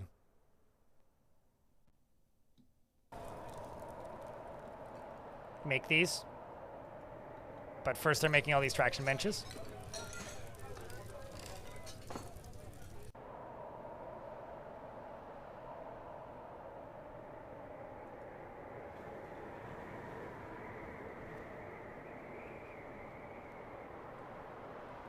You just read lever is lover. I mean, sometimes you gotta place these lovers. There's many reality TV shows based on that. It's big business. Oh my god.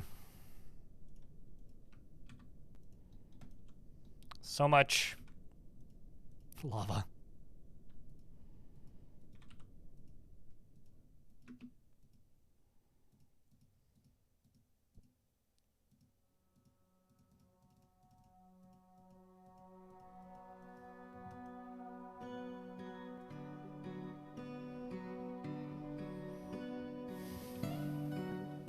I mean, linking lovers is also certainly big business.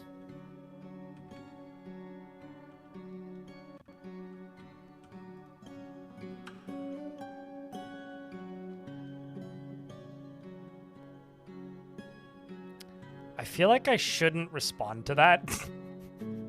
Like, I feel like I should shun that statement. But I also don't disagree. Deep sea fishing. I don't disagree. Slow clapping. That's the, you know, honestly, that's the right response. Slow clap. Just clap. Yay, you did it.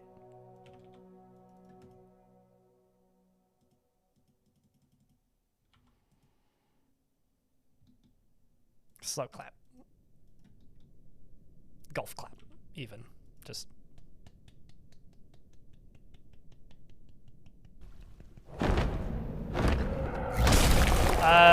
Some forgotten beast named Thomo has come, an enormous eyeless salamander. It has large mandibles and it squirms in fidgets. Its lilac skin is leathery. Oh shit. It's got fire. Well, that'll be fun. So...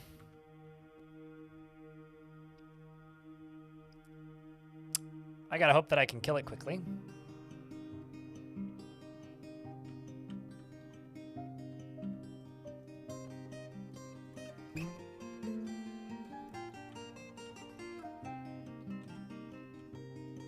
Literally, none of those got finished. That's fun. So here's the problem.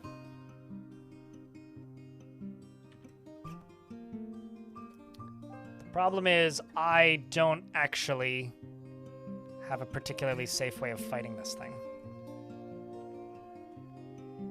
And it's really close. Wish us luck, chat.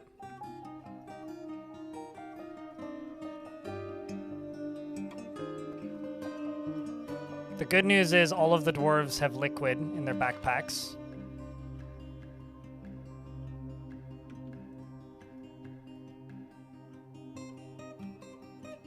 Not even sure what it's burning. Oh, Drathla. Got it. Is it on fire? No. Looked like it was. Are forgotten beasts that dangerous? Fighting a forgotten beast that shoots fire on things that burn is dangerous. Yes, but I'm not sure what you mean by that dangerous outside of that. It depends on what they're made of. It depends on not only what they're made of, but like what their ability is, etc. So it depends on a lot of factors, I guess.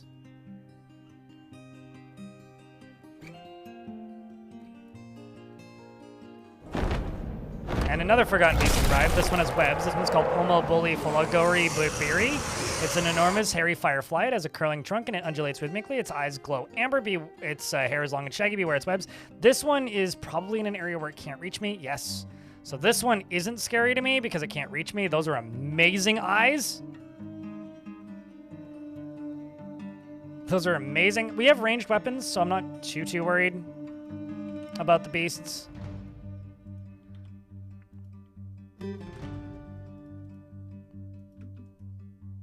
But because this one can breathe fire, that's going to be interesting.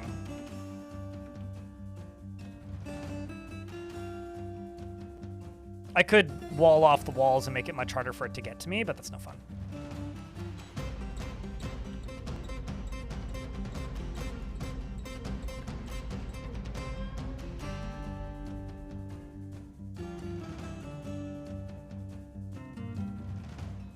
The good news is all of this... Oh no, they killed one of my ducks. Anyways, the good news is all of this becoming basically ash means it's less likely to burn. So less stuff to burn makes fighting this creature safer, so I will just do a bunch of this.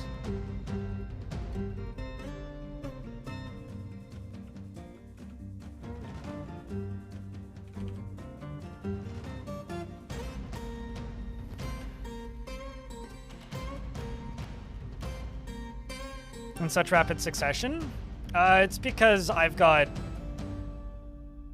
most of the middle layer blocked off, and I do have pretty high populations of Forgotten Beasts in all the worlds I play. This Forgotten Beast breathes fire. Speaking of, the Cyclops Quaban Thumeth Sporoeth come a creature with a single thigh in its forehead. In a single thigh? A single thigh. Holy butts! It's a carambola wood short sword. It is encircled with bands of mahogany. Okay, what else do you have? A carambola wood spear. And a purple spindle figurine of Amoya Crimson Flights. All craftsmanship is of the highest quality. Are these named elf items? That looks like a dwarf item. If anybody wants to look these items up in Legends, that's the list of them.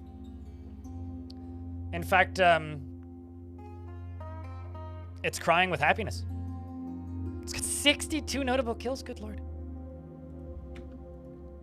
The forgotten last name, the creature's last name is Crystal Shimmer, the Crystal Raining.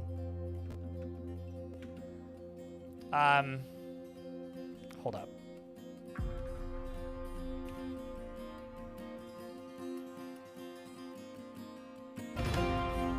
I don't really have an easy way of fighting this.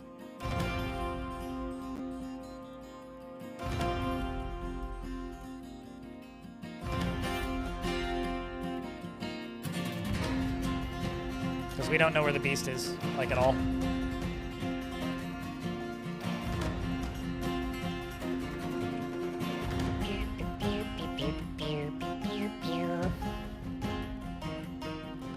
Thankfully, the dwarf shall be pretty far away from it. So I'm just gonna hope it gets stuck in one of my cage traps. No Cyclopses wear clothing.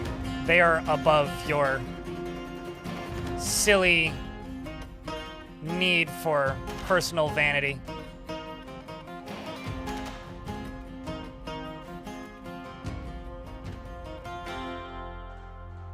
You've got a Forgotten Beast that needs poking with your stick. So don't worry about this thing. There you go. Sweet, got him. Well, that one's easy. What? What? What?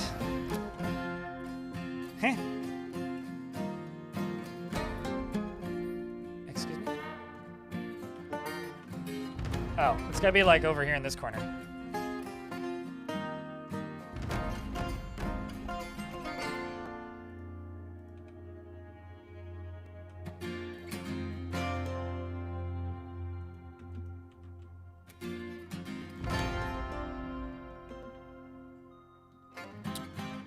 Awkward. Oh, there it is.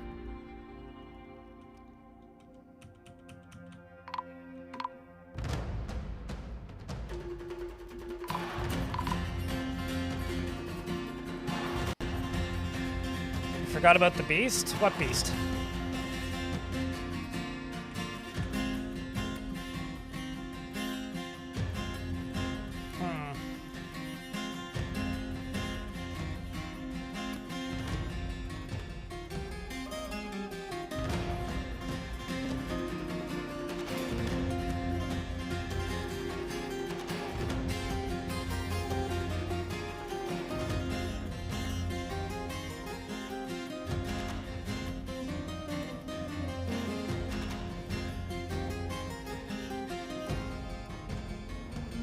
Yeah, that would make sense based on the items being made of wood. There's one corner of the map I can't get to because it's surrounded with water. So it was just out of my line of sight. We just didn't know where it was. Goblins and tigers? How about lions and bears? Oh my.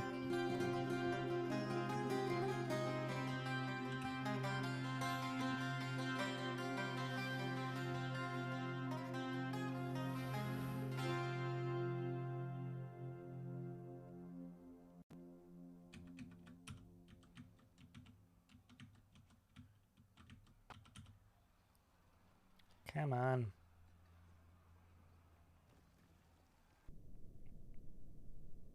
Slightly annoyed that more dwarves aren't mining.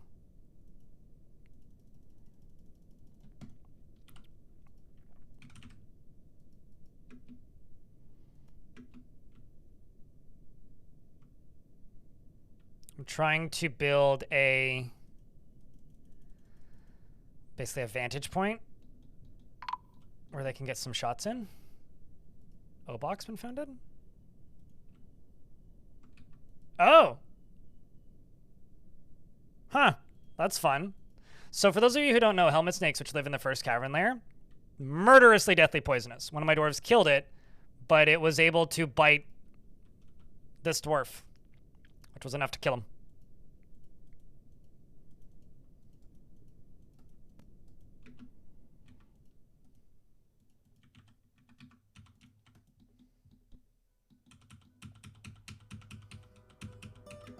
Actually, I should do this over here.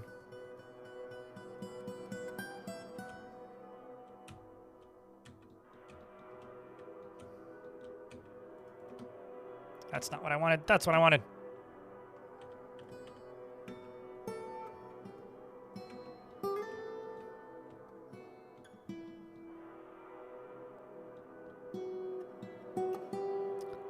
That Cyclops is an expert armor user, meaning it probably picked up and was wielding some armor at some point. You can get some funny skills through some very unconventional means.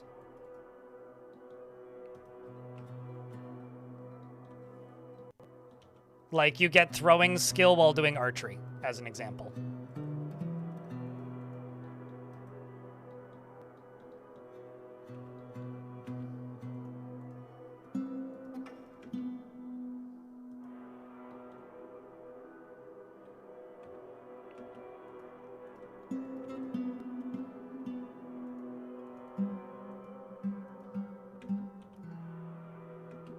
Except for that.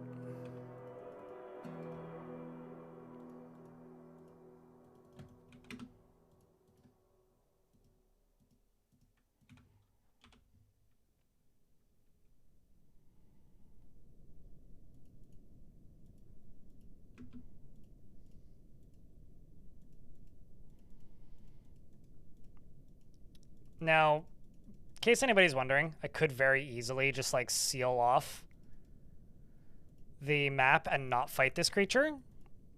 I'm kind of letting it come to me. I want to fight it because it's keeping things interesting.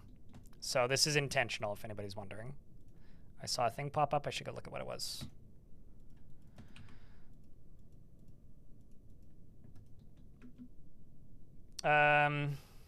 Sure.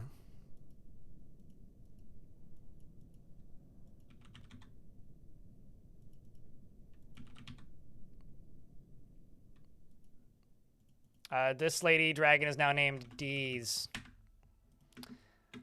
Dee's dragon isn't particularly ambitious. Tends to be a little wasteful when working on projects.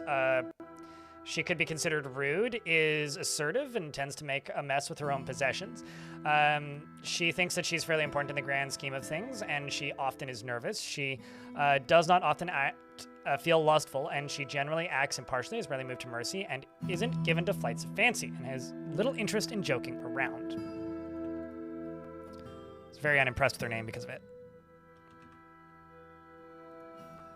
And we've got 3 additional dragon hatchlings now. So I will... creatures other... No. Drag you.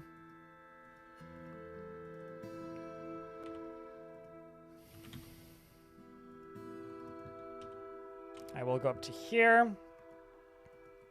Schedule up you. Desiree, I think you mean.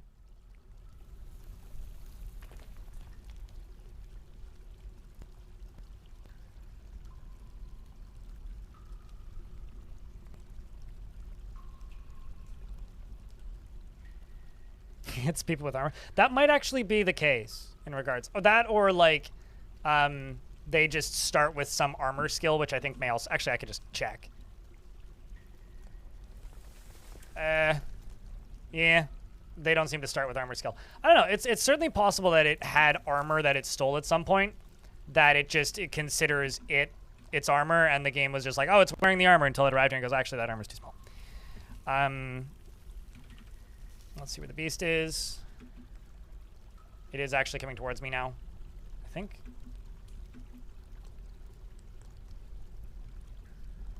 Yes, it is.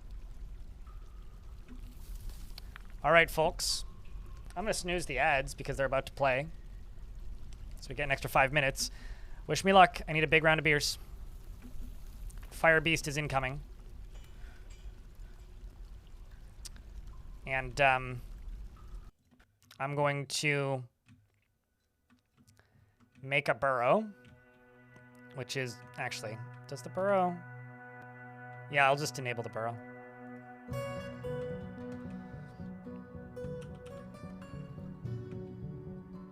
Everybody run.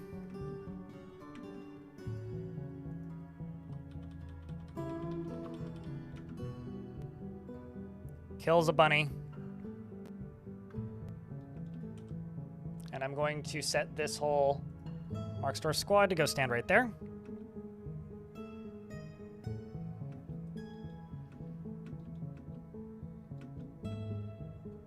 As more fire burns, Mark's dwarves are all standing and preparing. They should be able to make a decent amount of distance on there. Bolts are flying. Quite a few bolts are flying. It's running in, crashing through other dwarves. 3 dwarves have been found dead. This is the first... What are you doing? Plant seeds? Nick that one in the bud. Because that one doesn't cancel when things are assigned.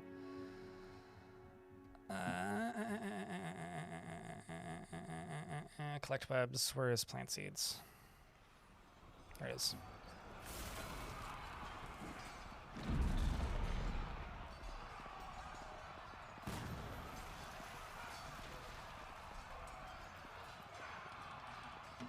Turn around, maybe. Beast goes back up above ground, is continuing to fly apart. Those are all bolts that are stuck in its eyes. More bolts are flying at it directly. These are all bolts that are being fired at it. It's just like getting hit with a round of bolts. It's incapable of breathing. Unfortunately, it can still breathe fire at low gem like that. It is still bleeding. It can breathe again though, so that's not good. It like recovered, but has now burned to death. Killed by bolts. It looks like its body's on fire because it died directly on top of Logem, meaning it's going to not leave any trace. I think. Oh, nope, it stopped burning. Whew. Looks like Rage Piglet died in the fighting.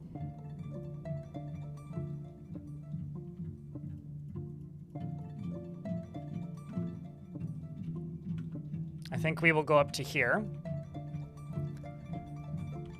Actually, just check coffins. Let's do tower caps. 1, 2, 3. And say wooden casket. How much wood do I have? Let's do 10 more out of tower cap, because 1, 2, 3, 4, 5, 6, 7, 8, 9, 10 it looks like. That Uristov was one of the dwarves that died. I don't know how many slabs I have. Let's just try and queue them up.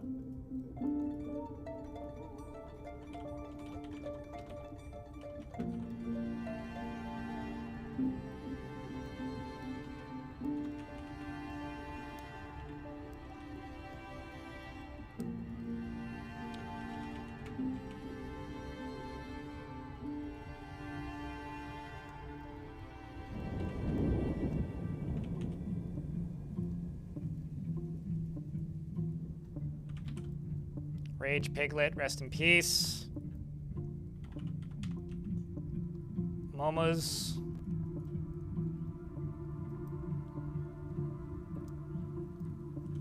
Esm. And I'll just run the ad now because I'm just going through names. Jurist.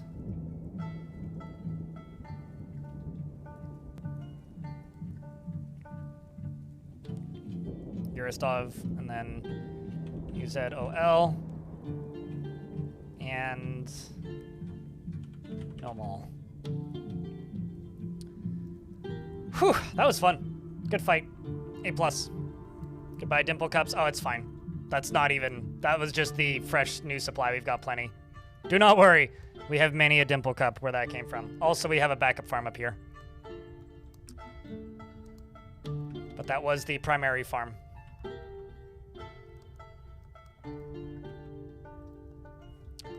Well, I think we should strengthen that up a little bit. I'm just going to go through here and unforbid everything. That was a fun fight, hey? I'm a big fan of leaving at least a cavern layer accessible. I'll make it defendable, but I'm not going to make it impossible for them to get in.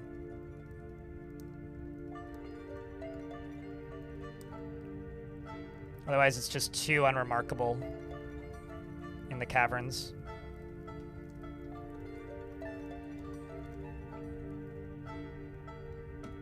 I wonder if I could chain up a baby...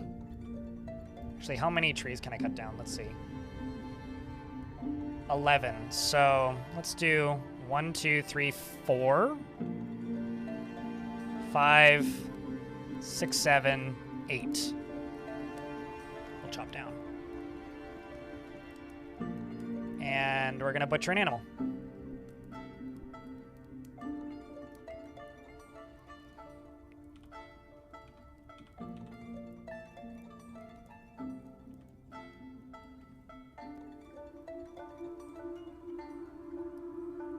So many deaths.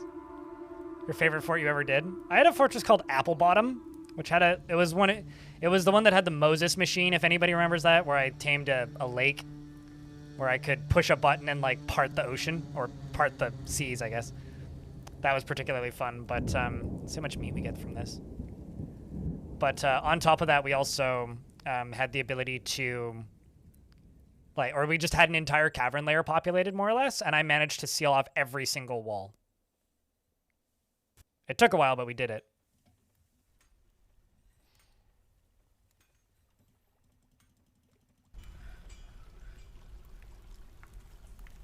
If you're wondering, Weed, you're still alive.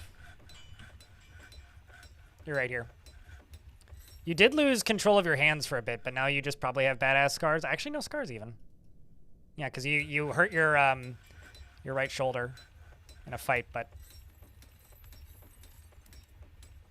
you're fine now. Rat, happy? Still existing? Vibing?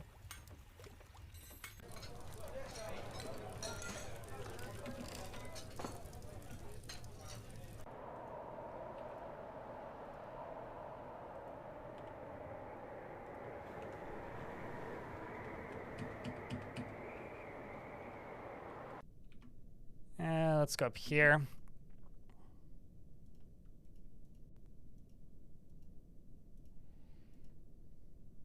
Let's see how close to the edge of this gets.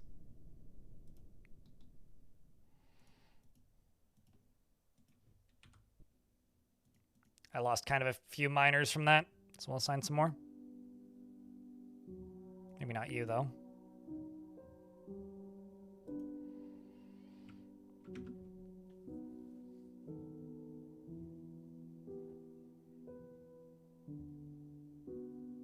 Still doing fine. You're not really a murder maniac. You're more of like a well-trained drill sergeant. I mean, you've killed a total of 3 things. It just happens one of them to be an Etten and one of them to be a Cyclops. That doesn't seem good. Oh, it's just stuff burning. That's fine. Speaking of stuff burning, Freddy W9, thanks for the brand new Prime subscription. Chat, can I get a big round of beers for Freddy? Do you guys want to see what happens if I pull a lever that releases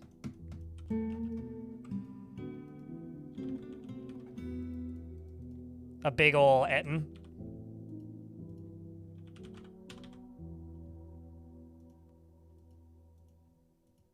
Into the dragon pit?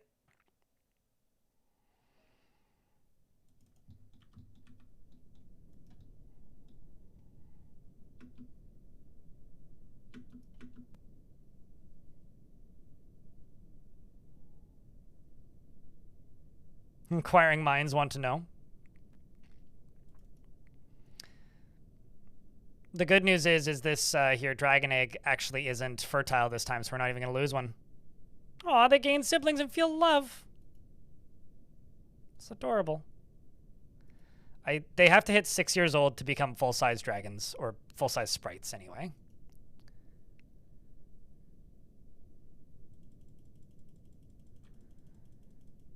Dragons are immune to other dragons' fire, I think.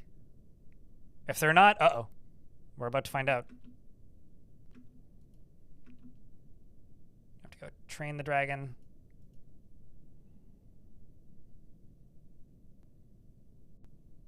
Kind of surprised we haven't learned any facts about dragon training yet. I need to wait until all of the dragons are out of the room. Or until all of the dwarves are out of the room with the dragons. Oi! Got ourselves an escapee. Buddy. Where are you going? There you go. Quit misbehaving, you little nincompoop. Alright, so let me just forbid those doors briefly. And then I'm going to pull this lever.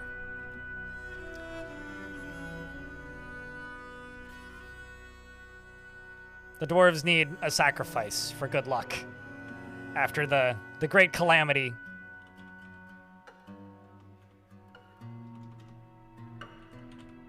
From the tombs. Or forcing us to fill so many tombs. Look at that. Grim times. I should quick save. Just in case something goes horribly wrong. Oh, you know what might happen? Mom and Dad might get unchained.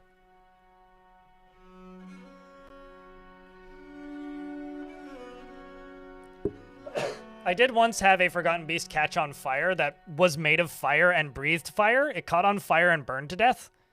It was one of the most confusing things I've ever seen, of embers. But yeah, generally if they breathe something, they're immune to their own thing. I miss Forgotten Beasts not being immune to their own poisons though, because then you could have like a Forgotten Beast that sprayed dust everywhere, that had sleeping dust that would immediately just knock itself out and it would fall asleep. Which honestly made sense as to why it had no kills and had lived for like 500 years. They probably just like dusted a thing once and then took a nap for a couple centuries.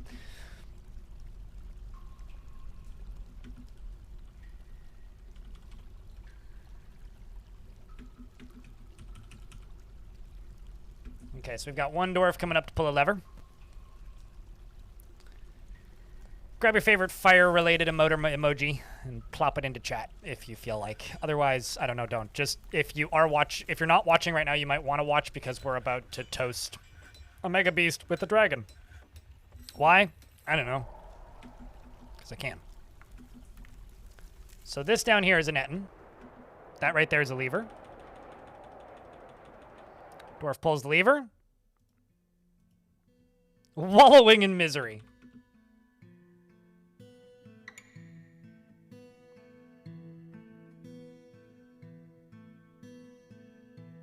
So, I guess that's what happens. Who breathed the fire? Was it Mum? Nope. The stray dragon hatchling bites the end. Did a hatchling do it? The baby did it! Oh, good boy. He's literally biting. Okay, hold on. The stray dragon hatchling bites the Etten tongue on the right head, tearing the cheek. He's giving very aggressive puppy kisses. And eviscerates a bunch of trash in the process. And does the rest of it.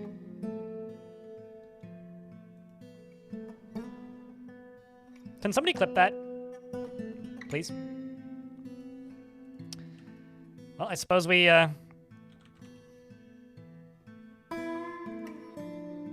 continue as normal. It's like, what else are you gonna do?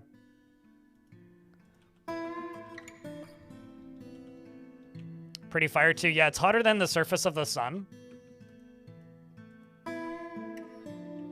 Which is kind of terrifying if you actually think about it. Speaking of terrifying, this may be the scariest thing in this fort. I've got 3 male giant grizzly bears and 2 trained female polar bears. Regular polar bears versus giant grizzlies. The grizzlies are over here, the polar bears are over here. They can't interbreed, but like...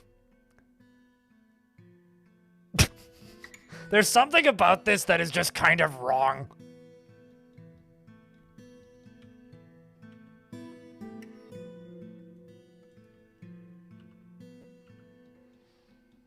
Thanks, Claiborne. Appreciate you, mate. Aren't you streaming right now? You sumbitch. Never change.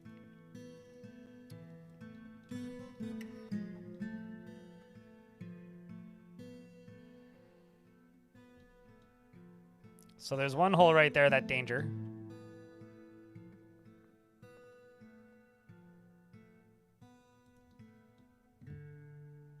Basically, yeah. I mean, it's the reason that there's so little smoke from Dragonfire is because it, like, when something normal gets caught on fire in Dwarf Fortress, it just burns, right? And it takes a little bit, and then it burns up. When you get hit by Dragonfire, the item just disappears almost immediately in most cases. Instead of just burning up, it just disappears. It's essentially just like an extermination ray. Where? I feel like I'm actually being pretty safe here. Like, this is maybe more one of the more reasonable. Deep within this place, we've discovered what must be a treasure of the gods. Which is a large asymmetrical glowing shirt. I need to know if my bear can wear it. So I'm assigning it to my duchy because it is large. It might be too small, but I'm actually gonna real quick go down here. Just forbid all that so that can just drain out. I'm also going to deconstruct this.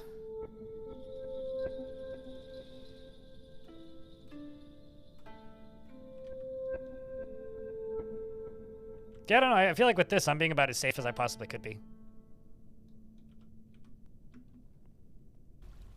Have to fight 2 types of bear? They're all tame. They're friendly.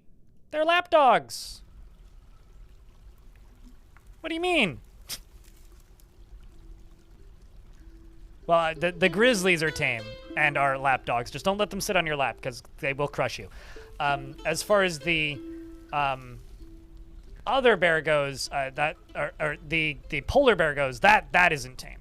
That is, in fact, wild.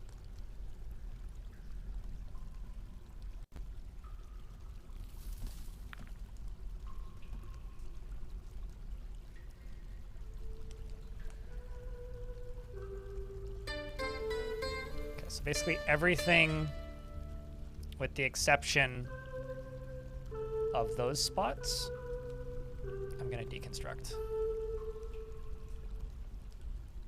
Because those I can just dig around. Up here, though, you can be channeled through.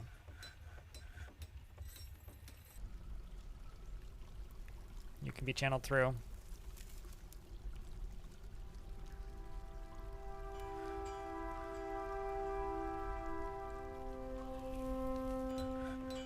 Who has laps that big? Dwarves.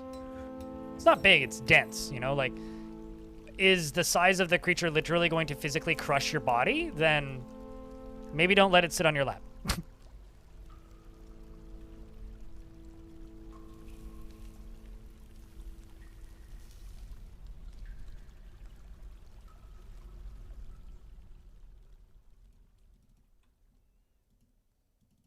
So it's less about who has a lap that big and more about who has a lap that dense. That's a diamond cluster. Don't.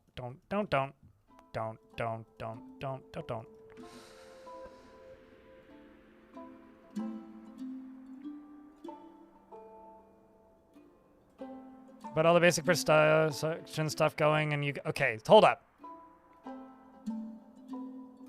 Rule number 1, for me, personally. Never overwork your dwarves. You have 14 dwarves and you have steel going. You're probably overworking your dwarves. If you start noticing dwarves slowing down or, like, refusing to do jobs, unassign jobs. Don't make them all be working all the time. Dwarves need to take breaks. They need to rest. They need to socialize. They need to hang out with other dwarves and make friends. So just make sure whatever you're doing that you give them enough time to just chill out. Otherwise, they will slow down and you will run into production and, like, subordination issues.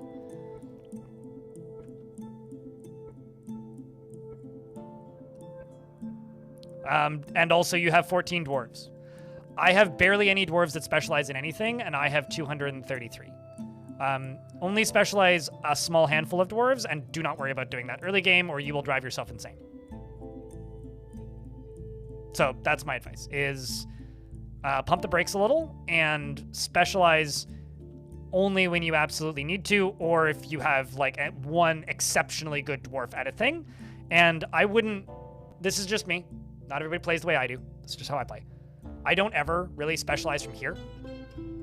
What I do is, if I have a dwarf that's particularly good at, say, weaponsmithing, I will go to a metalsmith's forge, and I'll go to the workers tab, and I will assign that particular dwarf to this shop. So let's say, I don't know, who actually is the best? Ast, who's a legendary armorsmith, okay? So now Ast is assigned to this shop. I want him to be available whenever there's armor smithing jobs, so remove that. And then instead of assigning from the overall manager's shop, I will click on this button and be like, make me steel. I think I need greaves, but I could be... Actually, what do I need?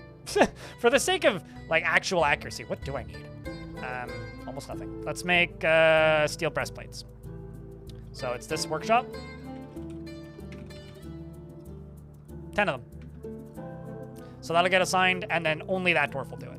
I don't really assign specializations outside of that, because what I find ends up happening is the game isn't really built for that, and you'll run into conflicts, and things will slow down unnecessarily. So if you want stuff to be quicker or more convenient, don't worry about over-specializing, especially in the early game. And you have 14 dwarves. I wouldn't specialize anybody right now.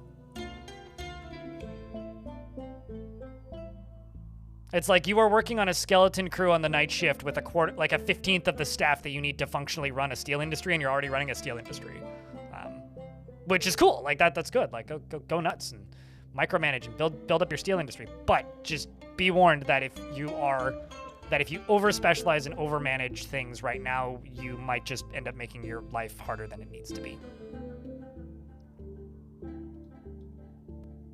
Hopefully that helps.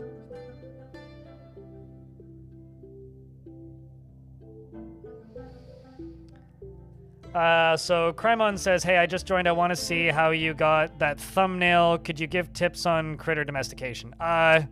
Generate worlds with more Mega Beast caves and turn up the frequency of Mega Beast invasions in the difficulty settings, which is what I did. And as far as the thumbnail goes, well...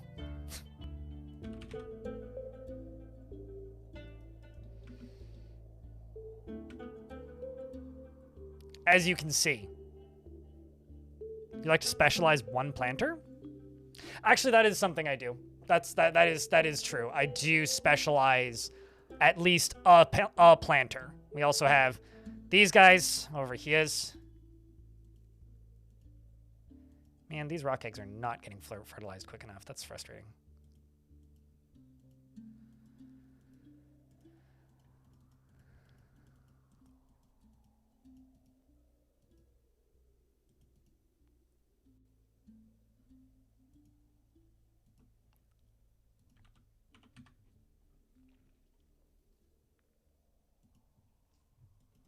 Just make sure that they're all there.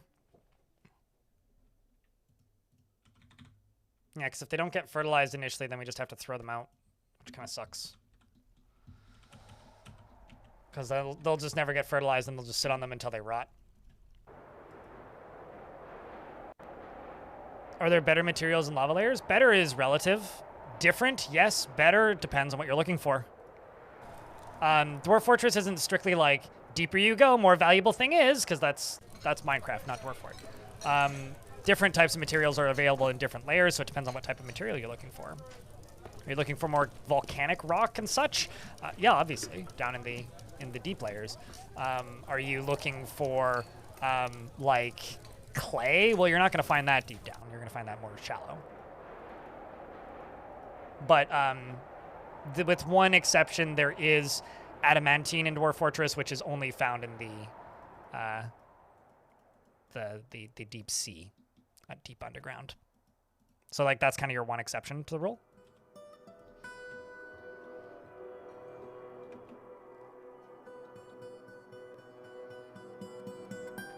As well as god metals, but those are a little bit more specific.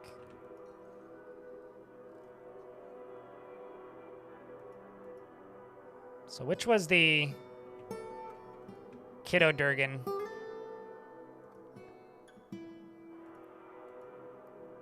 Who got the kill?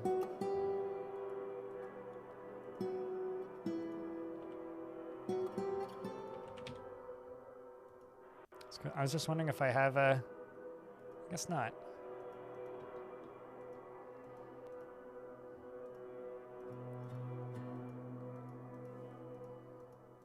Just curious who will be given the credit for it. Huh. Guess nobody got given the credit for it. That's interesting. It literally just burned to death. Figured somebody would have it, but...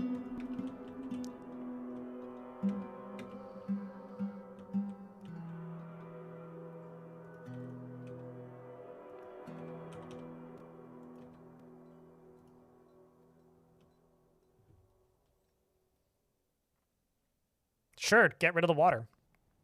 You have to move the water. And before you ask, yes, there's ways to move water.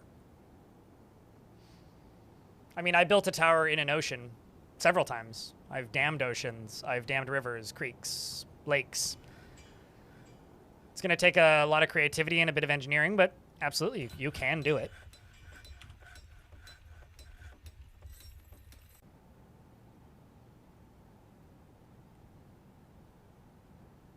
All he did was fish without the rest. I tend to unassign the fisher dwarf off the bat because fishing provides a massive amount of food and crafting materials off the bat, which is useful, but you don't really need somebody to just be fishing around the clock full time right out the gate. I like how the most pissed off dwarf in the fort is a baby. That honestly checks out. Some elves have arrived to trade. Let's go back up to this middle cavern layer and do some construction up here. Because you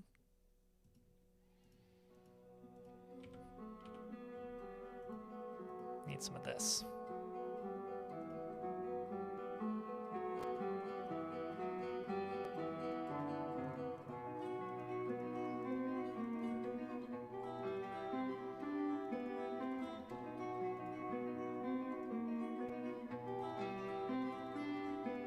Let's also go up 2 walls. Let's just finish sealing this off for now.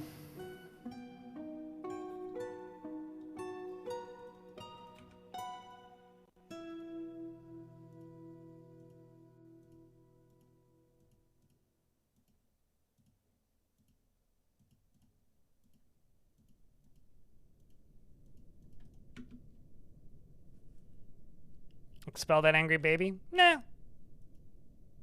Their parents, maybe. But we'll see if they come back around. They probably just saw something really fucked up.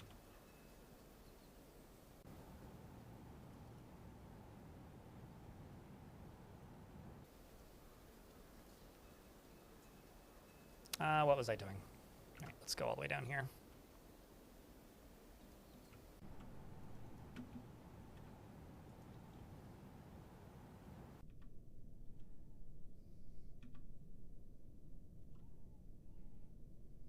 Let's go here. Get that dug through.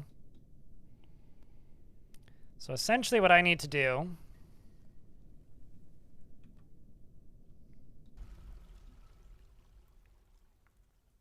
is not dig through this and not dig through that. So not this, which means I can dig through all this. Not this.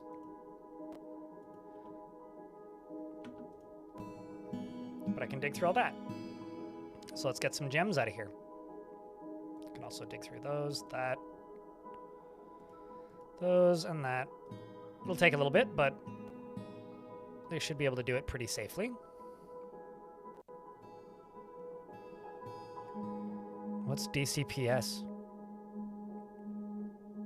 Yeah, I think like if you have 14 dwarves, like basically like what for my rule of thumb, before you have like a population of like 50 or more, about 20% of your dwarves should be socializing or doing some sort of relaxing at any given time. Once you get to a higher percentage, then like that number goes up. Like you want to have like, I'd say I try to have about half of my dwarves doing some sort of non-physical labor at almost all times, because I find they're just much more efficient that way. And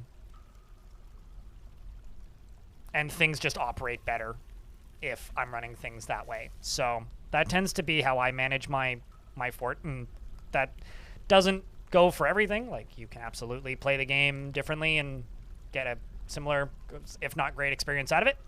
But that is how I run my fort, and that is how I run my forts. So this right here needs to be smoothed. And this right here needs to be smoothed. And then I will fortify it. And we'll peek behind it. The elves are like, greetings from the woodlands. We have much to discuss. They'll give me 14 trees. Excellent. That's very kind of you.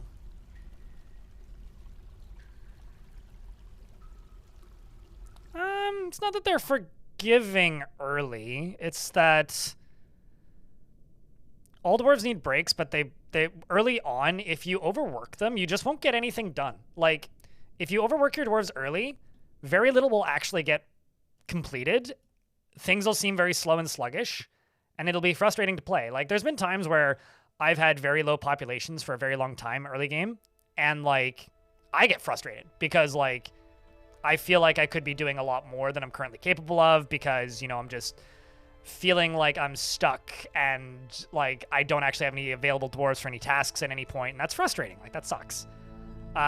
So because of that, like, what you want is you want there to be more... You want there to be more available dwarves at any given time to complete a task that you need done right now. And you don't want the dwarves that you do have to be overworked and, like, burnt out, basically, and wanting to socialize, because then they get upset, right? How can you regulate how many dwarves are working? Don't queue up too many jobs. Like, if you have, like, 40 dwarves, and you have 45 jobs queued up, and every single workshop and 3 of each workshop, nothing is going to get done. If you have 40 dwarves and 6 workshops and 8 jobs queued up for those 6 workshops, stuff will get done.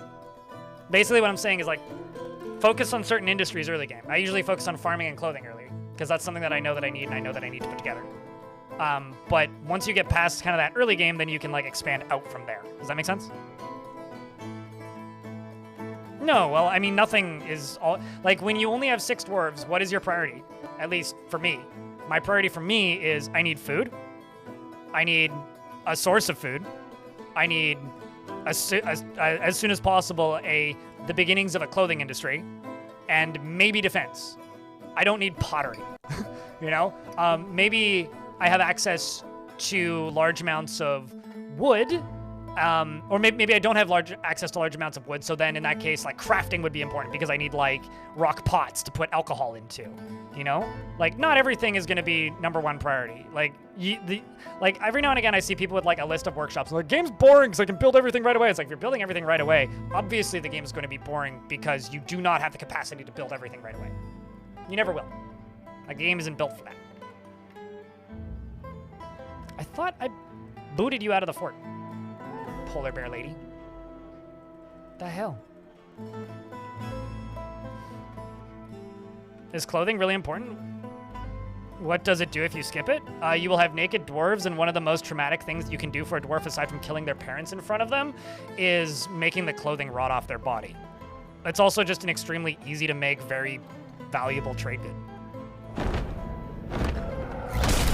Forgotten Beast, Eli has come. A feathered 8-legged alligator. It has a bloated body and amethyst feathers, which are fluffed out. Beware its noxious secretions. It secretes toxic toxins, and it's in the layer where it can get to me, so it's fine. I feel like that should be kind of self-explanatory as to why, like, clothing is important. I don't know.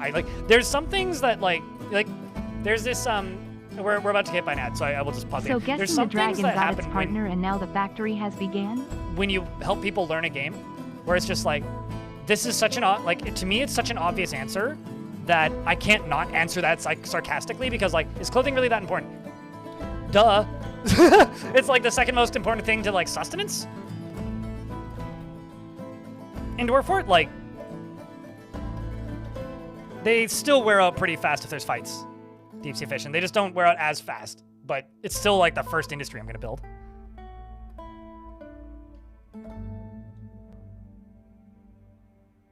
I fucking hated that. Like, literally when they added the tech tree to RimWorld, I modded it out for the entirety of that game's existence. It's like literally the worst part of RimWorld by a fucking goddamn mile and a half. I fucking hate that stupid tech tree. Murky, thank you very much for the 3rd month. Welcome back. It's fucking ridiculous that, like, man, I fucking hate that stupid tech tree. Garbage.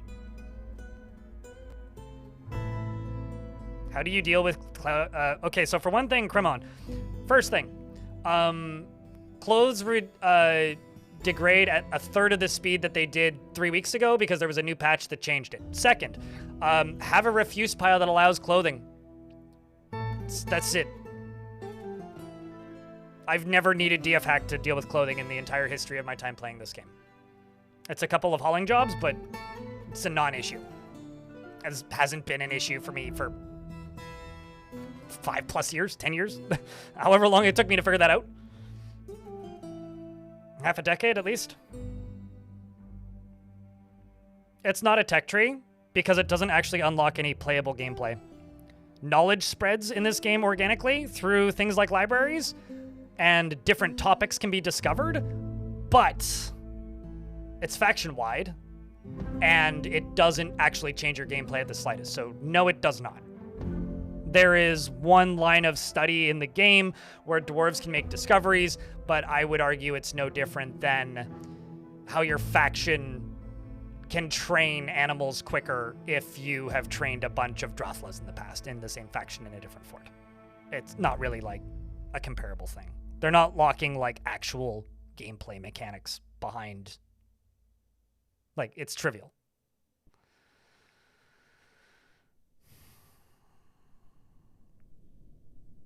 So you're not caught up? Well, this should answer your question. Oops. That should answer your question.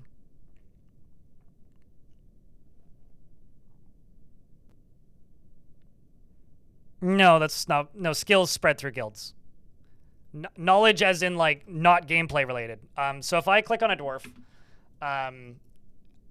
chat, please try and clip this so that if somebody asks me this again in 10 minutes, I don't have to explain twice.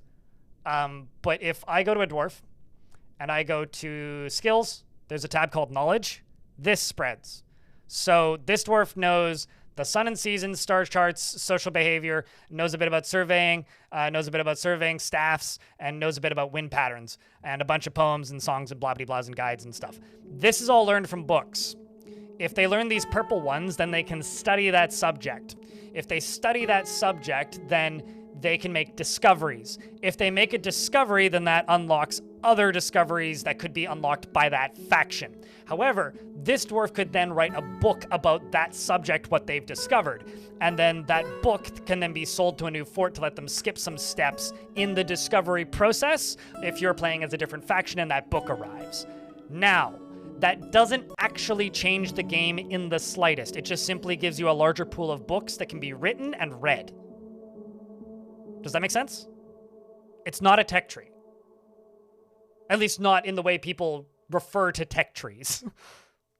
The amount of knowledge grows within the entire world the longer the world's been around because of the numbers of books that exist in the world. Calling it a tech tree is kind of a misnomer.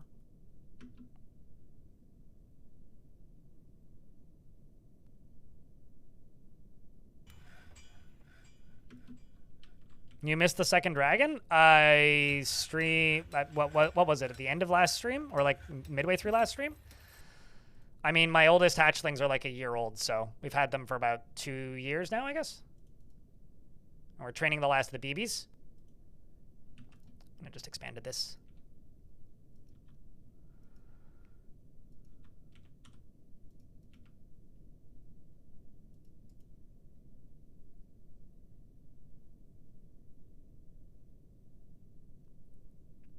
It also completely limits your ability to expand in an organic way that makes logical sense. Bah. I hate tech trees in general. Uh-oh. Beastie got to us. Because I forgot about it. Because I forgot about it, Idle's dead. I thought I had the game paused still, but I didn't. Singe dashed. That thing looks fucking cool, man.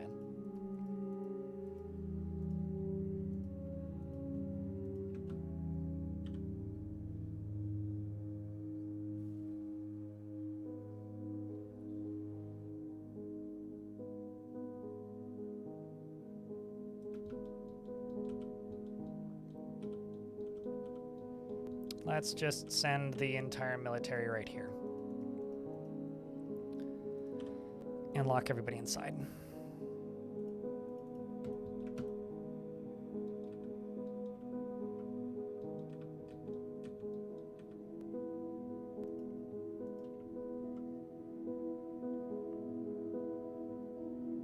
I don't know what the value multipliers are next to Forgotten Beast Bones, but they are worth like 10 grand if you sell them as a pet.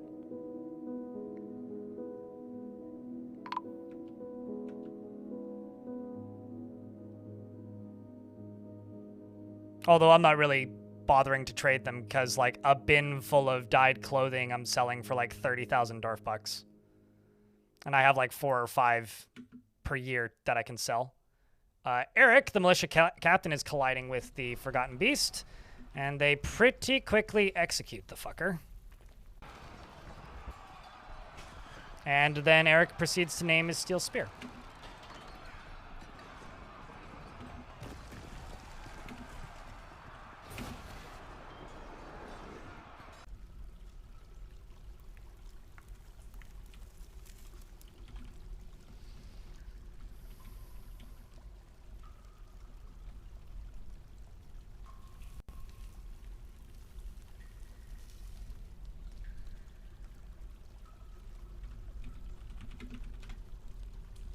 Oopsies.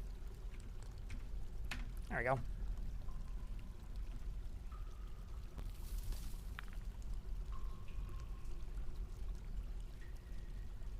Hey, Falger. How's it going? I've got an army of baby dragons, because they haven't grown up yet. And, oopsies. That's a rack.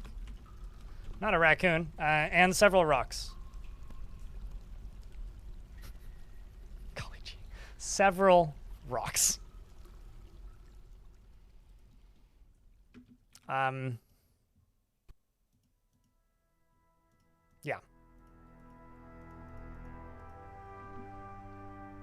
Is there a plan for the grown-up dragons? If I had a plan, I would tell you. Not really. Currently, it's just occasionally throw a troglodyte or an Etten in with them and then laugh hysterically. That's the plan currently.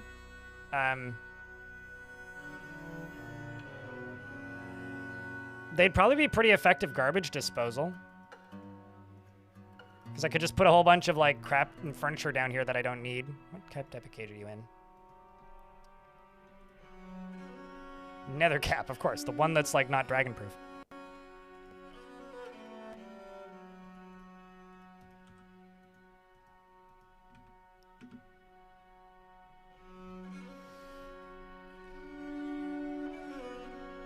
You want me to name a dragon Radish? So you're telling me the dragon is only rad-ish? Okay, boy or girl dragon? We do have some options. Another rock has arrived. Blah. This one is probably going to turn into rock wings. It's a bird of prey so mighty and ferocious that it dwarfs many dragons. Yep. It all beneath its mighty wings should fear the sky. Where is it? Okay, this one isn't related to any of mine. I've got too many already. We're just going to eat it.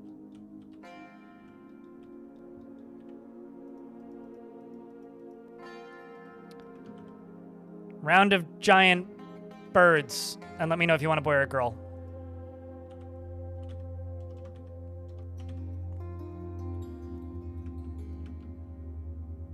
$409. Whatever there is more of. Okay.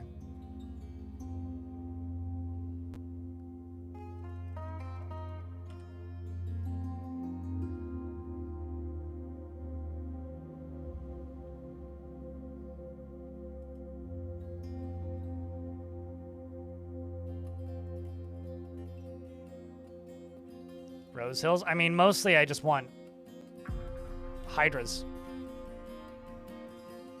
Because those I can do more with than this.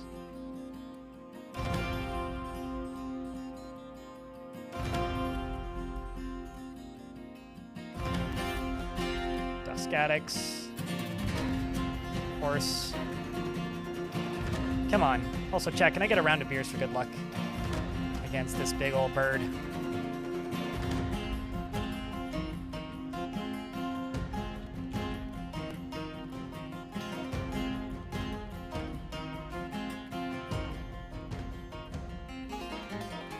Dwarves will come closer to it and it'll notice eventually.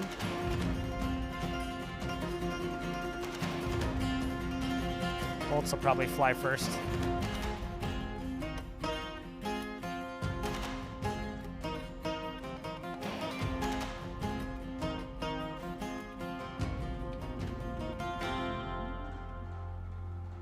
Dwarves killed it pretty fast, hot damn.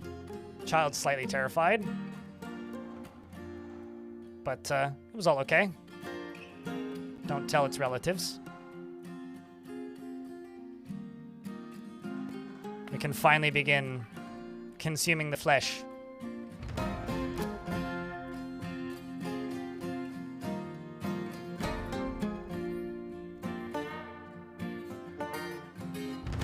You managed to do the thing that you were thinking of missing your dwarves. Oh, without freezing them to death? Because like you were running into issues with it being significantly colder than you thought it was, aren't you? No. Well, they appear to be done trading. All right, you right there can get dug through.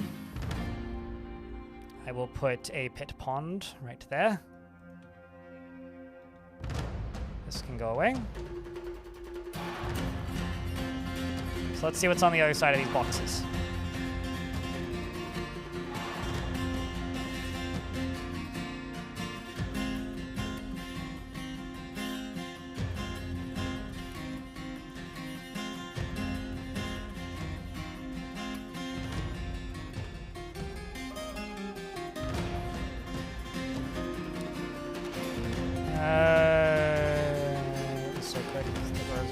Dwarves are overpowered. I mean, that is by design. They have smaller populations than everybody else. What is the stockpile near the dragons? It's gonna be full of coins. I haven't been producing as many though, because I kind of forgot, actually. I'm gonna make a whole stack of gold coins.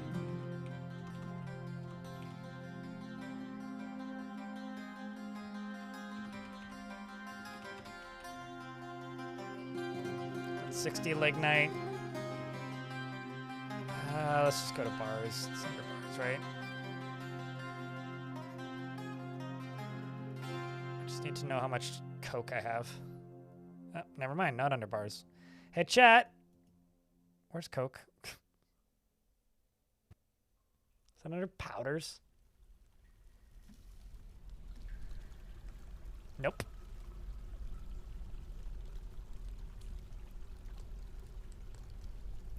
It's not under tool, is it? Nope.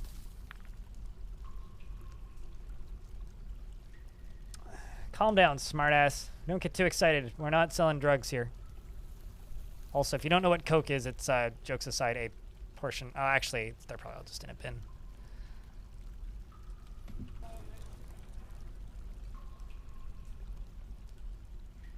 I see the problem.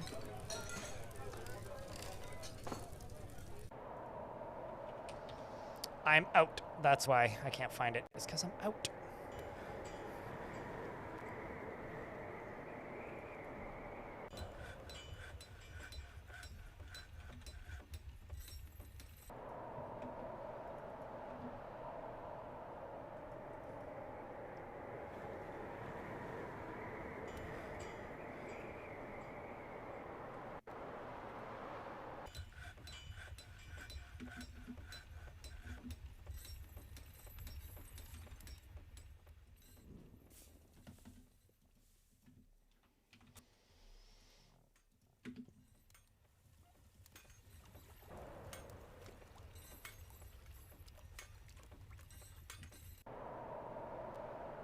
Just add a 7 and a 1, and that's how long my longest one is, and ever. We've uncovered what must be a treasure of the gods. Well, that's good. We've acquired a large, sleek, ruddy metal high boot. Also, Duke is who I was checking. The concept of my Duke training a polar bear is kind of disturbing. While feeding it the foot of a forgotten beast. We've also found an echo of a divine forgotten retribution. Ooh, aren't you friendly looking? This is a soldier of Vortub. It's got a shadow stuff quiver. It's like, what is that? I don't know, shadow stuff? What do you do? It's a 3-eyed humanoid. It has 3 long hanging tails, and it bears a malodorous pustules. Malodorous pustules. I'm not going to Google that. It has blue-gray skin, which is leathery, and it was created by the dwarven goddess Ostob Larval Spittles, the Lurid. It is part with death and disease and deformity.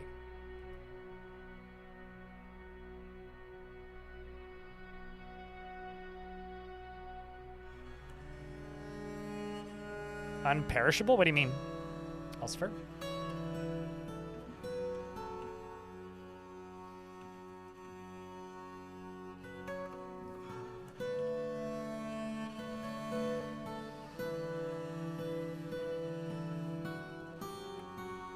Gross indeed. Charming. Mm-hmm.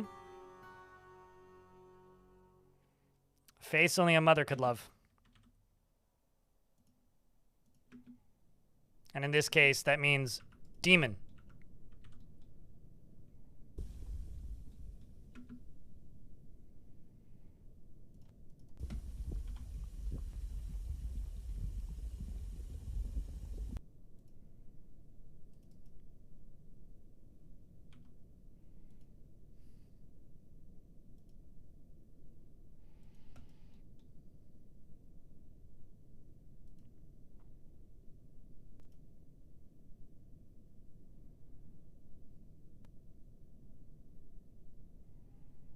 Stay away from your eyes and nose. Yeah, I agree with that feeling. There you go. So that is now gone. This can be gone away.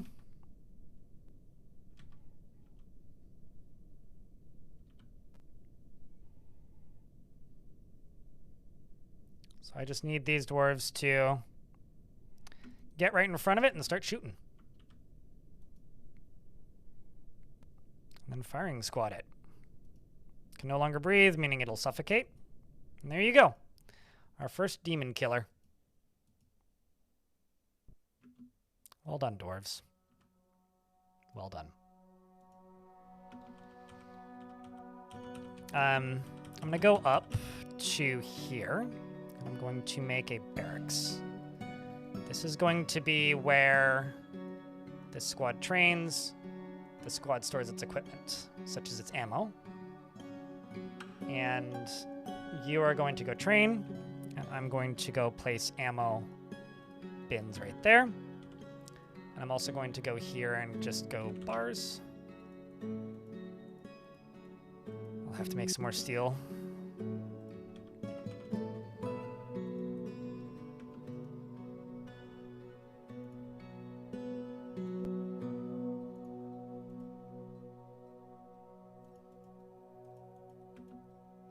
Especially considering I'm running out of lignite. Like, this is maybe not optimal. So let's climb around in here a little bit and see if we can find more lignite.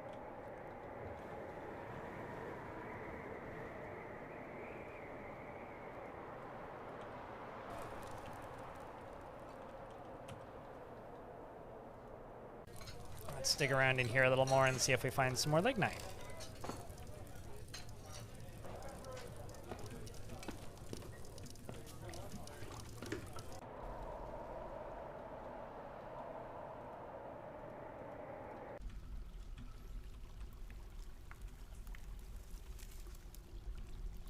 Looking for the lignite.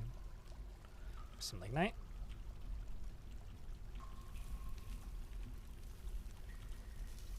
There's probably some in this layer too.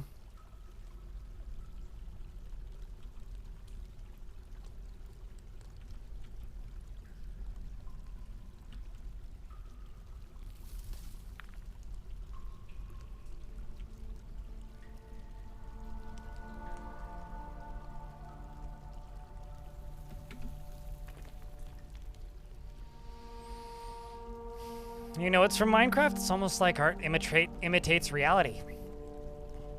It's almost like.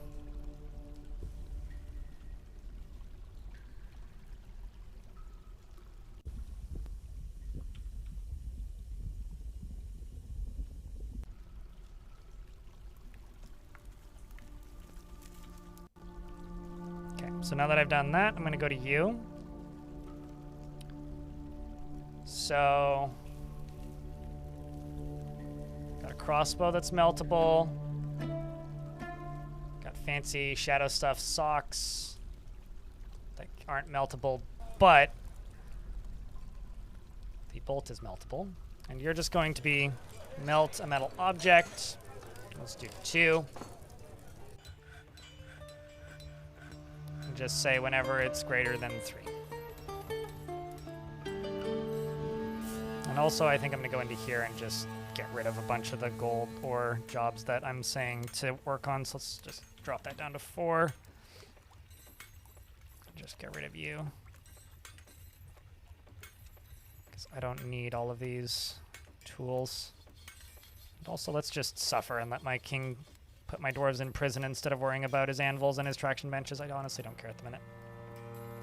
Got bigger problems to worry about. And focus on. I think you know the answer to that, Sergeant Donut. But ain't the English language fun?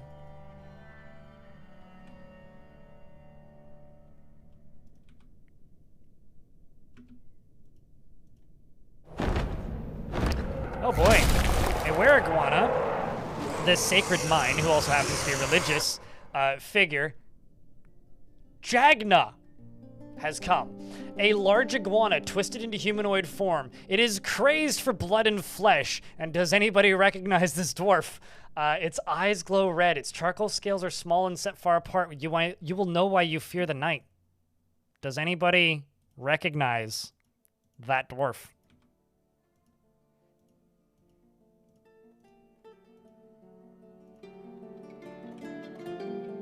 Because I certainly do.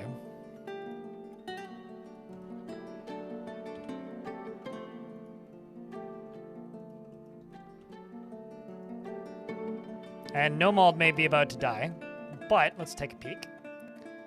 Killed Odin the Dwarf and a Raven in Squidward. And is a member of the North Guilds in Squidward. He's friends with Daggett, Michael Bay, Necron Tyr, Snail, Qin Green Tea, Akenton, Batome, Darius, Glass Half Empty, 409.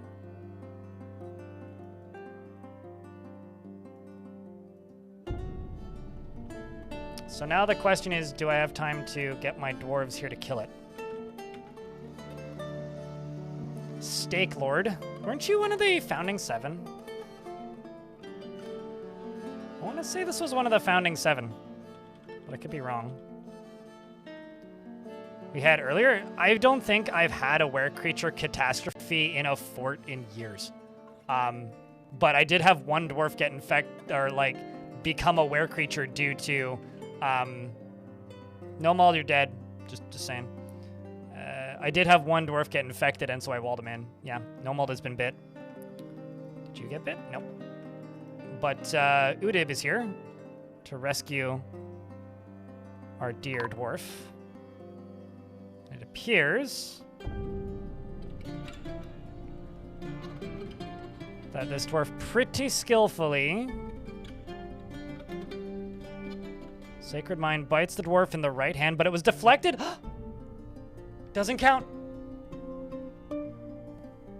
That was a Weriguana Zonalar. So I just killed a dwarf from one of my previous forts. And also, Nomal died, by the way. Can I get a round of S for Jagna? You were an important dwarf to a previous fort.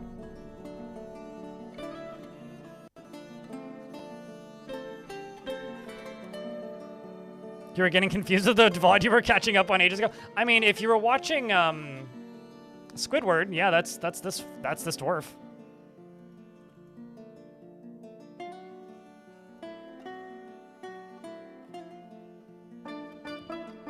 Also, for those of you who missed it, we've also killed 3 Bronze Colossuses in this fort. 3.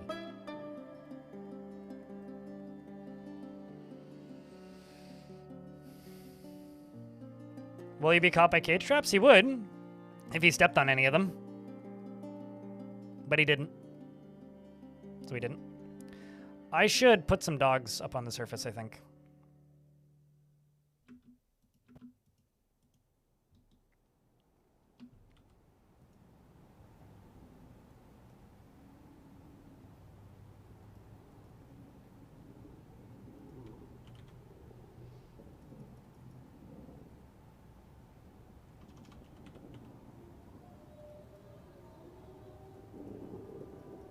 I'll just slaughter some of them.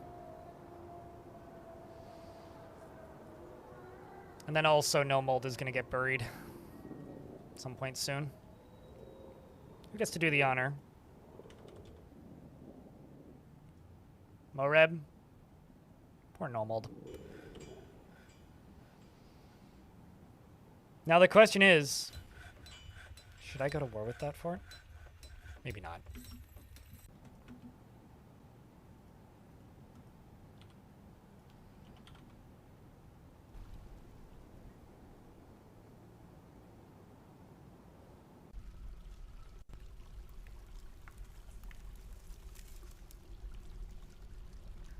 Now, I am losing some of the happiness in dwarves because they're spending way too much time running from place to place, and we've had some deaths, but nothing major.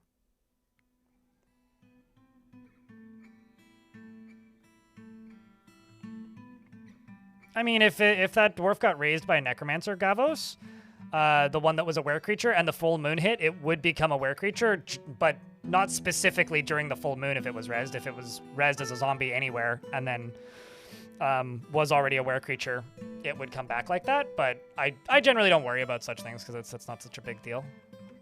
Also, like, there's no necromancers anywhere here. Also, we'd probably still just kill it because we're kind of super strong. So this is a troglodyte down here. Let's link this cage up to a troglodyte. You guys want to see a troglodyte turn into a piece of toast?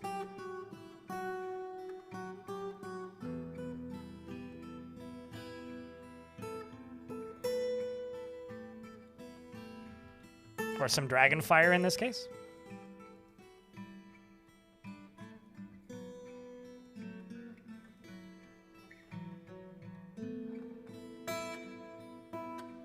Well, in which case, hold onto your butts and grab your eyeballs and glue them firmly to the monitor, because today's been a lurky day. It's all good, though. It is a Thursday. I hope that your work day has been good. Yeah. Help me keep the chat moving, if nothing else.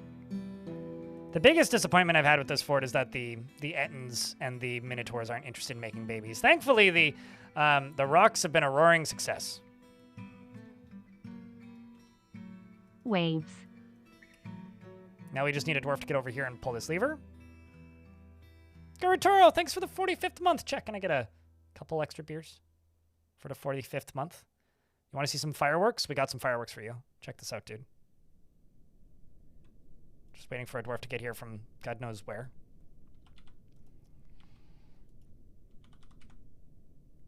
.409 specifically. Actually, not that much further to go.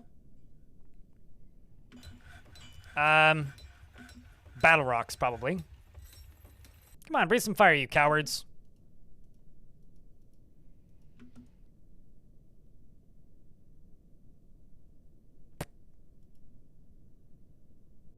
They're like cats. They're playing with their food. I'm so disappointed.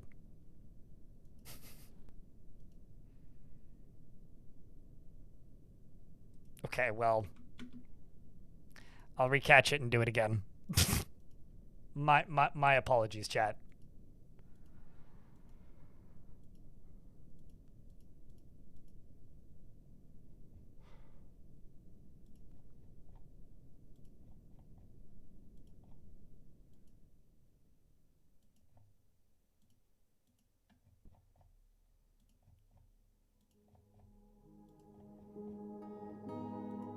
Where'd that Cyclops go? There's a donkey.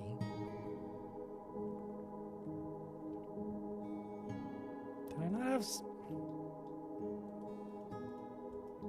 It's like, I know I have the Hydra. Maybe they're hauling it. It just played dead and the dragons didn't know what to do with it, so they stopped trying to kill it. Today we learned that, how are the monster babies? They're not monsters! They're very polite little lizards. They didn't even kill a troglodyte that I tried to kill with them. Fine. I did have a dwarf from a previous fort just show up. A dwarf from Squidward, as a matter of fact, as a were-iguana. And, well, we killed him. Although we did kill Nomald, which is a shame, but it's okay, it was just Nomald. Where am I? I'm lost. There we go.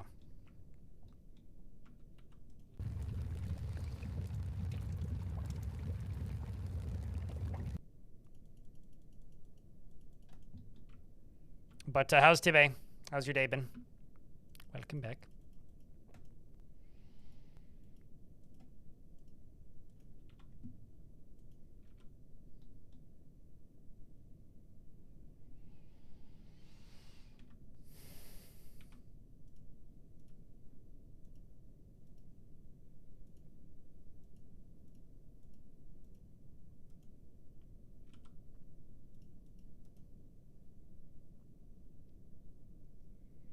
Outsmarted by a troglodyte? I don't know about smarted.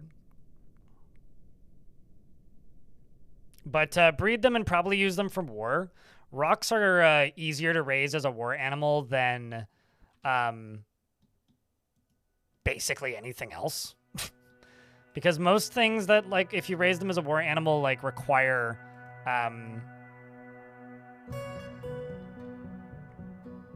Uristov is haunting the fortress. Did I not... I swear I did.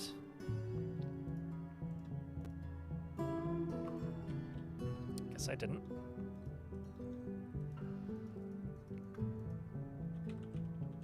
Oh, I know the issue here. Yep.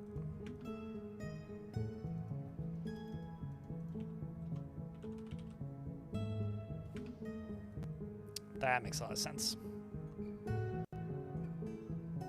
What's with all the glass? It lets me see the layer below. So because I have access to glass, if we go down into here, we are building down into the fun tube, and it lets me see where the lava is and such, and where, like, important materials are. It basically gives me kind of an unfair advantage against what's beneath it. That's what's up with all the glass. Basically, it lets me see the layer below, so I know that there's... Well, I already knew that there was water there because that was exposed previously, but, like, I know that there isn't an open space right here where there could be a monster, so I could just dig a stairway down into here. Right now I'm getting rid of it and replacing it so that I can get rid of this mud, which will bugger up all my plans.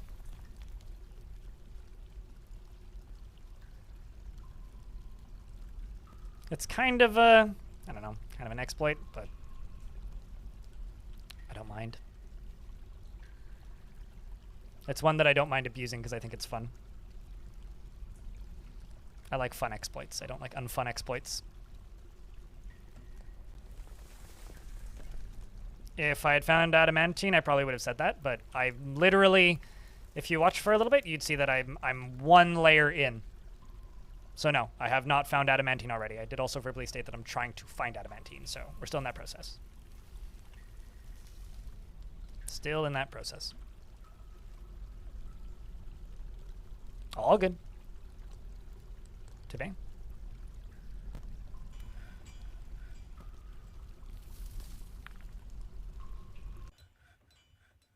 How frustrating getting down to hell was. Yeah, you know, it's funny. We were talking a lot about nostalgia from old versions. Like, the only thing that I really miss about version 47 at this point is the fact that you can't just dig underground and dig into hell. Like, you have to dig through, like, water and diamonds and monsters and bears and lions and tigers and blah. It's like, come on. Just let me dig. Just let me dig into hell accidentally, too deeply and greedily. Like, that's the fun shit. That's how I like to dig down, but the game doesn't let me do that no mo. That's kind of blurg about it.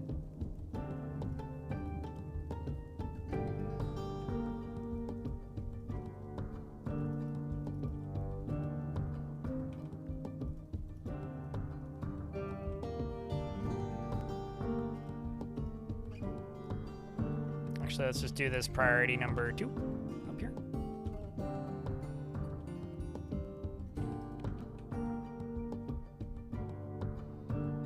Nope. You hit Slade, which is Dwarf Fortress's equivalent of Bedrock. Exterminator? What?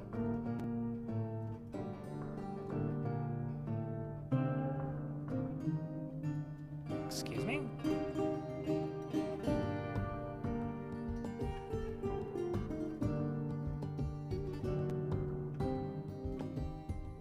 Something... Huh.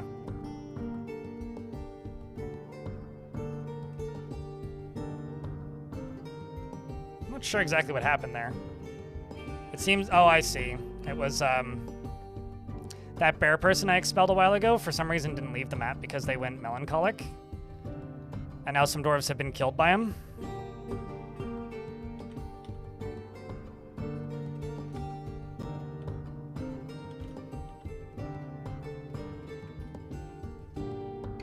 Which means justice must be served. A beating and 113 days in prison, turns out.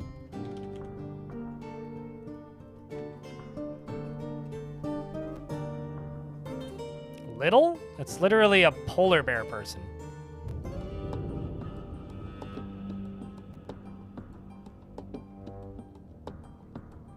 Nor ever saw it. Yeah, I don't know. One of my favorite eras of Dwarf Fortress was when you could accidentally dig into hell.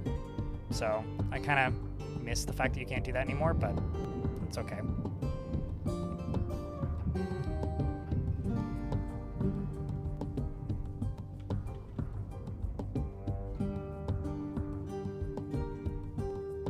Yeah, large brat. The biggest, even. They'll catch it eventually. He's not going anywhere fast. It's not like he's running.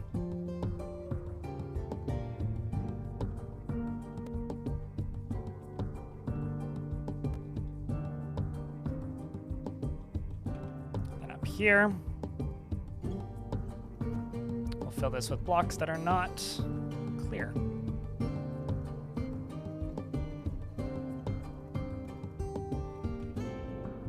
Then I could do this the violent way as well if I want. I could cave the surface in on this.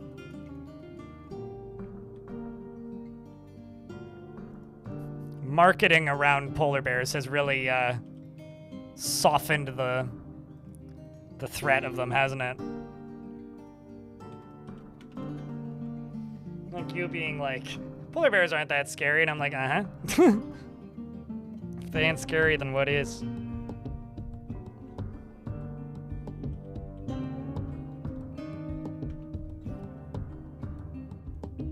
There's gotta be some lava right there.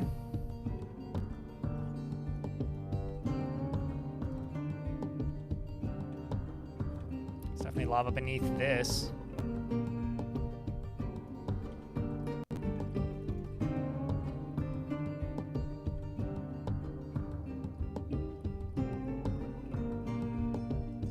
Let's find out what's behind this wall first. They have a really good PR guy. PR corporation, more like. It's more than just a guy. That much is for sure.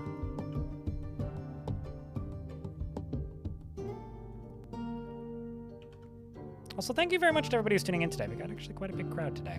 Things are lurky, but that's okay.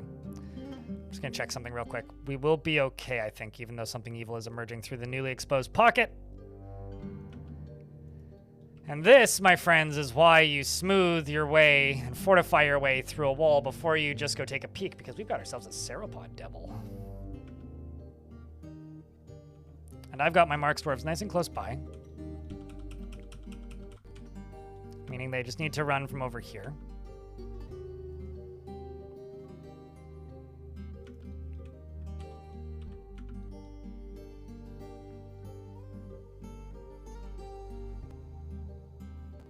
The problem is I need them to occupy this one tile right here, or this whole exercise is kind of worthless. There we go. And they stand there. This is a Sauropod devil, which doesn't have any kills. And dreams of bringing lasting peace to the world, my asshole.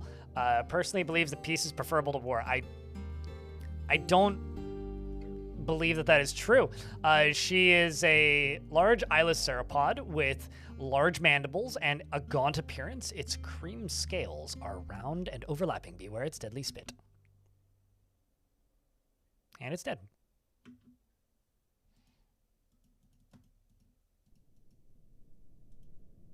And then I can dig through these. Send those dwarves back to training. Something, something peace, something, something war, something, something never changes. You know, the works.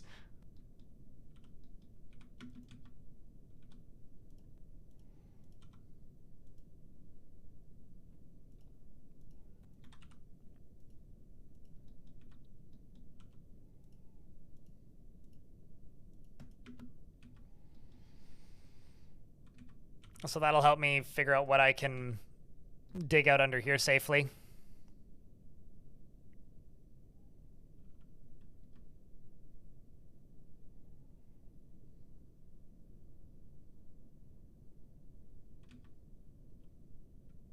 And this will let me dig out enough space down here that I'll be able to go even further down. Once you dig through that, we can smooth this and then fortify that right there. Because there's something right there and I don't know what it is. Could be a monster, could be an artifact, could be an item, could be something else. Do you guys have any plans for this weekend, chat? Sitting around and doing nothing and playing video games counts. But me and my editor are working on a follow-up to the mermaids videos, so hopefully we'll have something with that soon. Tomorrow is the 1st, I think. I don't think there's 31 months in April. 31 days in April. So I presume tomorrow's the 1st. So, hey, it's treasure. So that would mean I will have to, or not have to, I will be making a Future of the Fortress. Probably sometime this weekend. So that'll be fun. Let's see if I can butcher a devil.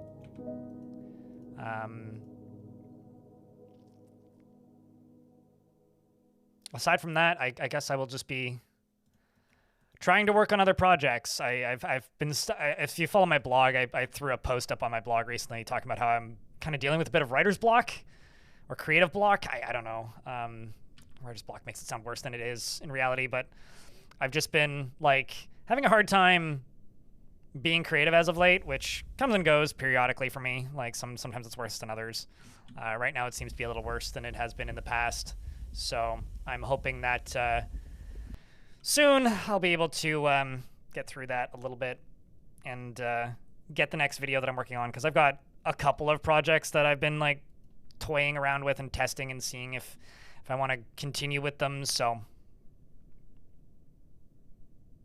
what's that? Belting? You have a nap plan. Wait, you plan naps? Suspect you'll be tired. Other than that, I'm going to go do some content creation for the knitting podcast. Cheers, Amber. I'm not gonna lie. Like, I assume that other people who make stuff on the internet find this funny, but as well, similarly. But I find it really amusing and also kind of fun, or funny in some cases, to learn about other content niches that aren't mine. You know, like I know my world, right? I know video games. I know like software and like that kind of part of the world of content creation. I don't know anything about like crafting stuff, really, or like knitting, and the concept of a knitting podcast is just genuinely one of the funniest things I've ever heard of, but I also really like it. Like, it's neat. It's a pagan holiday. Oh, okay, that would be why it's outside of my realm of knowledge. I love the aesthetics of paganism, but that's basically all I know about it is what some things look like. Okay, so I told them to butcher something, and they're not butchering the corpse, so I wonder what they're actually butchering.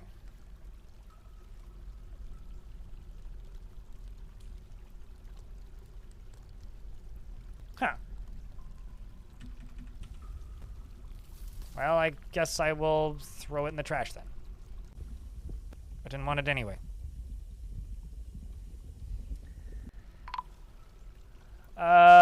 Human caravan has arrived.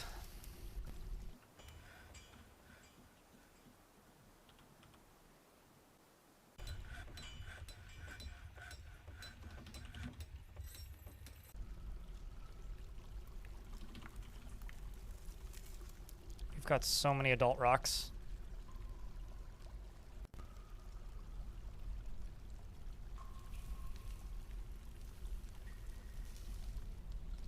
I'm just going to start war training all of the male rocks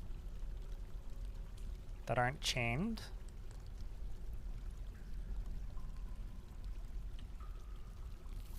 And I'll keep assigning them up to Weed McYeet.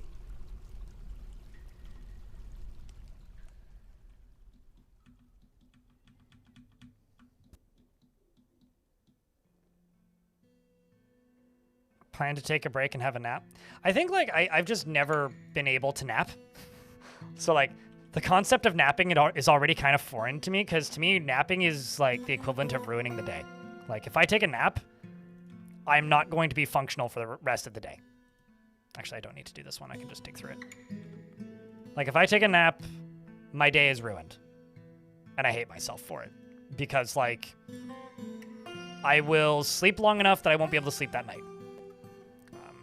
Like, I would rather be, like, groggy all day. Like, for me, a day where I'm going to nap is, like, I'm going to go sit on my bed at the right time of day where, like, the sun comes through my window and then, like, stick my foot in the sun. That's, like, a nap for me, but I don't ever actually fall asleep, because if I fall asleep, I'm screwed. The rocks just had baby hatchlings, I think. Unless I misread that.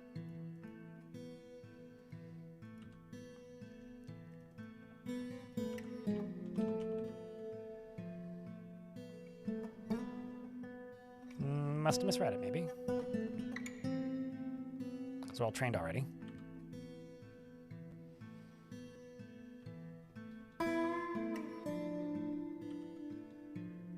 Okay, up here is where I want to dig through this.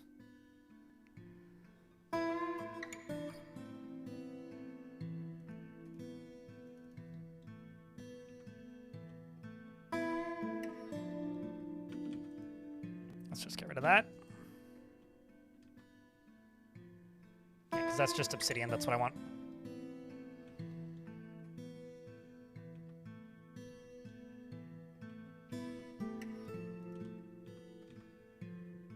So up here, I want to know what's over here. So let's just do a patch of green glass.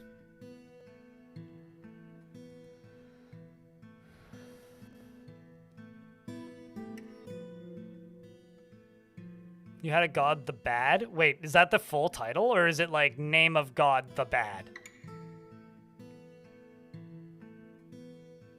Should I fill an upright spike trap with 10 spear slots, or is less than full sufficient? It'll do more damage and have more chances to hit if it's full.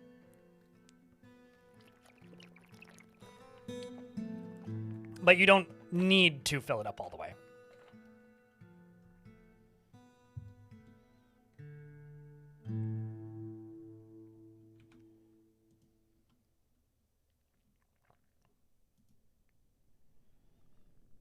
Okay. I'm just gonna wait for those 2s to go away. Once this is all 1s, then we can dig out the last of this. The 2s are just bouncing around and ricocheting over there. See, I'm more of the best kind of guy, you know, than the bad. Unless, it's Michael Jackson's The Bad. I'm sure that's somebody's god. Okay, so this should all be safe. That should all be safe.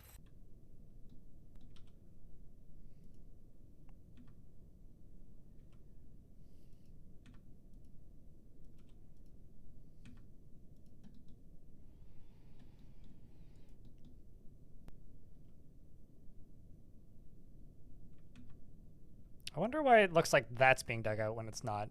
Like, it is kind of imperfect, but...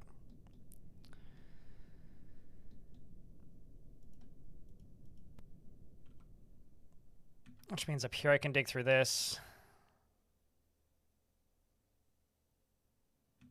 There's water back there.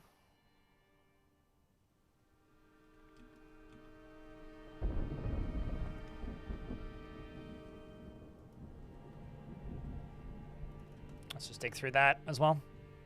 We'll do this as priority 2. So I'll do that one very last.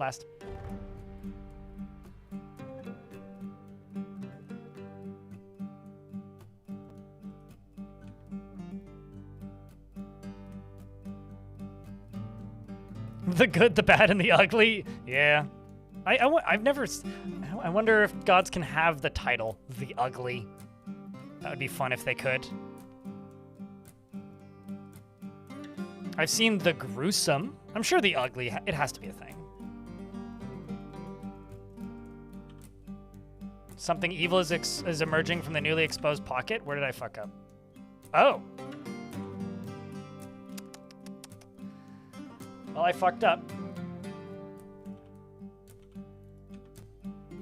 Wish us luck, chat room. Down here is Eshton, who's a adequate miner. Runs away nice and quick, like a good dwarf should. This is a Devil of Embers, which has a gaunt appearance. It's a very large ankylosaur. Ankylosaur. I'm gonna just forbid all of them gems, so no dumb dwarves decide to do the dumb dwarf thing and die like a dumb dwarf. And Kiddo down here is having a playtime.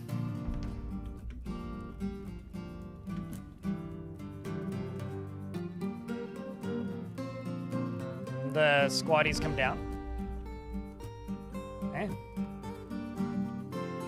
Where'd it go? Okay. I'm actually really dumb. But thankfully the dwarves aren't as dumb as me and saw it popping up. But it did get a kill. It killed Zasset, it looks like. Who is one of my military... Actually, my squad leader. So let's get some additional Marks dwarves into the squad. Some more bolts are fired, and the creature is killed. And unfortunately, I lost my squad leader. Just make sure that you're not assigned as a hunter. You're not. So it's Zotzir? Yeah, I know there's a word for it, but I've just never seen a god with that subtitle. I've seen, like, the dark. I've seen the evil.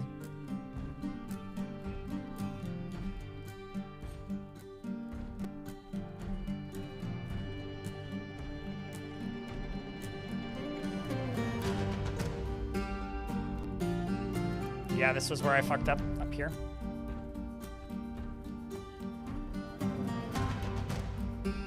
Kind of makes sense, though. There's lava back there. Although honestly, I feel like I can just deconstruct most of this green glass. Just move down.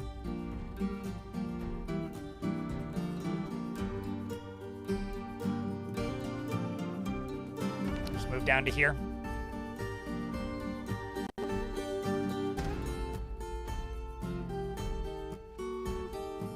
That last one there is sketchy.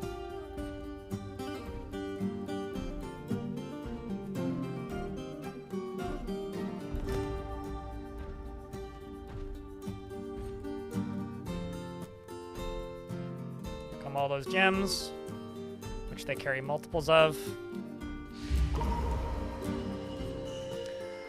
So do I. 94 tails, so do I. Or at the very least, like, get a bigger patch. Maybe, like, not if you miss them dying, but at the very least, like, their family tree or something.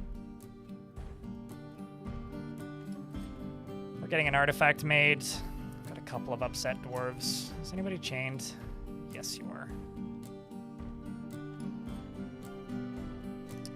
All right, I tried to save you, bear person, but I'm just gonna starve you to death. Just had too rough of a life, I'm sorry.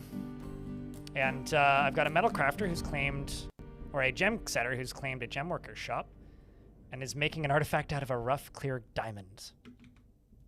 Well, that's gonna be dope.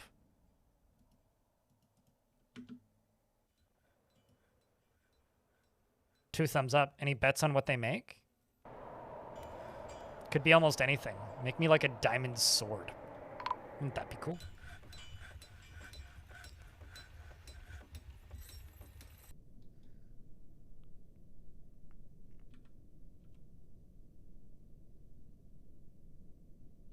Actually, maybe don't do this.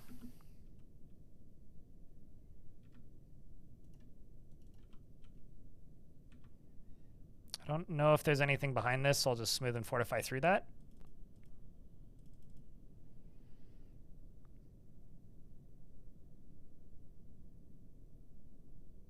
No clue how deep the map is. Yeah, we're minus 98 down there. The map goes down to 121 and goes up to 62. So minus 121 to 62.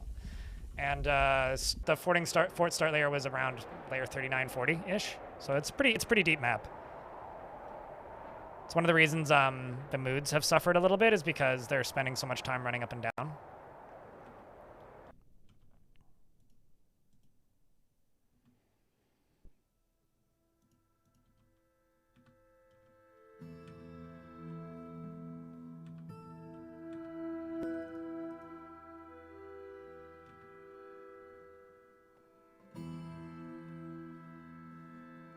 This will hopefully do a little bit of sizzling. Gem setter has created. Damn! Yustuth, the gem setter, has created.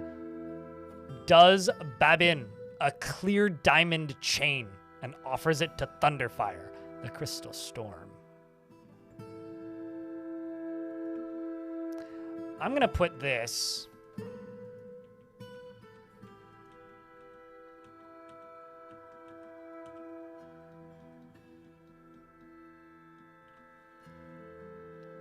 Into the middle of the king's quarters and assign an animal to it. Oh, I was going a different direction than you, Clay. I mean, I could make it into a well with my artifact bucket. So I do have an artifact silver bucket, which could also be pretty dope. But I don't know, man.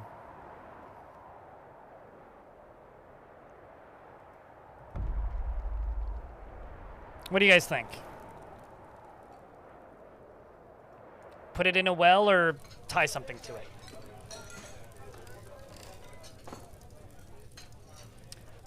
Not against enemy siegers, Immolation, because enemy siegers can release their friendlies from them now. You know, I think you've decided it for me, Bert. We're going to make it into a well. We're going to do that.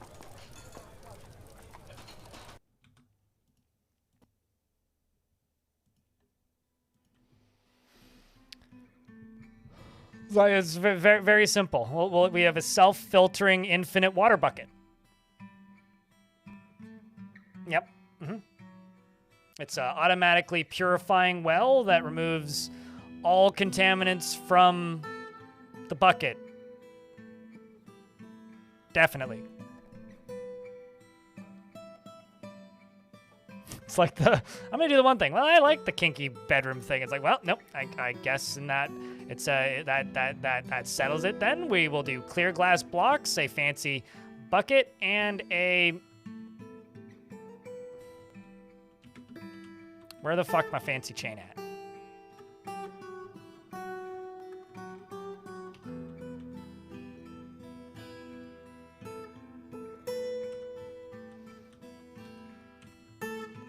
Okay, so now that I've forbidden and unforbidden my fancy chain, I can go here. I go clear glass, fancy bucket, fancy chain, decorated mechanism.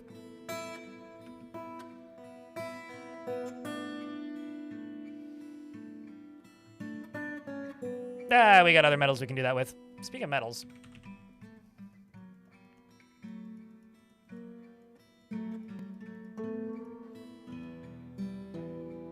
No god metals yet.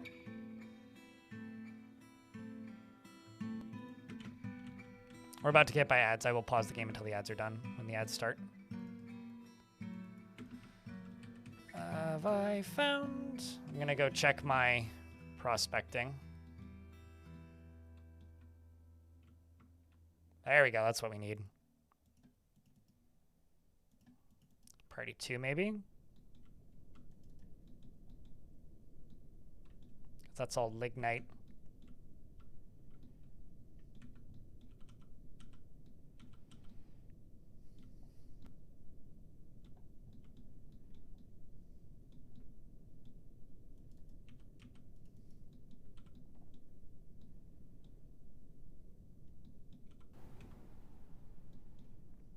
It's all tetrahedrite, all tetrahedrite.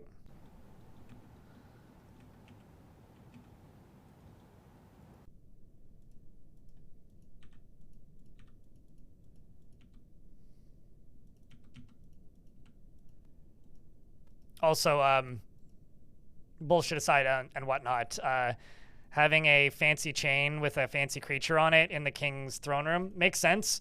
So does having a kinky, like, sex chain.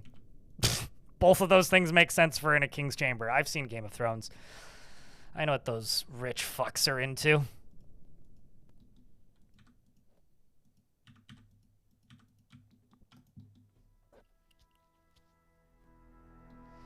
Make the water taste better? These are dwarves. No water tastes good.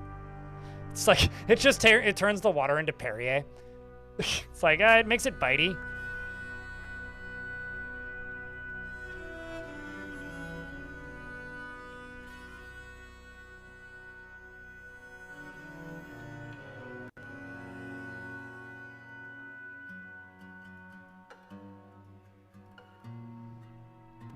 There we go. Let's burninate a Cyclops.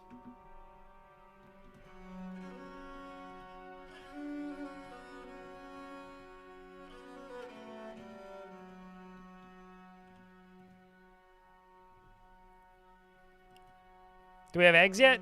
Well, most of them have hatched. We've had eggs several times, in fact. Currently, all the boxes are unclaimed. After I finally managed to stop the ducks from claiming all of the nest boxes. Because they kept claiming all of the nest boxes. It was quite annoying, actually. But as you can see, we have a few baby rocks. They're all still very young. But we do have a few.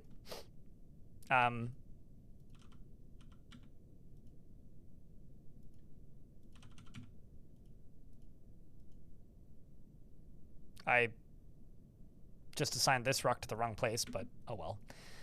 War. Doop, doop, doop.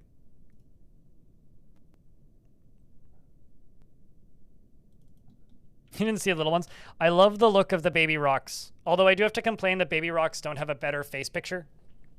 And also I have some of like the most celibate Ettins and Minotaurs of all time, so I'm just setting them on fire instead. I'm letting my baby dragons play with them.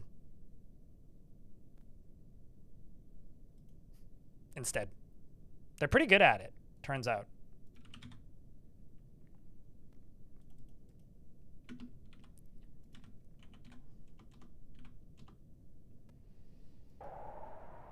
Okay, so you're putting that there.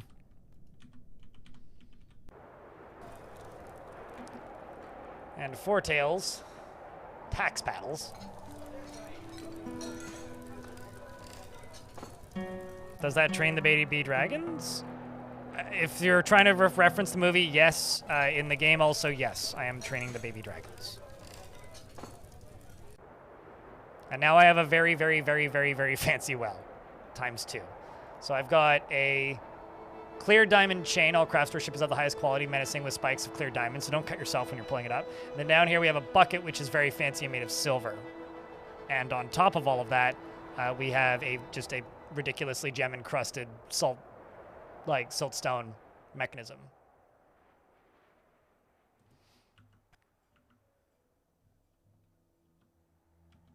In the Magma Sea, who would win? Probably the beast, but it depends on what the beast is made of. Like, not knowing what the beast is made of makes that really, really hard to determine.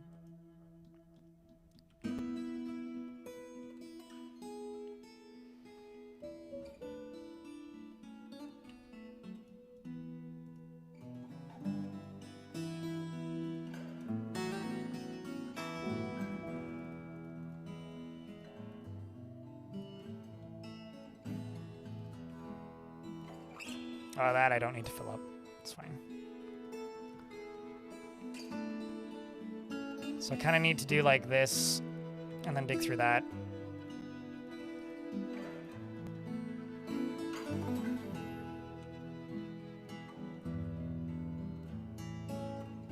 then up here, I can just dig through all of this, it's fine.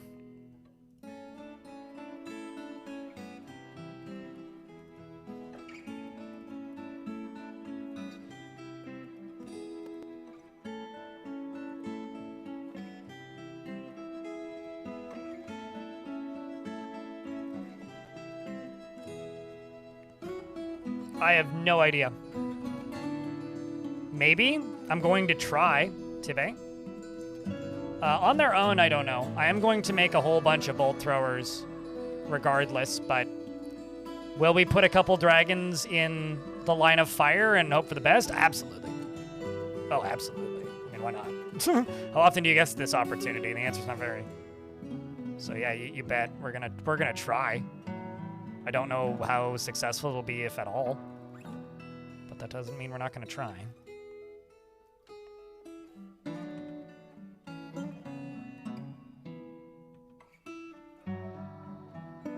Okay, so I should be able to just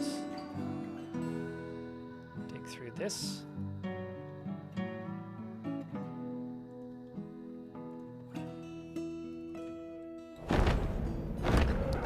Some forgotten beast with deadly dust named Conibo has come. A great eyeless crocodile. It has a pair of fan-like antennae and it undulates rhythmically. Its accrued scales are round and set far apart. Beware its deadly dust.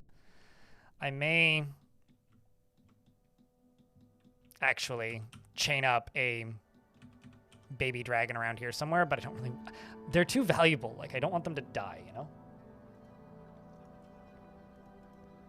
Wish me luck, chat.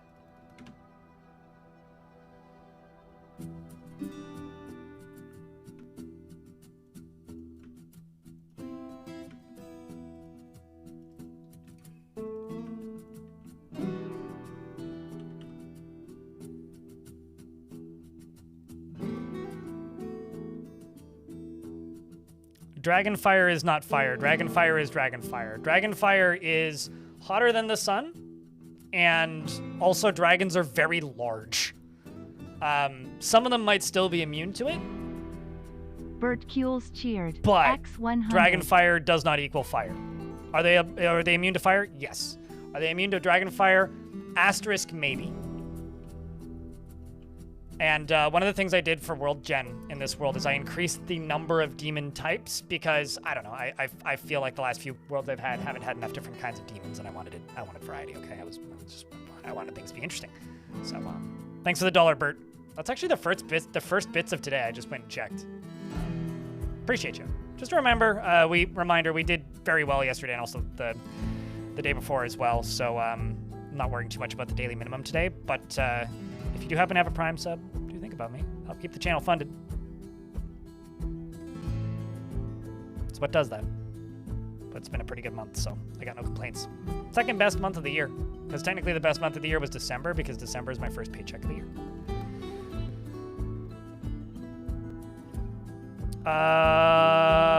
No, because I named another thing Bucket and then was like, I will just do that, but sure, I can name a baby dragon Bucket if you insist. I actually forgot to name one Radish, though, which I had to do. But no, we named the Dragon Egg Bucket, see? But sure. There you go.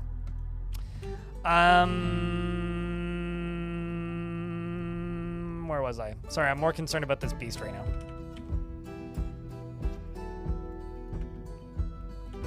The coastal.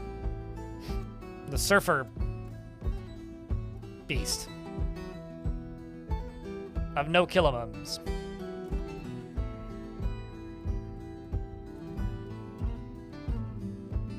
Named Dudley? Of course he was. Of course he was named Dudley.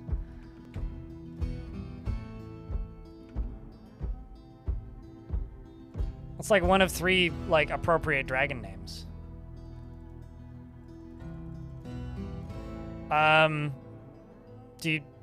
Were you here when I built the well a minute ago? God of XP? We have an artifact well that's made out of an artifact chain and an artifact bucket. And, oh, this ain't gonna go good. So, Bim the wrestler has collided with the beast and is doing a lot of debouncing. The beast is bleeding, though. Thankfully, Bim is not.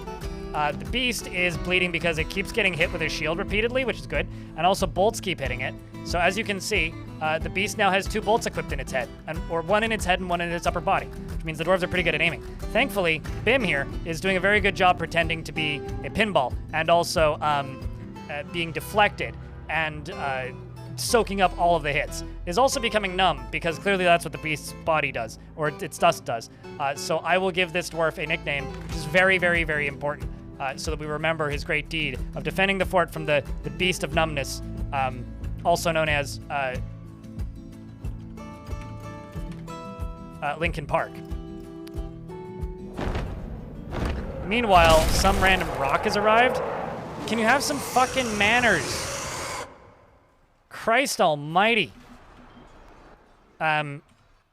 Unrelated, but I should pause the game. Where's the bear? One of my scholar polar bear ladies is in the fighting now, and this ain't good. That's all I got. This ain't great. But the beast is now bleeding and has been beaten to death. That's good. So rest in peace, Lincoln Park. Too soon, I know. Now that that's done, what the fuck's going on the surface? So there's lots of rocks on the map. Which one's the bad one? Huh? Is it already dead?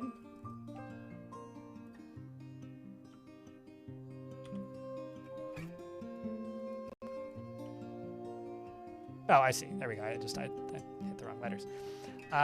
This one is really... Okay, oh, never mind. This one is also related to one that I killed. So, it's family vengeance, I suppose. Unless I decide to let it live, which I might try. We'll see. So this is Yuke the Rock, whose father we killed not too long ago. It's enemies with a lot of things, and also pretty young for a rock.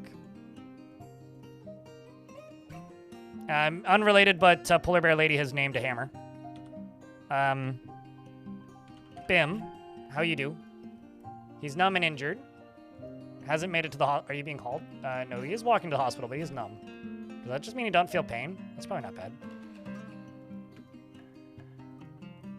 Diagnosis required. I'm seeing a lot of bleeding. He is bleeding pretty profusely. I'm sure that the puppies will help keep the place sanitary. Did you even get diagnosed with something? He was evaluated. He's like, yeah, he looks fine. All right, well, good job, Bimball. Speaking of Bimball, where's the rock? ROC, unrelated to AOC, is flapping around outside, and she is quite squawky.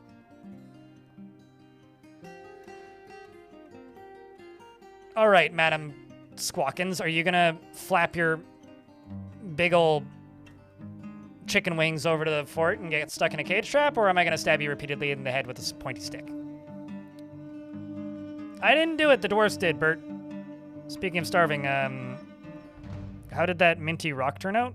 The one that's still in the cage?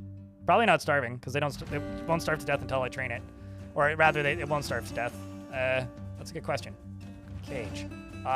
Still in the cage where we left it. Same with the other one.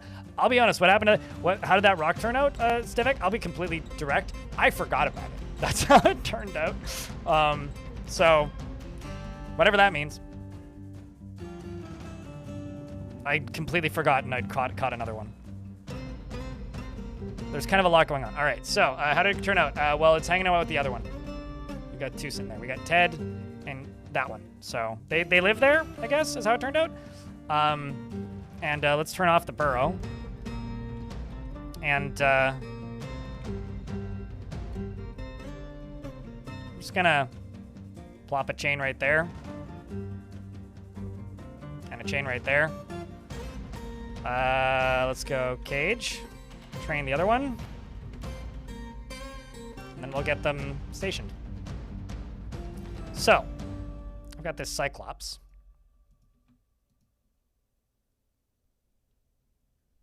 This isn't gonna be starving. Let's turn this here troglodyte and Cyclops into smoldering matter.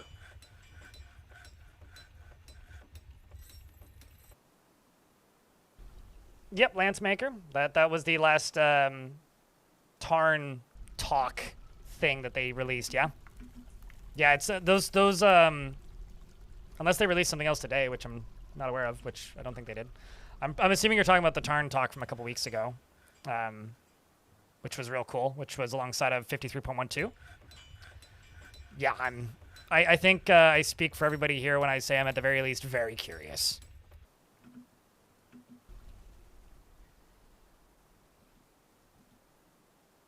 All right, who wants to see some creatures burn to death? Grab your favorite fire emotes and give it a poster. And if you're lurking, maybe poke your head out and take a peek. Because this... Well, that was fast. Did you do it? Did you do it? I didn't even see that. Who even...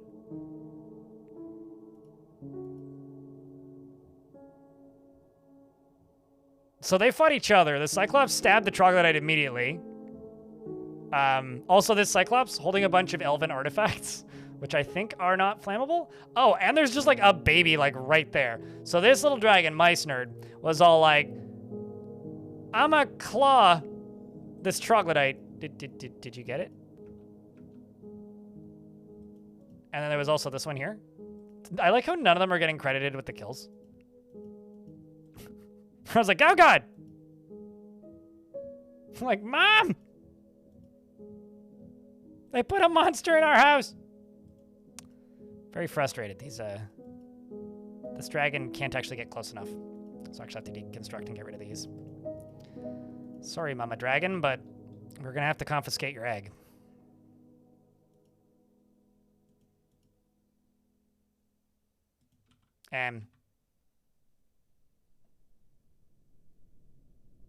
Why is that burning? Those are artifacts. So they may very well just like burn for all eternity unless we put them out. So I'm gonna put them out. Is what I'm gonna do.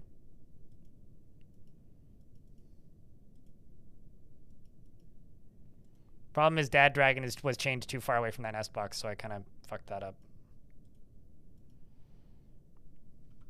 Okay, so now that I've done that, let's just go dump a bucket of water on this.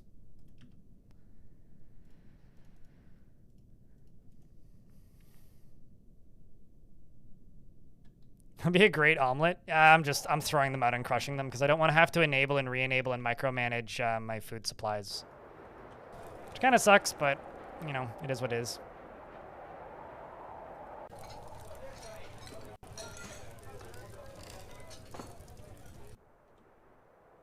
All right, so those have been put out.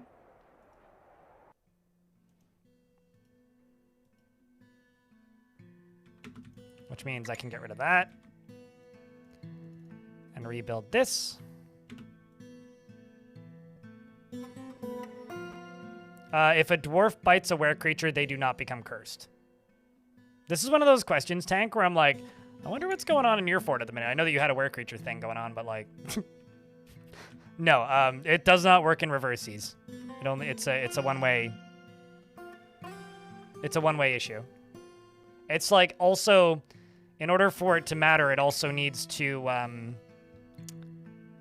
in order for the were curse to spread, it also needs to spread through blood. So if they bite a dwarf and it doesn't break the skin, it won't infect them. So if it only causes bruising, it doesn't infect them. Also, if you knock all their teeth out, they can't infect them, which is really funny.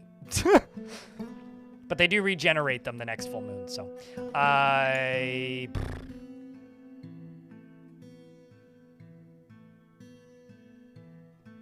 don't know, maybe if their tongue was bleeding and they bit them, but I'm going to try and remember what I was going to type in.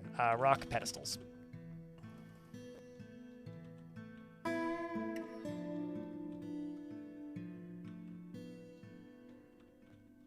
Let's check over here. Nope. Let's check. It's not the edge of the map. Hallelujah.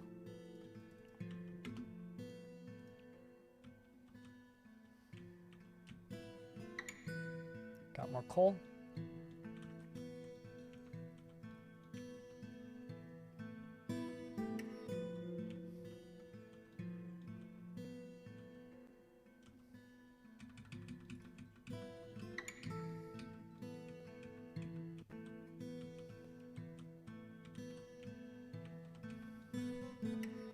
Found a bunch of aquifers.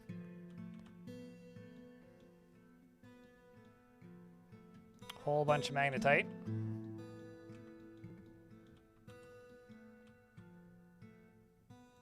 Found a whole bunch of God knows what.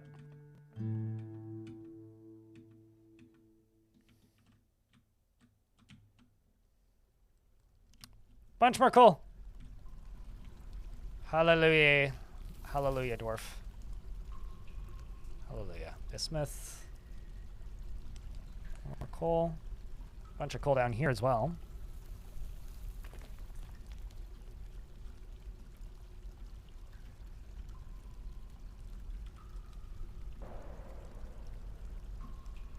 Don't need this, so I'll pause that.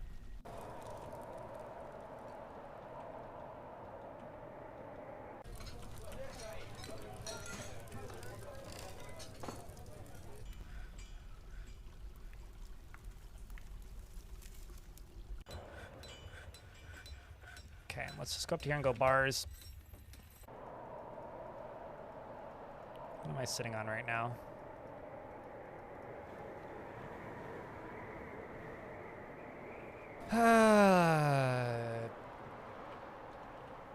Pig, iron.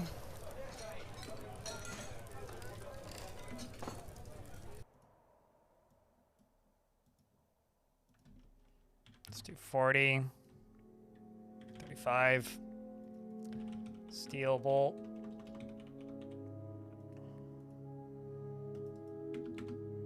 Okay.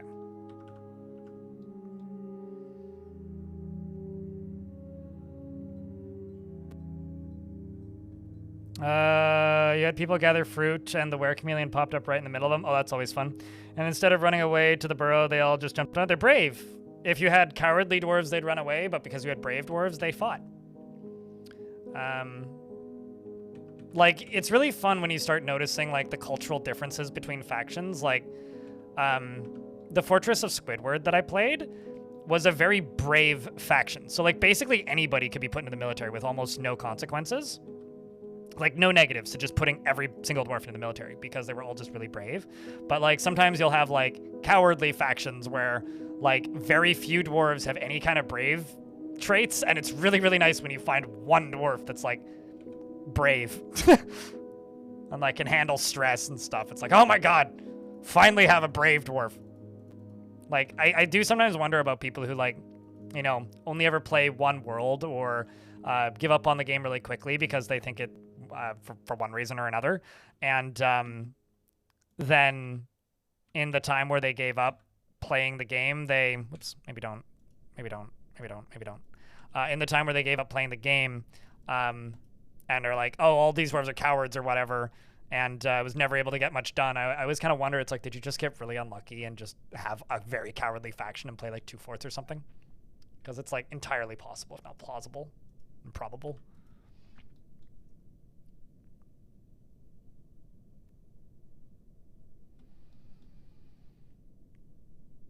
The new, like, so the difficulty of Dwarf Fortress when it comes to sieges, sort of like Earth of Embers is talking about, kind of goes up and down.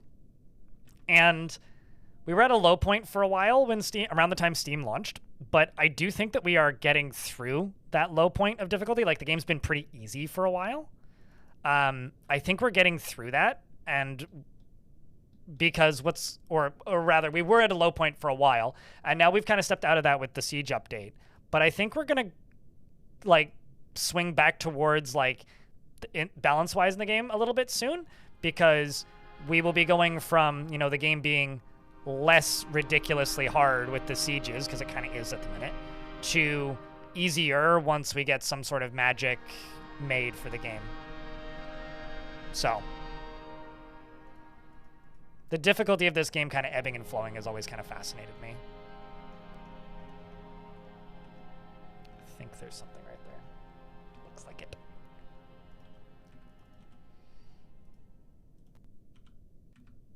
There's lava in there.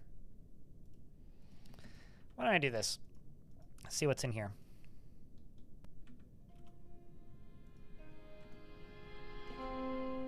Could also be a creature made of fire. Stray rock is forgotten to drink. That's fine. What kind of cage are you in? Tin. Okay.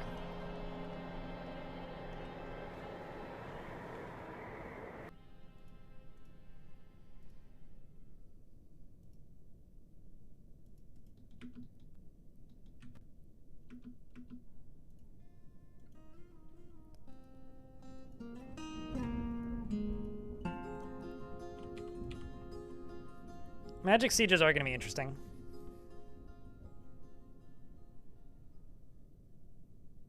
I don't think Tarn cares. Like, it's like if enough people complain about balance, then Tarn will address it. But, like, I think Tarn likes the game being unfair. But I don't know. I'm very curious to see what, like, I don't so much care about balance if you screw yourself over. What I care about is, like, options. You know? Like, I don't care if I am just going to get attacked by a force that I eventually won't be able to defeat. I just want to have different options and methods of being able to fight back against it, you know? Like, I care much more about options than I do about, like, balance, per se.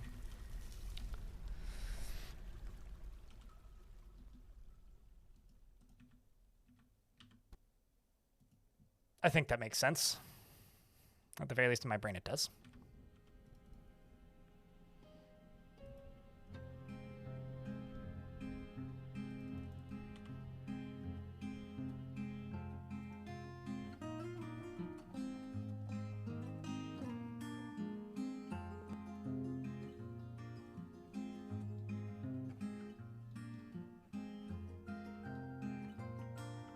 How many miners am I at?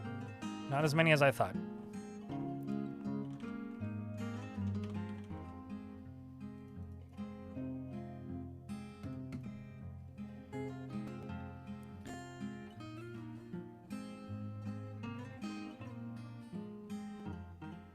Well, I'll say, like, you don't have to linearly turn up the difficulty, or of Embers.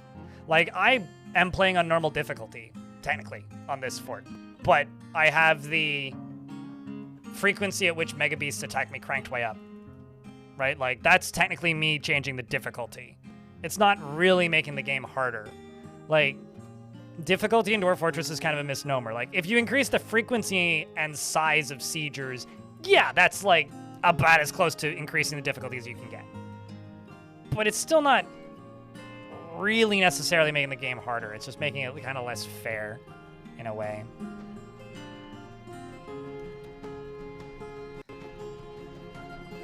I'm gonna need to dig through that, aren't I?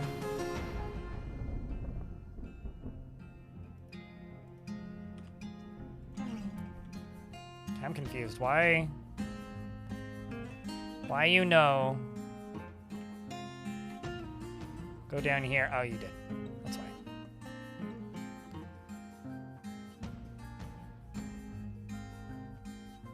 I'm out of coal, apparently. Dwarves, you're way too slow about making more lignite.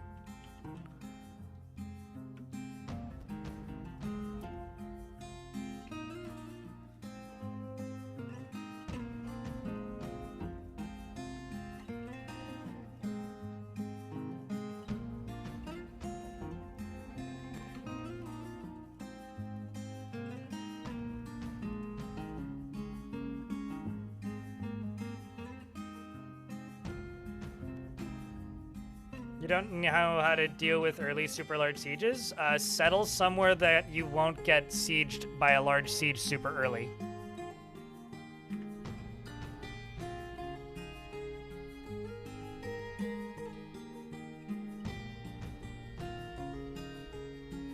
I don't... What do you mean? Like, hold on, are you talking about world generation settings? I'm not talking... Like, okay, actually, I'm in an ad, so...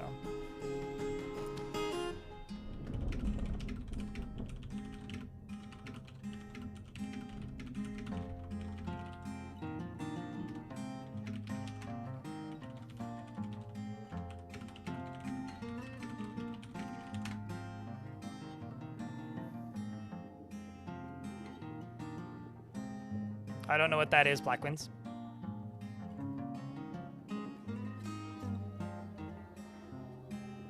I don't think he wants it to be unfair, is that he genuinely doesn't think about it. Do you think the new siege is historically difficult? I feel like 34.11 was harder. I think 34.11 was harder, but I don't think it was harder. It was harder because there was settings missing, or that's why I felt that it was harder. You know? Like, to me, like, Dwarf Fortress gets harder when new things are added to the bad guys' like toolbox, but then the game gets easier. Like, so we got stress in 34.11, and since then we've gained so many different methods of mitigating stress, and now we have sieges, which in and of themselves don't make the game extremely difficult, because you need to get a bigger siege for them to be difficult. But I do think it makes the late game more difficult to survive if you're at war with a bunch of people, for sure. Because back in the day, like not even a year ago, a late game siege was just as easy as like open up the 2 gates, wait for them to walk in, close the doors, drop water on them or lava on them, and then wait. Like, it was a solved thing. I have not managed to build a solved siege fort yet. Like, my last fort, I literally encased in lava and was firing lava cannons at enemy squads and still had to go out and fight them eventually because they would avoid the lava. So it was either wait a year for them to finally leave the map or literally fight them off one by one. Hey, hello, Bismuth.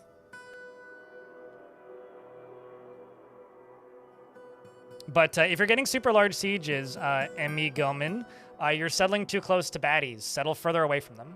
Quite literally, like that's the issue. Like, if you are getting super early sieges, you... Okay, hold up. If you're getting super early sieges, you've kind of screwed up. Like, that's all I can really say. Like, you've settled way too close to enemies, or you're attacking enemies too early, or you are... Because you're not supposed to get sieged until you have 80 dwarves, for one thing. Actually, hold on. Let me just do something real quick. Work orders... No, don't do that. Do this. 2 shops max, 2 shops max, and then everywhere else should be making lignite.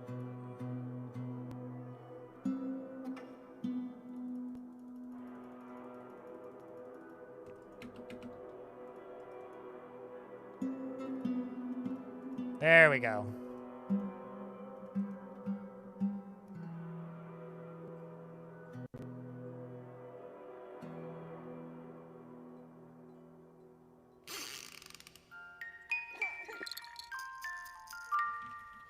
I mean, absolutely. If you're within range of a bunch of, like, if you're really close to a lot of different factions in a really busy area, yeah, you might get attacked early. But you're still not supposed to get attacked unless you have 80 dwarves. Otherwise, we have different definitions of large siege, I guess. But I don't know, like, if you go back and you watch footage of my fortress Gortusk, I had, like, easily 1,000 goblins attacking me per goblin siege, and it was, like, a trivial issue to deal with them. You know? Like, that's what I mean when I say, like, the difficulty of this game shifts. Like, was it easier or harder on paper in older versions of the game? Certainly, yeah, absolutely. And that's what I mean, like, the difficulty shifts. Like, it was very hard in the very early versions due to a lot of weird issues. And then people figured it out, and it got easier slowly as stuff got added, and then the game became 3D, and then the game got easy, and it got hard, and it got easy, and it got hard, and it got easy by about 47.05 to a point, and then it got a little bit harder when the Steam version was added because we got the cavern creatures, we got the differences to digging too deeply, and a few changes to sieges, and then that got easier again, and then it got harder again, and now it's currently hard because we have, like, sieges. Like, you know, stuff gets added, game gets harder, stuff gets added, games gets easier. I feel like I'm losing my mind. What am I talking about? Send help, please. You can go into the game settings, Chaosis, go to game, and you can scroll down and you can set your population cap to whatever you like, right there. The other thing that you can do is if you sell a lot of stuff, that increases your renown, which increases a somewhat hidden status bar, and that somewhat hidden status bar fills up, and that will determine how many migrants you get. So you'll get more migrants if you fill up that progress bar behind the scenes. You'll get less migrants if you don't. So if you want less migrants, don't sell a lot of stuff. I've got a polar bear who's dead, contorted in fear. So there's a ghost on the map. Rage Piglet murdered one of my bear people. God damn it, Rage Piglet. Why would you do that?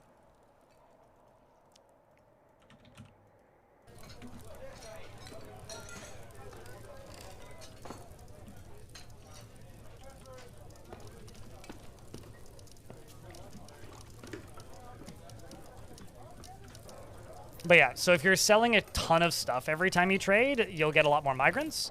But otherwise, go into the game settings and change your population cap.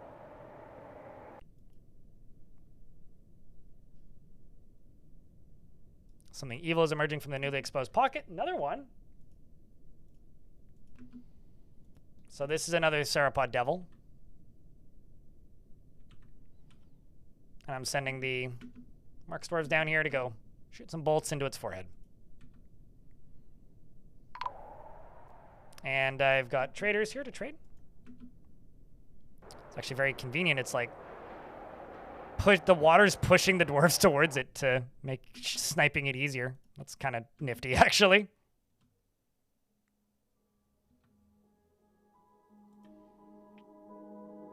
Okay, you guys go back to training.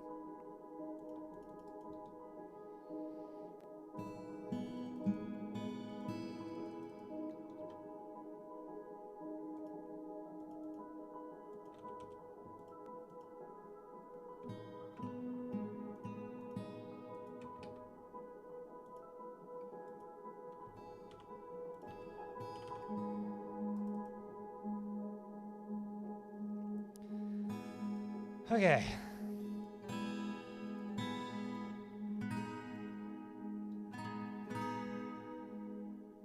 That also looks like there's an open space right there.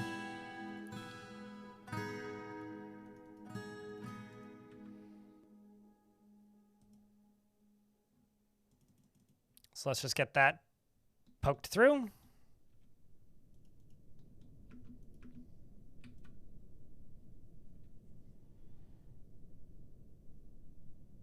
Plenty. Manure. Or ember, I guess. Dwayne? You guys are so fucking uncreative. All right, Dwayne 2, the sequel. No, the Squawk Will. Y'all are so uncreative. You're like the 18th person to be like, Dwayne! Okay, I guess they're all just gonna be named Dwayne. Discount Dwayne from Temu. This is gonna be one of them eventually. You just wait.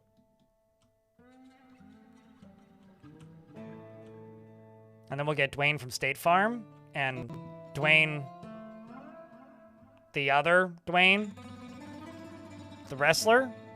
And then we can have Dwayne from 32nd Street, who works at the muffler shop. Everybody's Dwayne. And the guy that fixes the sink, Dwayne, he'll show up too, because he heard the word Dwayne and thought he had work, but he's actually just very disappointed because it's just a giant bird for some reason, and now he's just confused.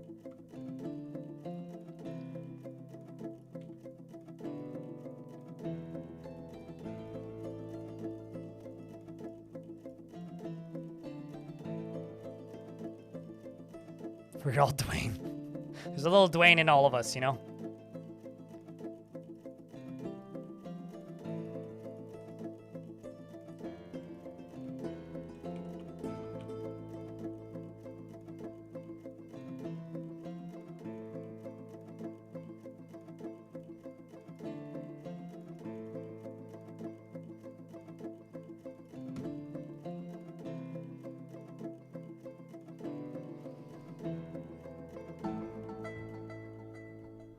Dwayne, Wayne. Dwayne's World. Wait, Wayne's World. And then when we throw him, we're gonna call it Dwayne's Hurled.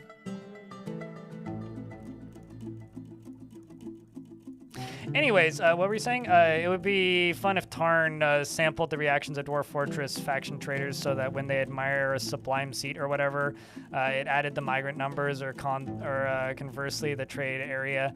I kind of wish that there was more difference in the dialogue. It would be really neat if instead of saying, such a pleasant place you've carved out for yourselves, I really wish they'd be like, I'm a big fan of insert valuable artifact here.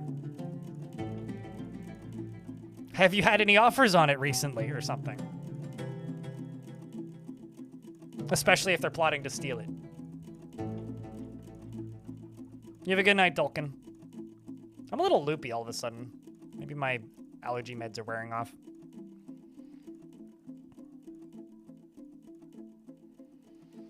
I'll be honest, I haven't watched Top Gun since, since my grandma still had VHS recording tapes, and I haven't seen all of Top Gun in its entirety in one sitting. Because the tapes weren't long enough to record it.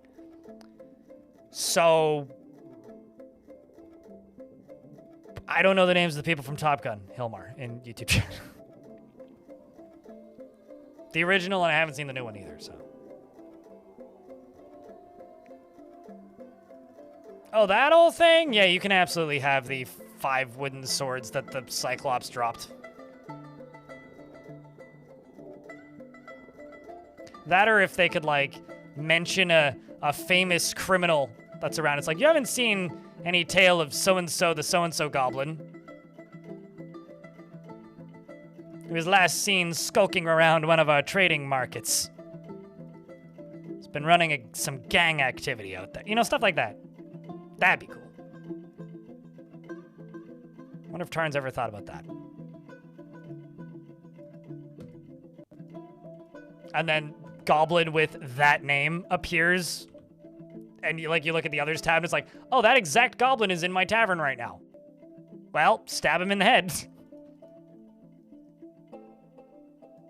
The game has all that data. You almost did it. There you go, freeways. Although I can't call out chat for being too uncreative. Let's read Dwayne, by the way, because I did in fact name a goose Ryan when it was a gosling. So, Dwayne to the squeakquel. I could just name it Dwayne if you like. But Dwayne has high stamina, of course he does. He forms strong emotional bonds with others, at times to his detriment, and he desires little for himself in the way of possessions. He is slow to trust others and isn't particularly curious about the world. He has a tendency to go it alone without considering the advice of others, and he doesn't often experience strong cravings or urges, and he likes a little excitement now and then, and doesn't mind wearing something special now and again, and can occasionally lose focus on the matter at hand, and is getting used to tragedy. You just laughed so hard. What am I babbling about, Dwayne? How about we just go with Dwayne 2. I'm going to jump up to the world map. And I'm going to find me some globlins.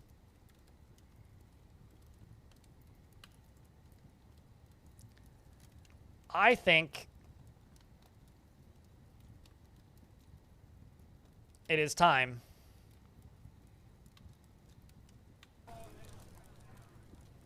to do the thing and stuff.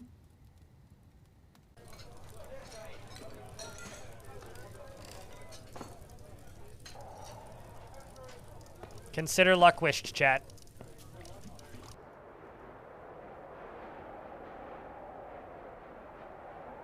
I don't know why you don't have a weapon equipped. Yeah, whatever. Sure, I'm sure he knows what he's doing.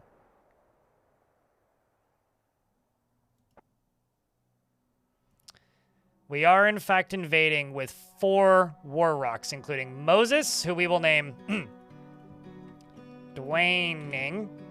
Dwayne. There we go. So we got Dwayne. We've got Dwayne.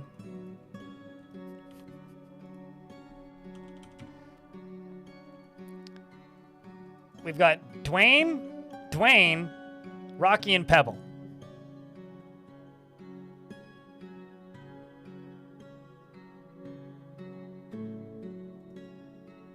Don't be too dizzy.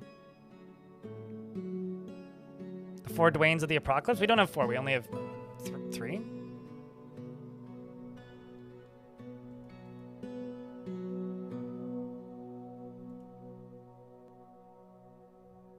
You've got nieces and nephews? Oh my god, we've got whole family trees.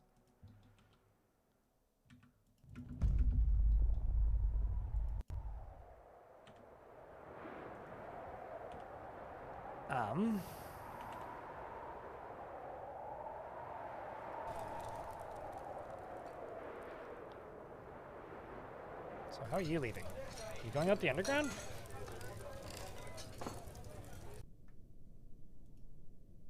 Oh, I see. Slug. Of course we're waiting on Slug. Makes perfect sense.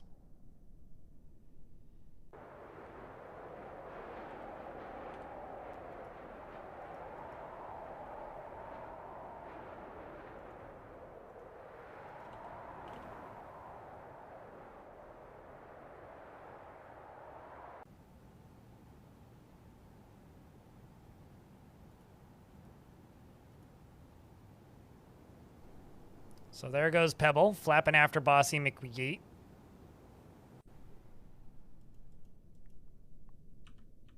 And then it's just one more, I think.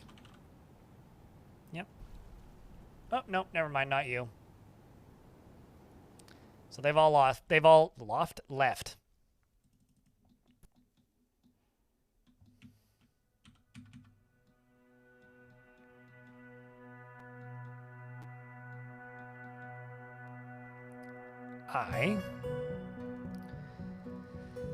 I'm going to permit the dwarves to dig through damp walls. Or prospecting.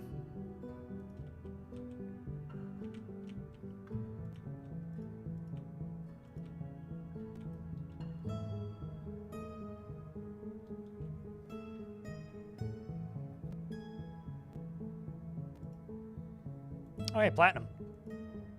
That was already worth it.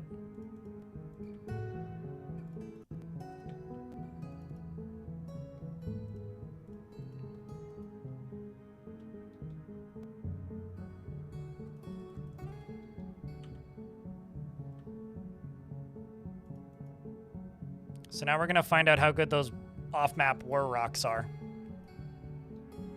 I'm sure they'll be excellent. I have no reason to think otherwise.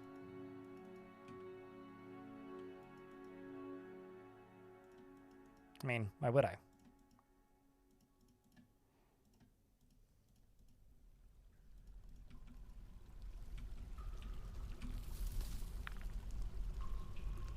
It's a lot of digging. I need to find more lignite.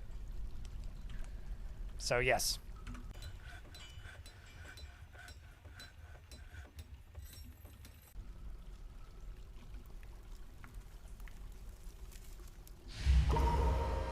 Doctor's been taken by a Fey mood.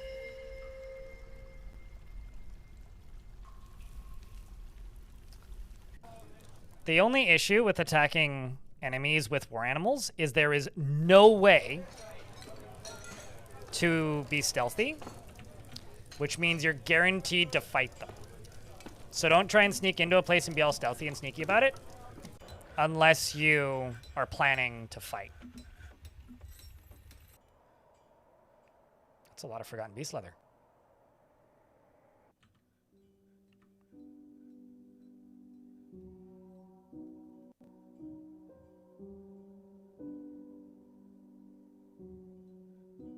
I thought fish randomly respawned like vermin. It depends on the type of fish. And also, vermin don't randomly respawn. Surprise. I hate to break it to you, but they don't.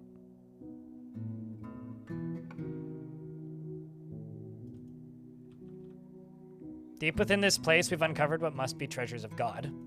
Woo, fancy pants! Large bright metal brace. Speaking of, did my Duke ever equip the thing? Nope. Well, that's sad. Fancy pants that only humans can equip, and I don't have humans that can equip them, so.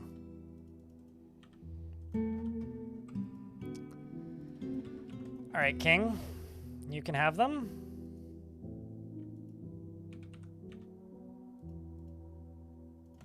We'll just put them up there then.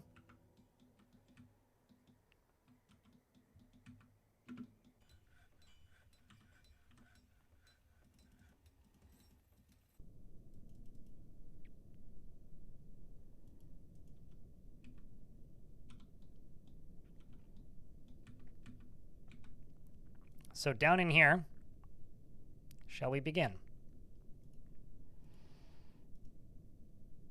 The next step.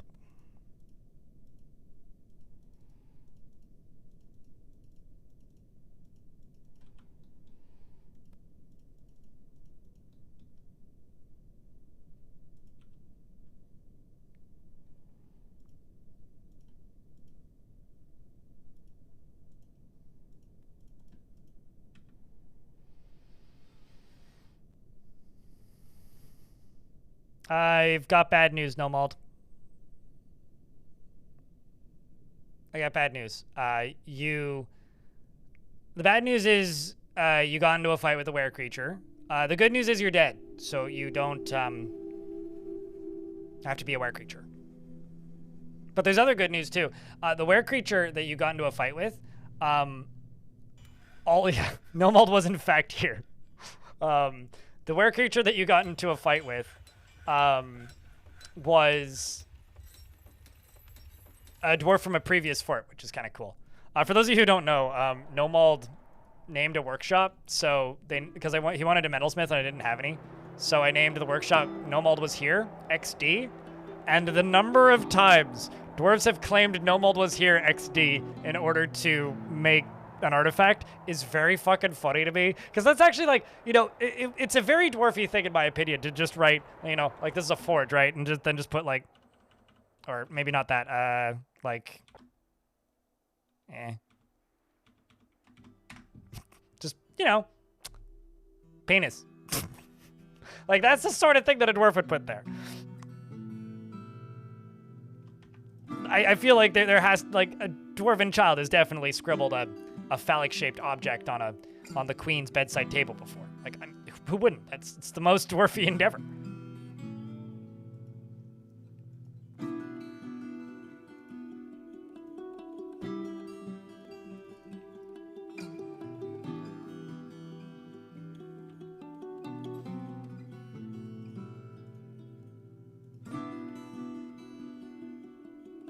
Bimbal. Why don't you have a crossbow?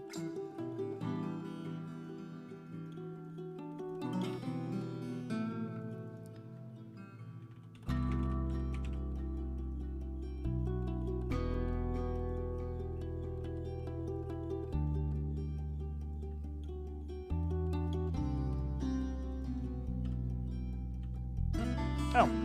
Weed McGeet has returned with Squatty and friends. Well, naturally. No Mold was here. It's even better now that he's dead, actually. Now that I think about it, it does make it funnier. Okay, so. They are attacking goblins with war rocks. The last evil, the dwarf Weed McGee led the attack, and the defenders were led by a goblin named Samutsu's Spider Sieges. In the mid-autumn of 250, Weed McYate outmatched the goblin Smutsu with a cunning plan, and the attackers had a strong positional advantage, so that's good. Rocky clashed with 10 goblins, slaying 4. So that's one of my rocks. Goblin was struck down by Zon. Slod was struck down by Reg, Sandberg. Lanix struck down a goblin. And their leader was struck down by a dwarf. So Rocky is officially my first goblin killer. With a kill count of, oh, it said 4.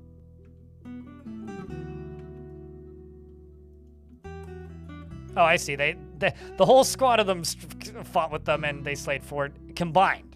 So Dwayne, and Dwayne. Wait, Dwayne, Pebble, and Dwayne all got kills, as well as Rocky. And now we're at war with a giant goblin army, so I'm sure that's fine. What do they have? 4,000, oh boy. 2,000, oh boy. Let's go pillage this place. Good luck.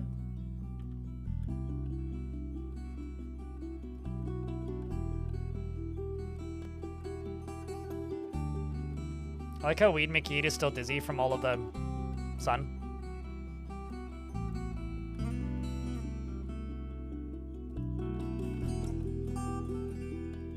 Actually, I have a question. Do I have other?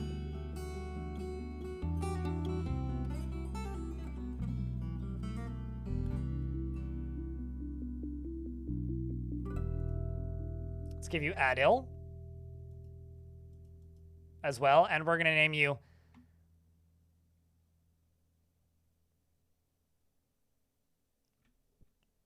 I don't know. I'm trying to think of another way to spell Dwayne. Nomald 999 cheered. X500. Nomald was here. Rest in peace. Rest in peace, indeed.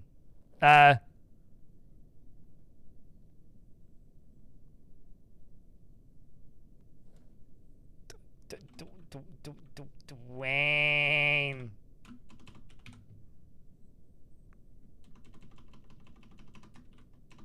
Purple Dwayne.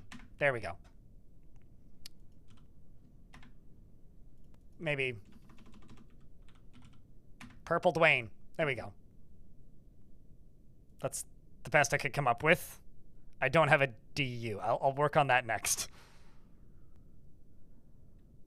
It's only 6 minutes until you guys can name another one. The artist formerly known as Dwayne, I'll have you know. Everybody's Dwayne, and Nomald was here. That's what you need to remember about Monstermesh. Where the hell are you going, Dwayne? Oh, you're waiting for Bronze to leave the map. Who's napping? I guess he's on break. It's part of his union, like, or her union gig. She's on break. Can't go to war. Is on break.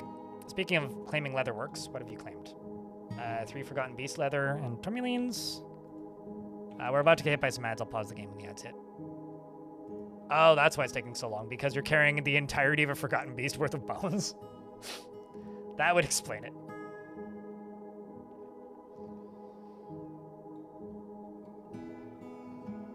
Dwave? Is it like Dave, but Dwave? We could also do like a Dwayne with an IE at the end. We could also just do like Dwok. I don't know. We do have a lot of them. Like, I'm not joking when I'm just like, we have too many rocks. Like, there's so many. It's actually a little silly.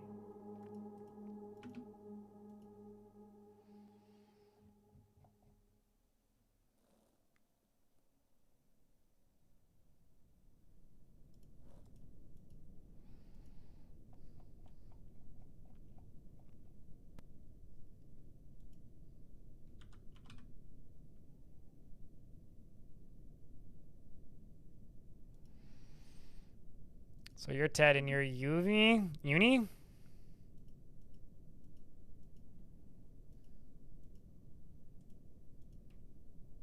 But you failed to lay rock eggs. We're in an ad break. We'll pause. Good lord. Good lord. Good. I feel like okay. I think that I'm going to make an executive decision here. I'm just going to put all of the rocks into one area. I'm going to take them all off of chains and just put them all into here. And just put a whole buttload of nest boxes because we're running into problems. I don't actually... Like, if their mate is too far away or can't reach them, then they can't use the nest box. There's one exception, though. I'm going to keep the semi-wild one on this chain. So this one.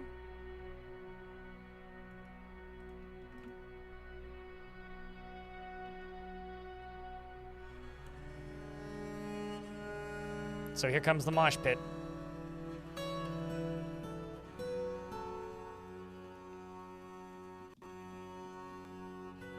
Or should I say the rock pit? The quarry.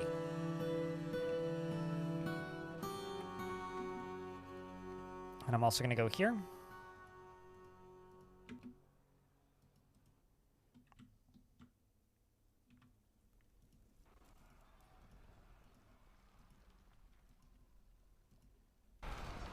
Uh-oh. Hearing fighting.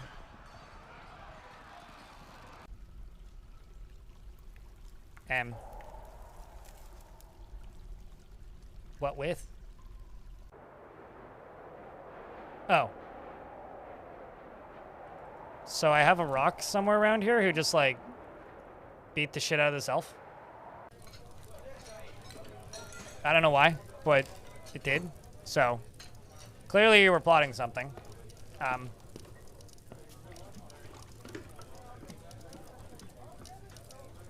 Do I have any crimes that I can convict you of? Such as punching my rock? What's your name? Oh, never mind, you're dead, it's fine. Good job. You won. That's what we needed. You, however, need to go and sit in your pen. I do have dwarves that need to be thrown in prison, though, for definite crimes. Oh my god, what? Okay, hold on. Where did that come from? So I don't know how this got here, but there's a slab with the secrets of life and death in my library, and I didn't get it, or pick it up, or get it from anywhere, or put it there. What? How the fuck? Somebody must have brought it, but like... Like, literally, I haven't completed any missions that have come back with, like, items. Like, I've done some explorers. I have no idea how this got here.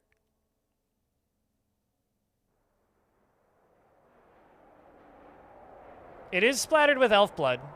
So you're not wrong.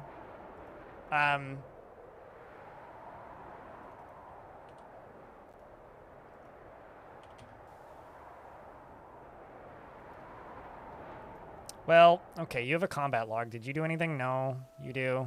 No. Did you?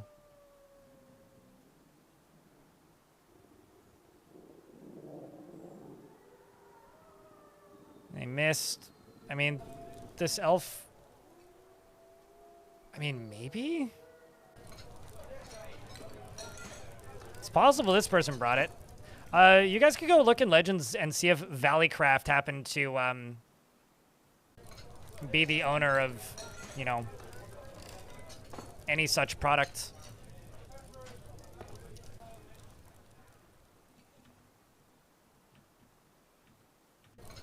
Because that's like the only thing that I could think of. Anyway, I can go into my library. It'll be fine. It doesn't have any use, practical or otherwise. Unless you're in adventure mode, so. But it does include the secret of life and death. It's interesting because it's ash glaze. I would need a necromancer book, Volkov. The slabs are useless in fort mode.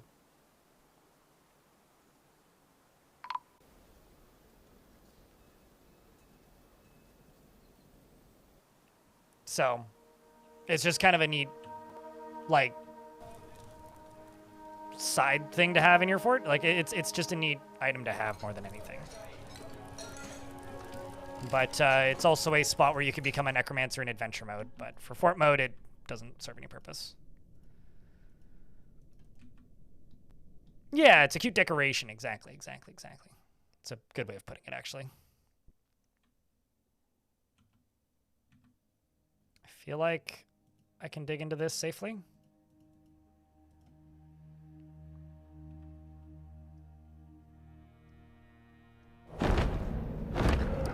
Ted! Hydra number 2, breeding pair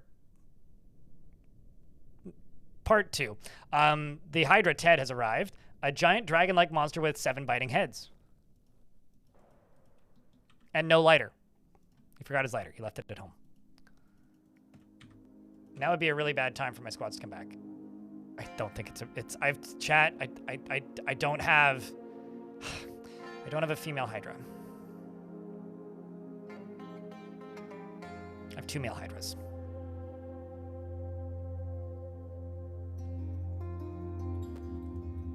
Big disappointment. Bring an egg layer next time. But you can go hang out and look at your boyfriend for now.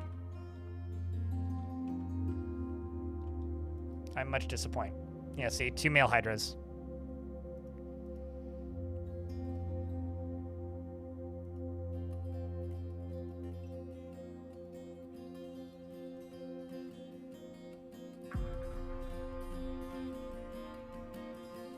Actually, what type of material is this? Nickel.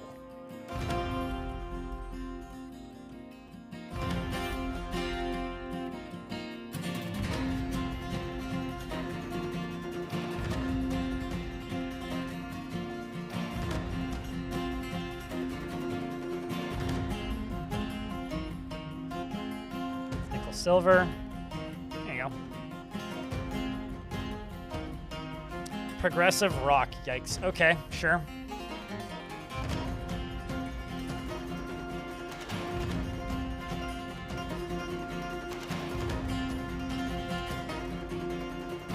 Progressive rock. Or do I just name it progressive?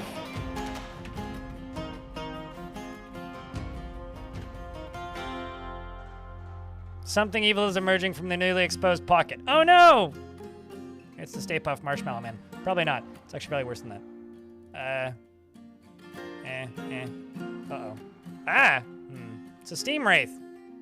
Hey, Awa Lost, how's your aim against that? The Steam Wraith is a bug. Not a literal bug, but It is a tick composed of steam. Ew.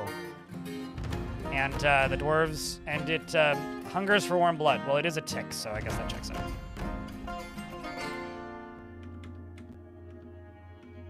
And it popped because Awak lost, thwacked it with a pick, and it burst like a bubble. It kicked the dwarf first and got deflected by its trousers and stabbed Adam, but it was deflected by his trousers. It wasn't able to penetrate the very thick clothing that he had on. Very well-made clothes. And then kicks the miner, but it was deflected by his robe. And then the miner did the iron pick wacky thing and it broke to pieces. So good job.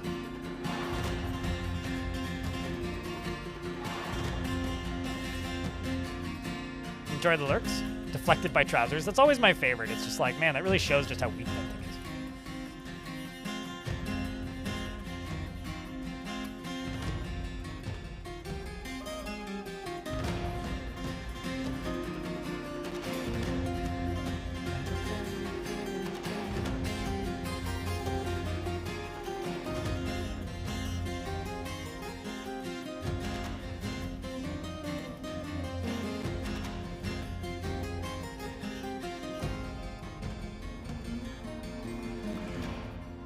All those bits and pieces can get thrown away, and Olin the Bone Doctor has created a Forgotten Beast leather headscarf. Nice! And offers it to Thunderfire the Crystal Storm.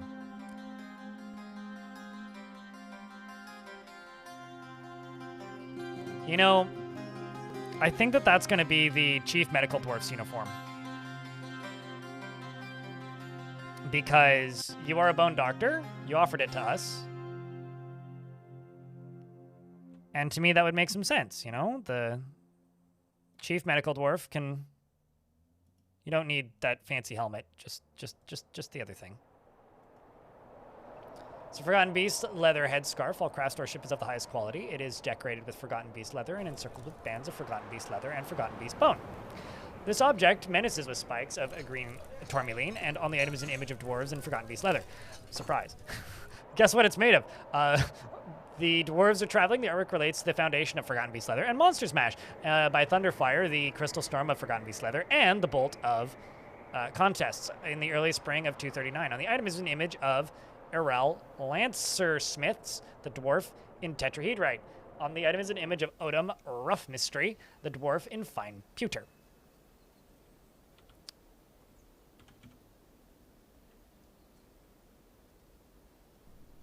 Go pick up your new hat.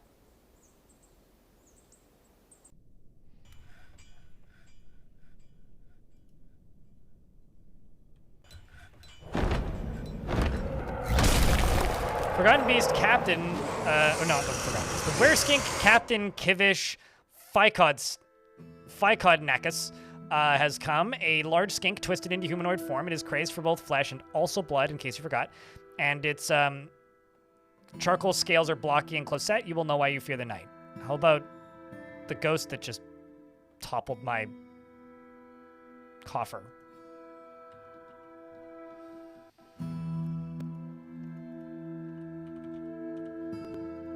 This fort does feel real powerful.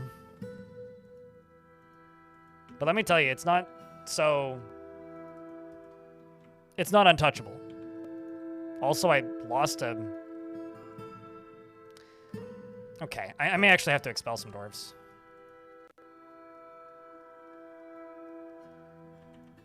My squads are back, though. Okay, so where's this beast?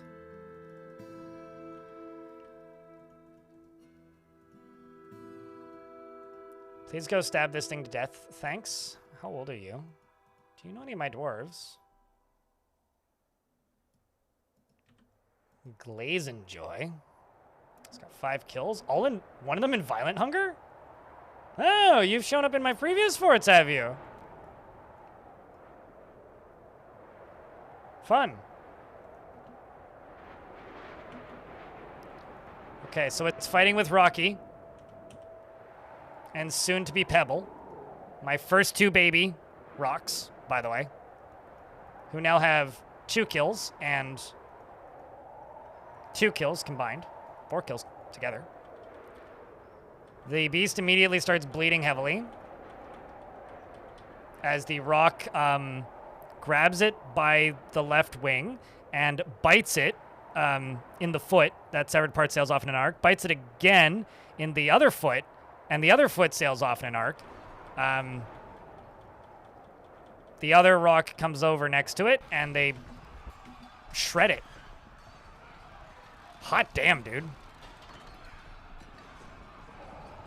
Wow. I'm actually impressed. They just, like, completely obliterated it.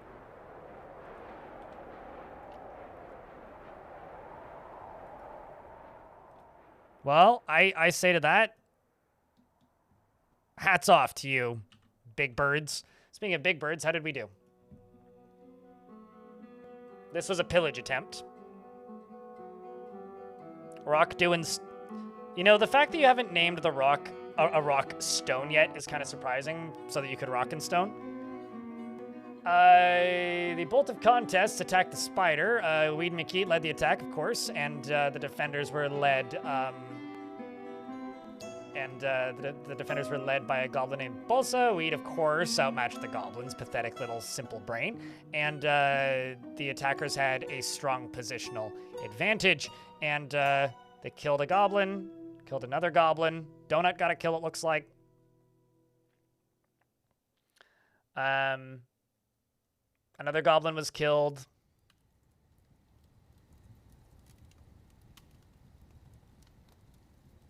Lanix killed a goblin. Rocky, leading the other rocks, clashed with 10 goblins, slaying 4. And they clashed with 6 goblins, slaying them, and they looted livestock. Excellent. Food for the rocks. We got a jabber. Oh, that's dope. All right, well, let's increase the...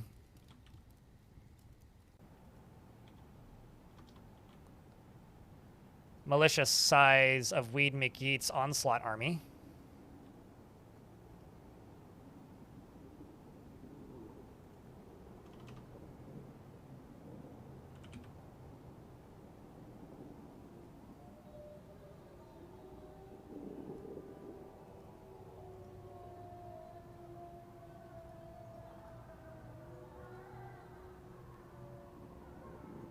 And we're gonna get 3 more war rocks up in here.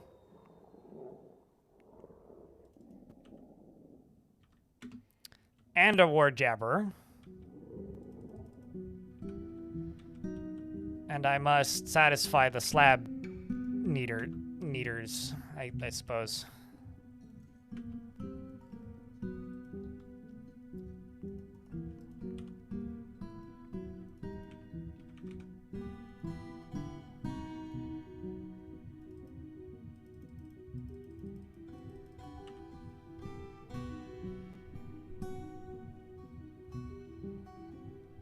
That's a lot of rock.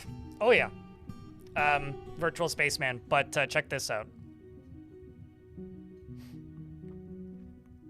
We just have to wait until these little buggers get to full size. Some forgotten beast that I forgot that I needed to care about is attacking. It's a gigantic, scaly snail. It has thin wings of stretched skin, and it undulates rhythmically. Its red purple scales are jagged and set far apart. Beware its dust. Gross. We only like slugs here, no snails, thanks. I will see if I can get my squad here in time, though.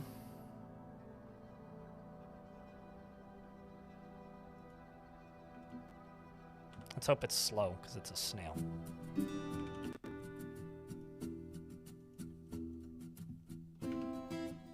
No, it's not slow. In fact, it's quite fast. Only the vilest mug. I would hold up my vile mug of darkness, but my vile mug of darkness is currently in the sink. Snail.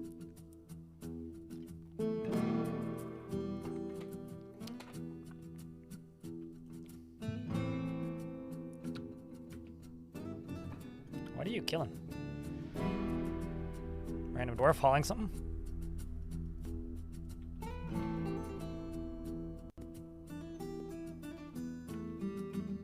Random human hauling something? Looks like it.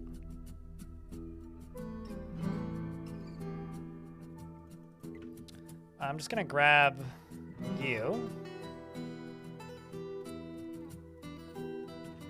And now we have all the war rocks.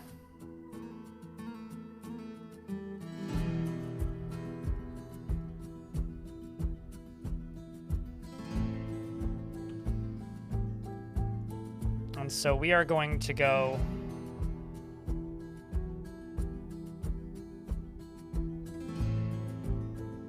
We're going to go attack Drill Monster. We're going to try and raise it.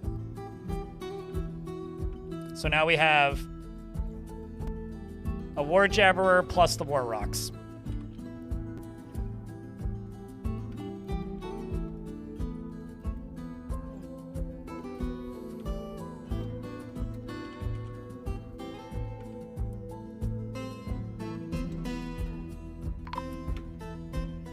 Talon has been found dead. Oh no! Well, that's not good. Because the Dust Beast here has dusted Talon.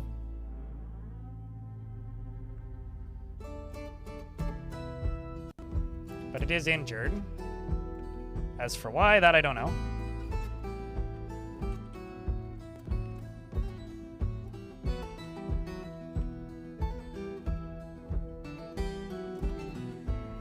Please stop collecting webs.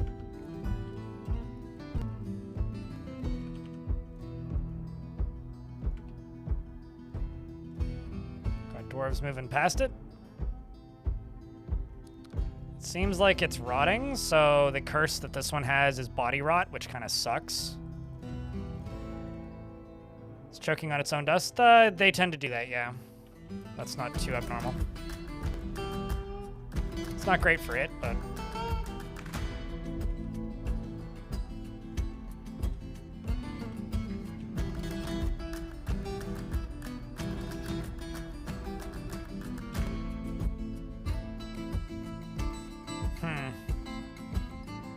know if they can see it. Oh, there it goes.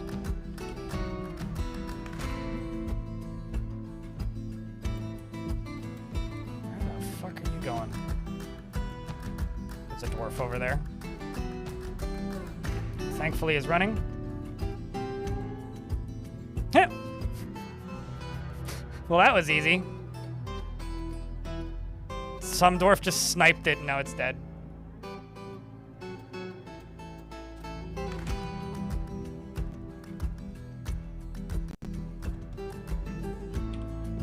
Did it just puff? It got hit by like a singular bolt. So yeah, more or less.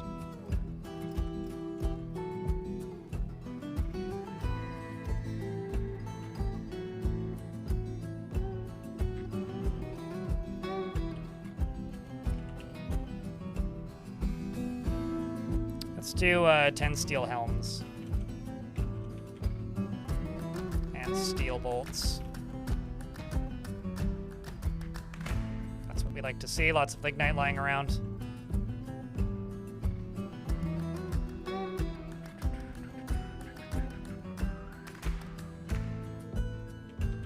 And then we'll just get you making steel bars, because I'm sure I've got plenty of pig iron and such lying around.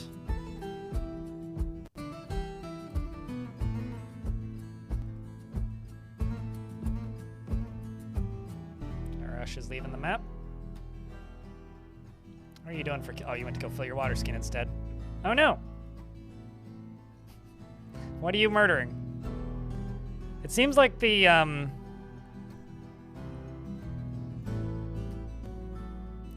rocks are becoming kind of the harbinger of who's allowed in the fort. At the very least, they're not doing it the way dragons do it, which is slightly more explosive. Maybe that means it's time for us to begin restricting some visitors in this fort. You know? Maybe we don't need as many visitors. Maybe like... Maybe this fort isn't as welcome to visitors as it once was. Because visitors kind of get squished.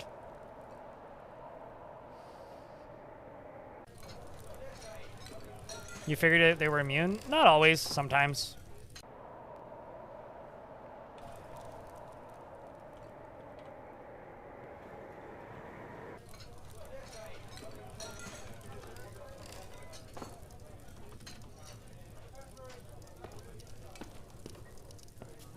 They're supposed to be, as far as I know, but...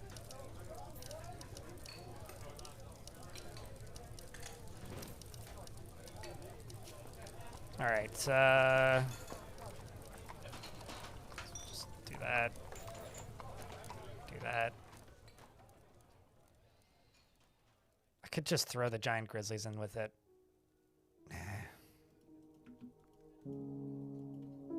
Come on, you stupid dwagon. You're already getting tired of making babies. The babies only need to be 6 years old to be both trainable and also able to lay more eggs, so we'll get there.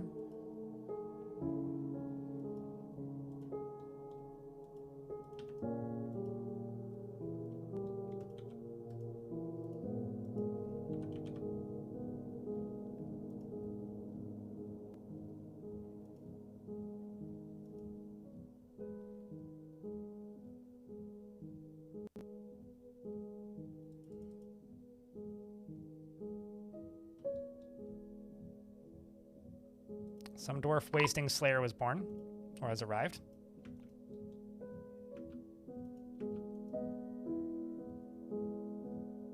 Was that one of my dwarves?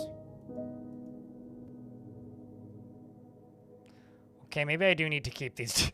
I do need to keep the not fully tame ones chained up because they're becoming a bit of a liability, I think.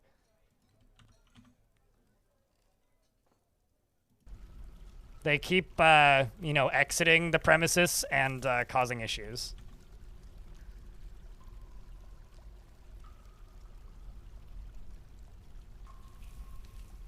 Freebird is not so Freebird anymore, unfortunately.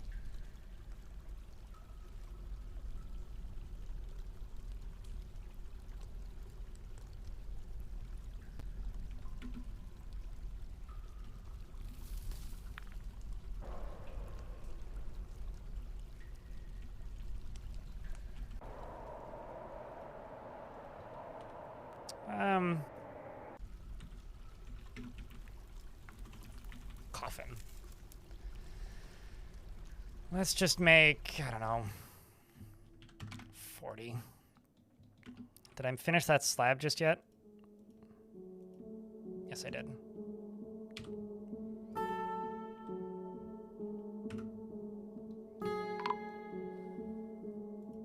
Light task was found? Oh, come on. Oh, you're covered with elf blood. Okay, I mean, I guess that makes sense. But, oh, you scratched the diplomat in the head. That... Who are you going for next year, Rocky?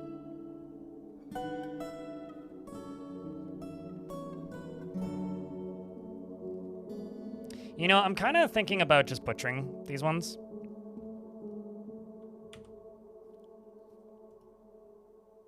Like, you seem a little bit too violent.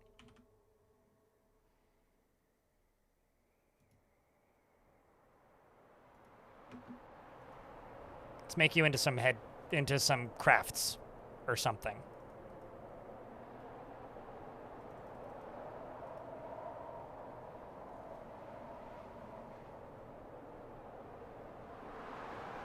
Not when they're going to war, but they don't fly like, no, they fly, I guess is the actual way to answer this. They do in fact fly.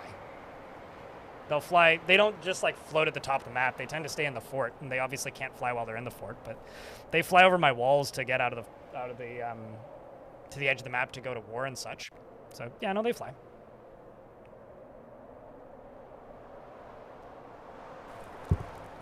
See, like it literally had to fly twice to do that. Although this one's just trained, not domesticated, but the domesticated ones do this as well.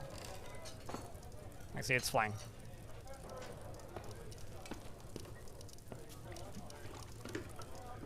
What, blind cave bears, Mogwai? Is that what you're talking about? Jesus Christ.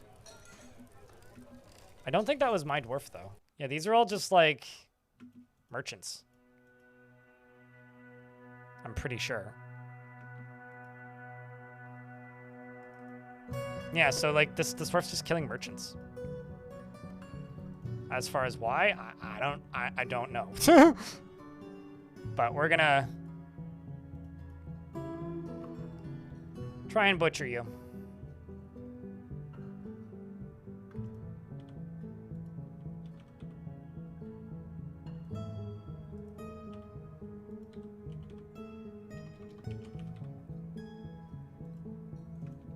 Although we're just slaughtering geese at the minute. So I'm just going to go up to here. Just go butcher shop.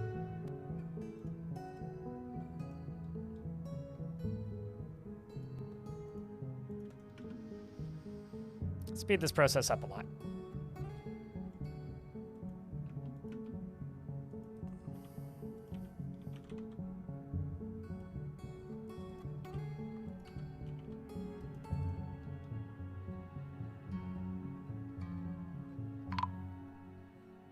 That has never worked in Dwarf Fortress, Radiant Psych. It's a feature that's been on the roadmap for forever, but has never actually been implemented.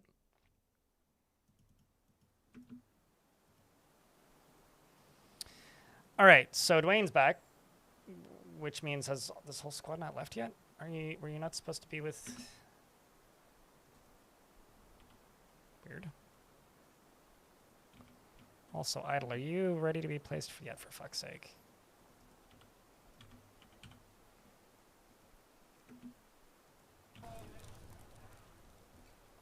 Grumble muffins.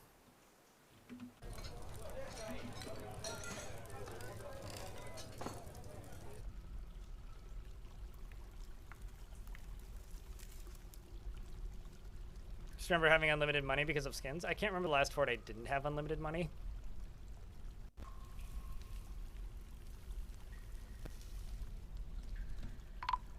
There we go. Finally got rid of that fucking dragon. Or not dragon. Finally got rid of that fucking ghost. Okay, we are in an ad break, so I will wait until...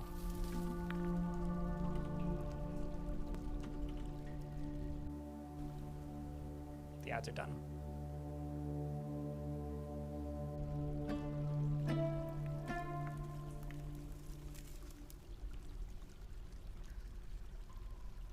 So, how do you feel about this fort, chat? Are things getting ridiculous yet? I think we're starting to get there. Slowly. I have a feeling it's not going to be that much longer until stuff's truly nuts.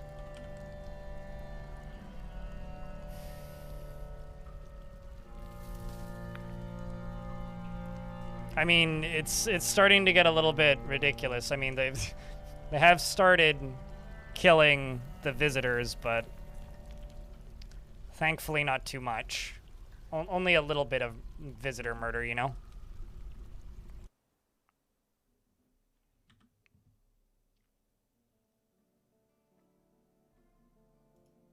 A little bit worried about the fact that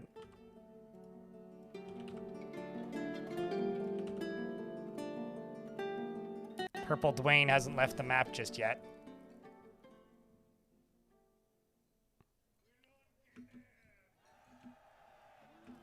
Like, did you get assigned to the wrong thing? No? Okay, Purple Dwayne, I will maybe assign you to this squad.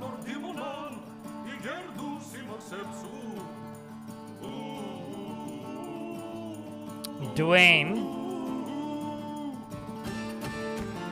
Can't do. Also, chat, it's party time. Do you know what to do when there's party time?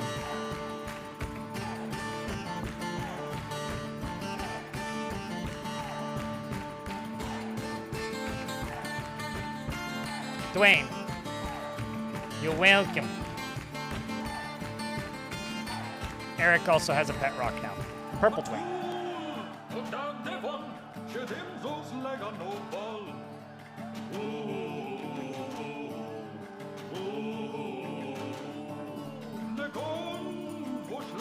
I don't think I've ever played a MMO that I've truly enjoyed, and like, this isn't an MMO, so it's nothing like WoW. I also have to admit that I have never played WoW, so I don't know how to answer that question. Chat, is this game as good as WoW? I need somebody who knows if WoW is good or not, because I've never played WoW. Man, they're just executing all my merchants. Oh, I see what's happening.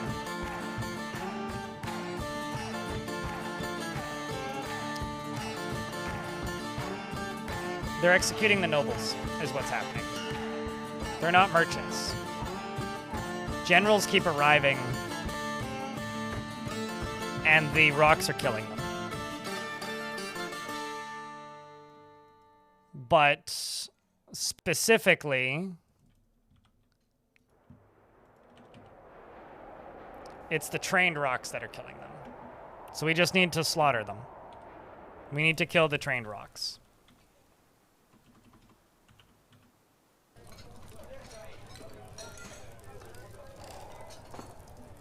Which is unfortunate, but we have to do it.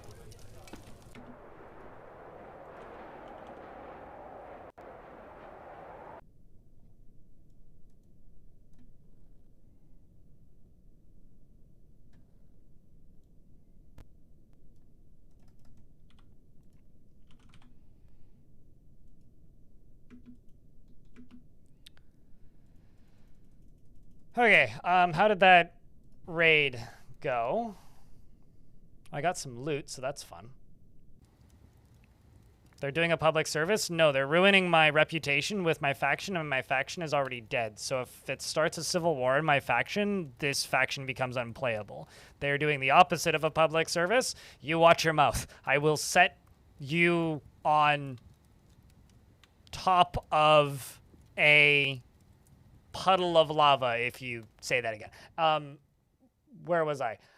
The last evil, we attacked them. Yes, a drill monster. Yes, Weed McYeet led the attack, of course, and their defenders were led by a goblin named Sumwa's Hatred Bold.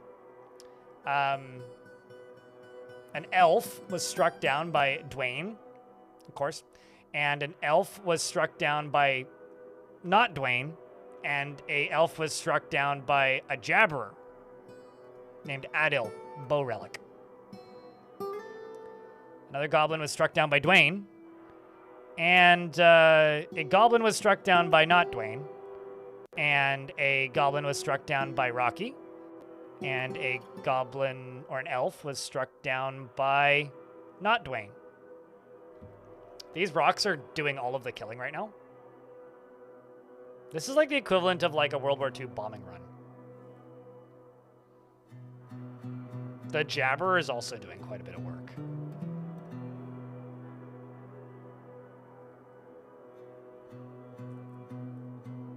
It's a Dwarven sauna, is what we call it. Dwayne got another one.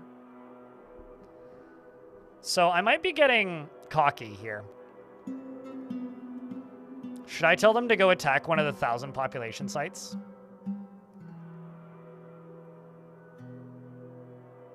Do we risk it?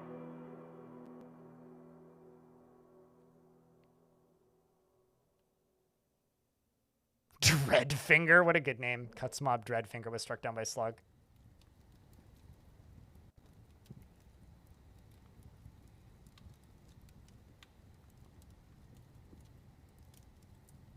Next, you're going to tell me you can't compare this to Call of Duty? I haven't played a Call of Duty game since Call of Duty Modern Warfare 1. So it's been a while.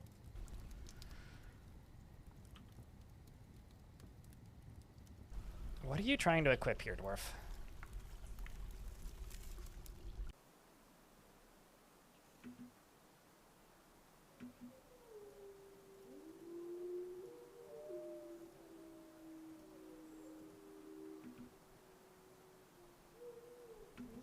And I'm just going to jump up to here. Chat, we're going to get cocky. Let's go get cocky. 10,000 population, bit much.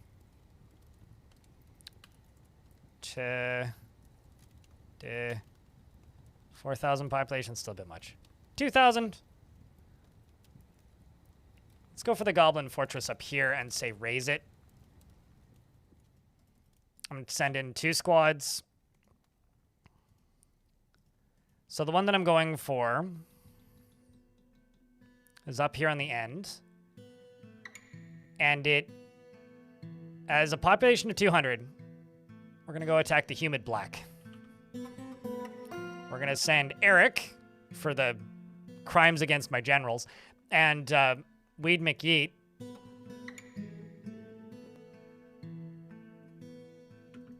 Although, right before I send them, I do want to check one more thing. Oh, Nothing good. Just a giant silver axe blade and a polar bear leather cloak. Shame.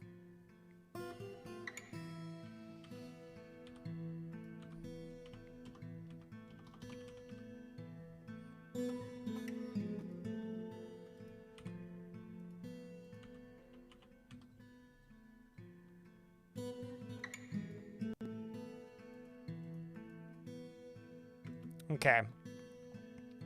Stupid rock. Please.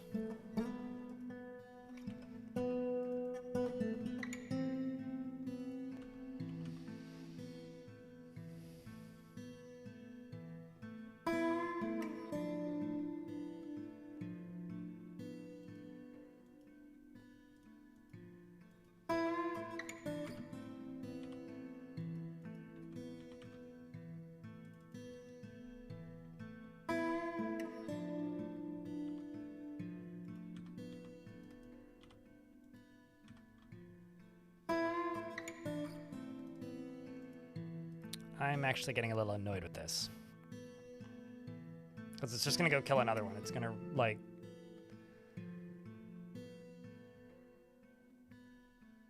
This is just something I'm going to have to keep doing.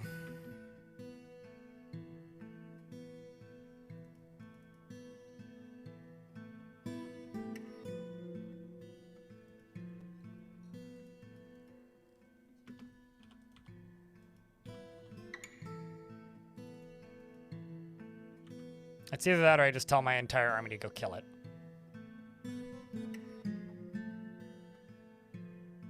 I literally have baby dragons D6, so I'm sure you can figure that out. See? BBs! They do take 6 years to be breeding size, though. And, aw, man. I don't have, any fertilized eggs, but we do have eggs at the minute.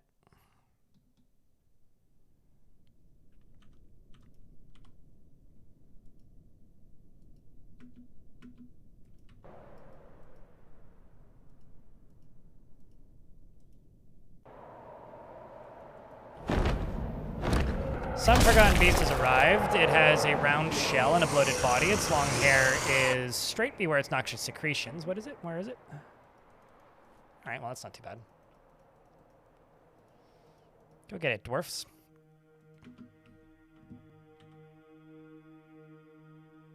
Hey, chat, can I get a vile force of Forgotten Beastness? This is Rumor Ocean of the Rumor Oceans, who's currently about to start fighting with Onul, the crown holder. Unless, what the fuck is happening? Oh, I see. There's a... I was like, how is this dwarf punching this beast into pieces? There's a dwarf with a sword down here. That makes a lot more sense. Corey Fancy Pants was the only one who understood instructions. Come on, chat, we can do better. And the beast flies peace. Excellent.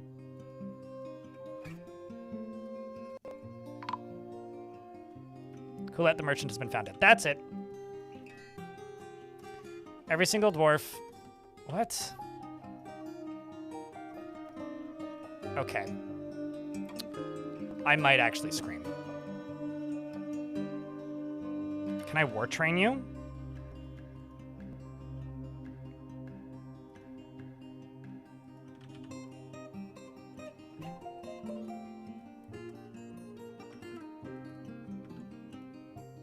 I can't chain this thing up. It's not letting me. Like literally, it's not giving me the option. So there's some sort of bug with this. This bird has gone insane, chat. So this means that I literally don't have the option to kill it. That's actually really frustrating. What's this guy's problem? I don't know. There's a bug with it. It's killing anything that's neutral, and I need it dead. Or I need to lock it up. It's refusing. It will not be pastured. It will not be penned. It will not be caged. It will not be chained, clearly. My dwarves aren't slaughtering it, even though it's set to be slaughtered. Are we training it? No, they're not. So, reload, that's not going to change anything. I 100% guarantee it. Besides, the game saved like 13 days ago. This started way before that. Chat? For all intent and purpose, I slaughtered it, okay?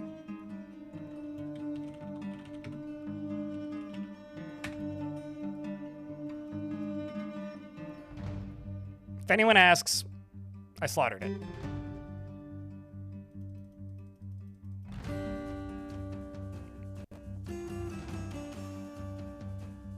I was gonna butcher it anyway, so now we're just gonna go butcher it.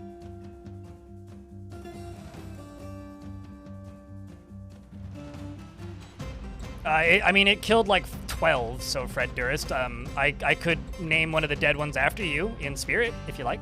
Would that do it? Would that help?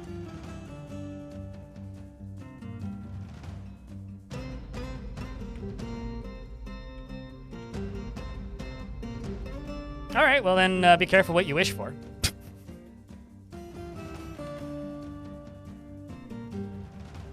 Because that one critter there was like single-handedly going to take down the whole fort in not too long a period of time if I let it keep going like that. Shark, thanks for the bits, by the way.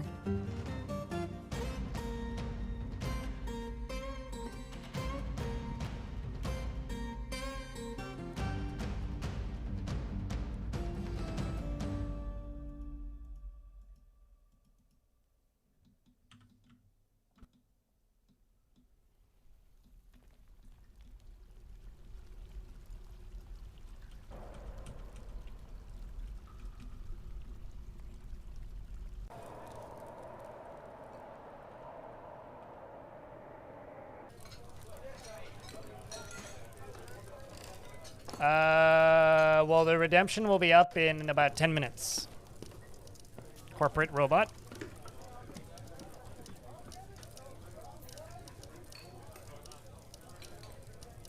Send the save to Platinum. No, it's fine.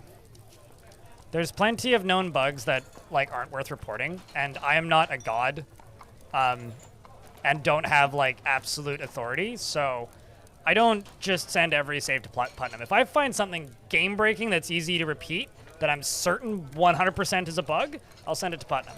If I find something obscure and weird that happens because I'm doing something bizarre, I'll go look and see if it's been reported later after the fact, but I'm not going to send the save to Platinum. Like, not every bug that I... Like, if I find a repeatable crash, I'll send it to Platinum. No, I'm much more of a false prophet. No, Mald, come on. I ain't no god. I don't have priority. I'm just an idiot with a microphone. So if anything, false prophet, because chat started multiple cults for me over the years with various names by various people with various, you know. False prophet was your favorite Ultima game? Was it ultimately worth your time? I'm in a weird mood, chat. Kind of all over the place. Wasn't still is. Would you believe me if I told you I've never played an Ultima game outside of about 90 minutes of Ultima Online? I once saw a Ultima game in a thrift store. Like I saw the disc. It was a big box edition one. And I asked my mom if I could have it, and she said, no, that's not worth 20 bucks. And I was like, okay.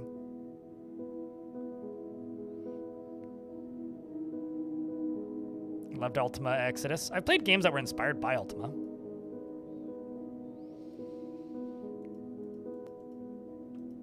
God, so many tombs are getting filled because of that stupid rock. All of these are because of that stupid rock.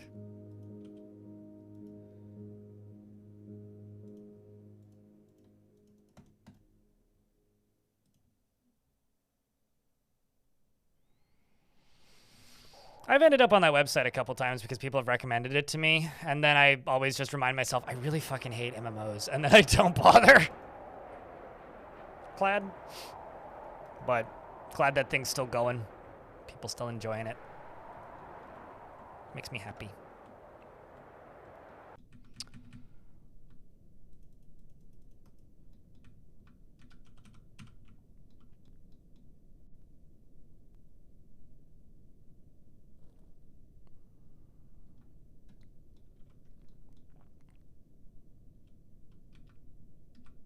Why don't I do this?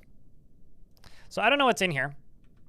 I'm assuming it's either a monster or a dwarf item. thing. So I'm just gonna kill whatever it is with style.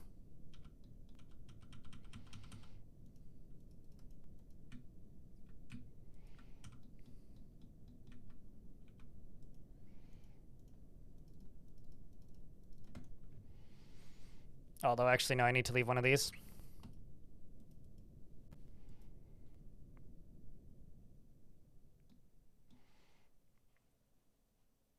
What, UO Outlands?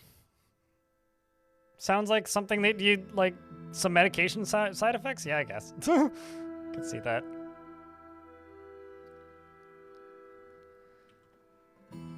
I hope those dwarves are doing all right.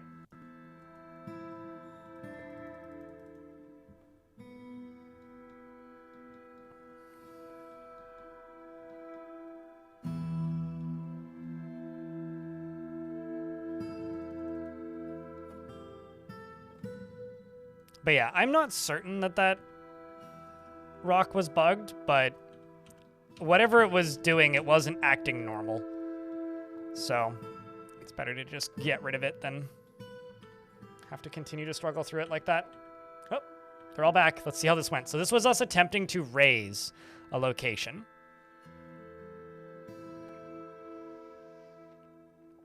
And let's see how this went.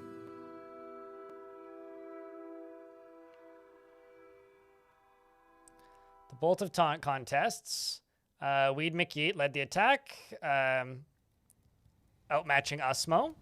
And the attackers had a strong positional advantage. Goblin got one. One was killed by Donut. We struck down a second one with Zontulkis. Sandberg got one. Lanix got one. Weed McYeet got one.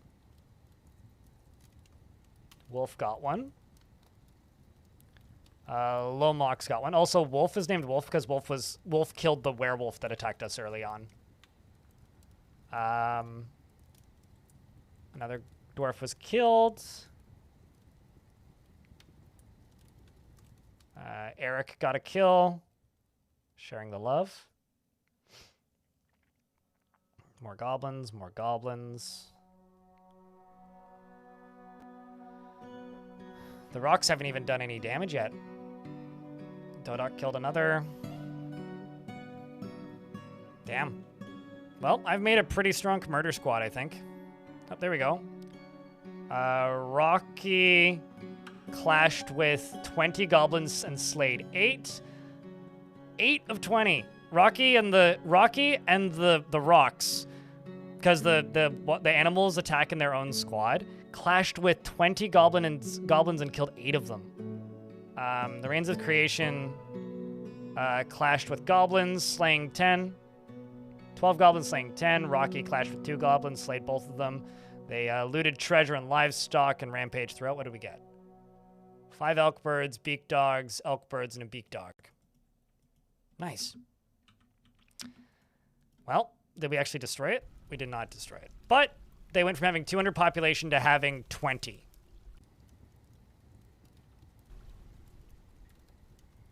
So I could pretty easily go take over them, probably. All right, let's hit the 2,000 population Goblin Fortress and see how this goes. This is where things start to get a little sketchy, so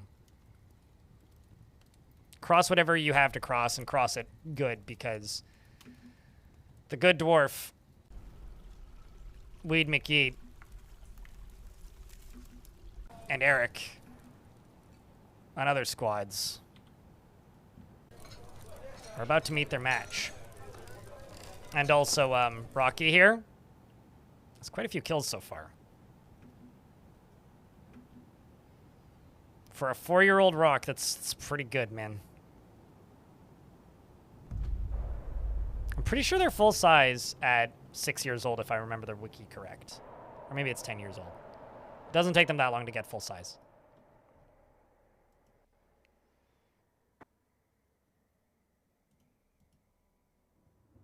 Hold up. Oh, that's a dwarf that you're burying. I was like, are you burying a Forgotten Beast?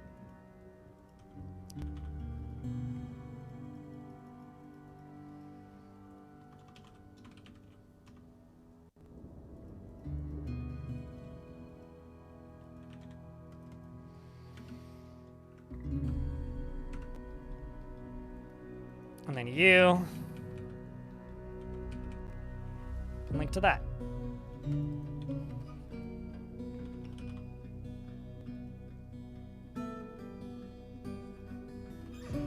We'll see you in a bit, Elfie.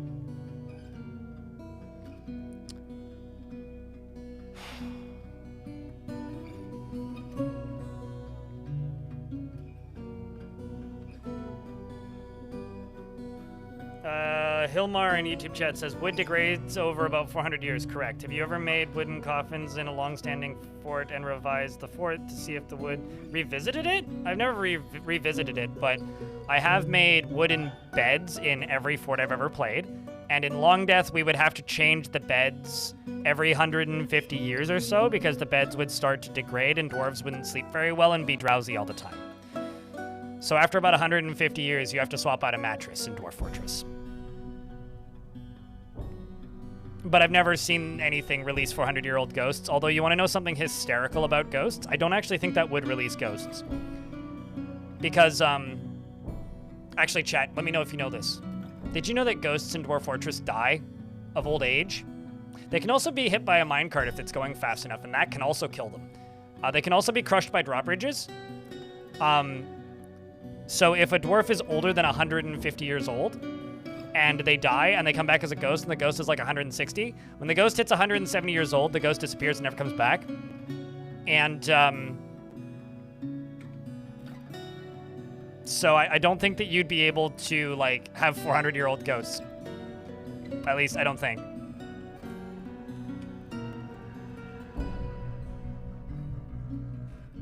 I don't even think that's a bug.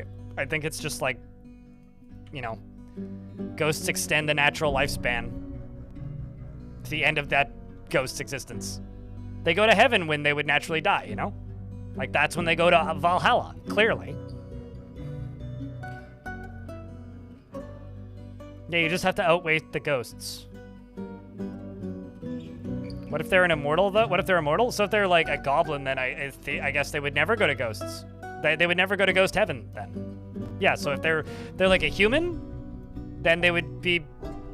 Then they wouldn't die of old age. So maybe if it's, like, the ghost of a vampire, or, like, the ghost of a necromancer?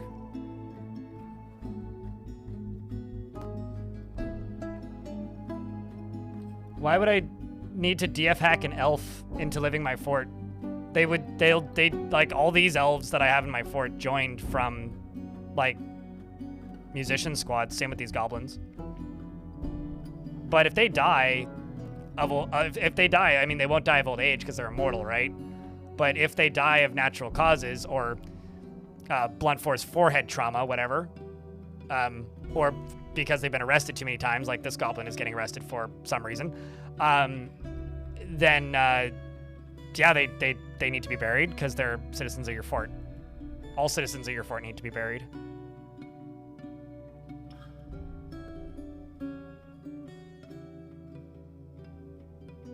But if, like, you DF hack something into your fort, like if you make, I don't know, a giant join your fort and they die, then yeah, you need to bury it. Because any, like, intelligent, like, or a Gorlak or something, like a wild animal. Or like the polar bear people that I forced into the fort. Like, when they've died, I've buried them. So, yes, absolutely.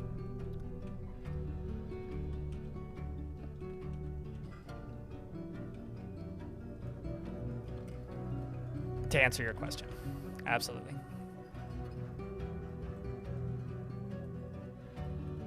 This fortress was such a, like, a chill vibe early on, and now it's, like, anxiety-inducing.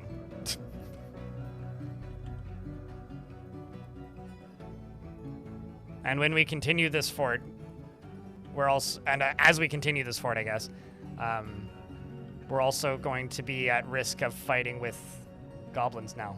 So that's gonna be fun. Hey chat, look up. It's time for us to pull a lever. So if you like watching stuff go kaboom and splat and crunch, you might want to look up because I'm about to pull a lever. So if you is lurking, you may want to de-lurk. We'll find out what's beneath this glass floor.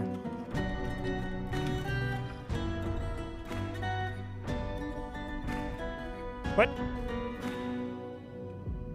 Oh, pfft. Well, in order for that to have worked, I would have needed to actually do one more step, which I didn't do. So I just lied to everybody. I thought that I dug through this. Clearly, I'm getting tired. I needed to...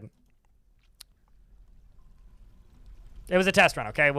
That will work the next time. Three-year hello. sub-celebration. Question. The surface Answer. mechanism with levee and support attracts a lot of beasts to it. Is this something you thought of? Watch in 45 minutes ago Hydra capture. The 3-year sub-elevator. The surface mechanism with the lever and supports attracts a lot of beasts to it. It's just in a very specific location, and they tend to, if they come from the north, they tend to hug the top wall, so I've just kind of left it there because it's convenient. That is not something I thought of. That was a trap designed to catch a gremlin early on, which it didn't because it went and died to a random, like, animal person. Iron Zach, hello. Thank you very much for the 36 months. Chat, can I get a round of beers for 3 years from Iron Zach?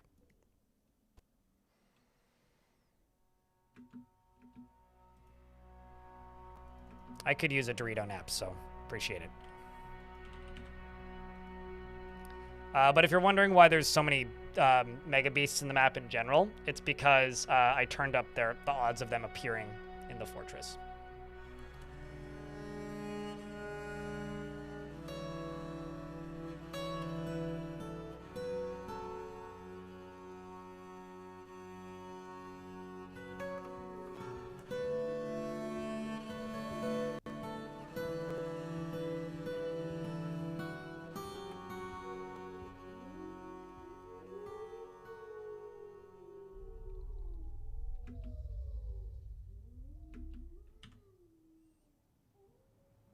All right. You're loving this fort? I'm glad. I'm glad. It's been amusing, to say the least. Let's see what this dwarf goes off and grabs.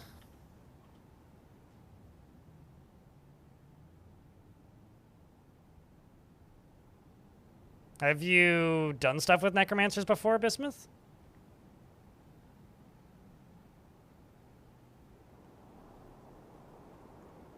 Or is this a first time round for you?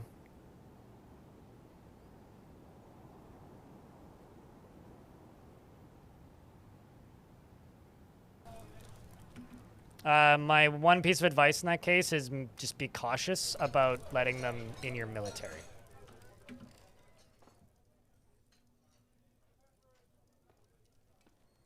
Just be cautious of that. They can create some infinite loops that are kind of difficult to get out of.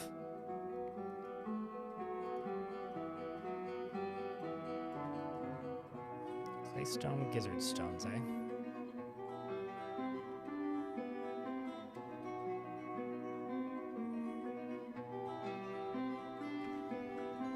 Let's just go down here, grab this, link.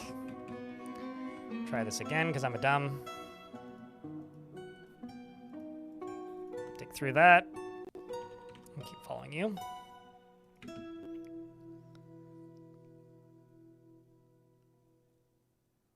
All right. Sure.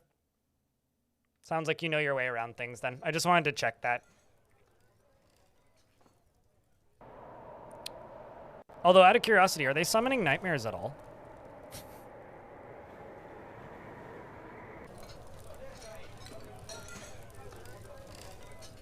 No, I've changed the map-specific difficulty archetype PAL right here. If you click custom settings, you can change the frequency in which different things attack, and like the sizes of sieges and everything. And I did turn up the number of Mega Beast caves, so there's a very large number of Mega Beasts in this world. But I went to the Mega Beast attack period, which is 1 to 100. And I set it to 1, which is the most, I think, because it's number of seasons before they attack. So I set it to 1. I think the default was 10. So basically, I get attacked by a Megabyte Beast almost every season. What's funny is we very quickly went from the age of myth to the age of legends, and now we're back into the second age of myth. My squads are returning.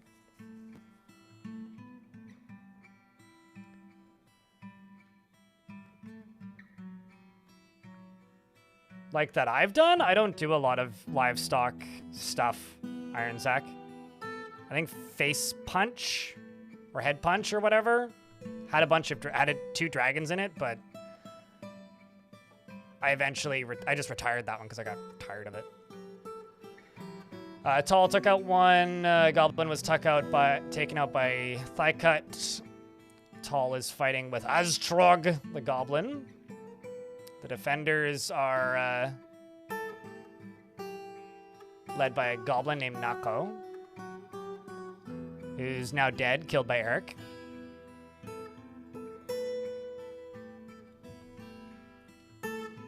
More goblins dead by Dwarf. More Dwarf kill Gob. Another goblin dead.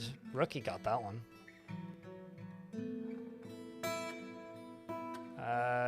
Saigon is fighting with another goblin and killed him, finally. There's humans there. We killed those 2.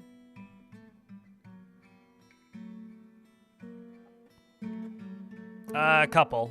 Tiny Haj. As for which ones, I know Raging Piglet died, No Mold died, and a few others died, but rock named Paper. Okay, sure. But not many. Tiny. More than previous days, but Rocky took out 1.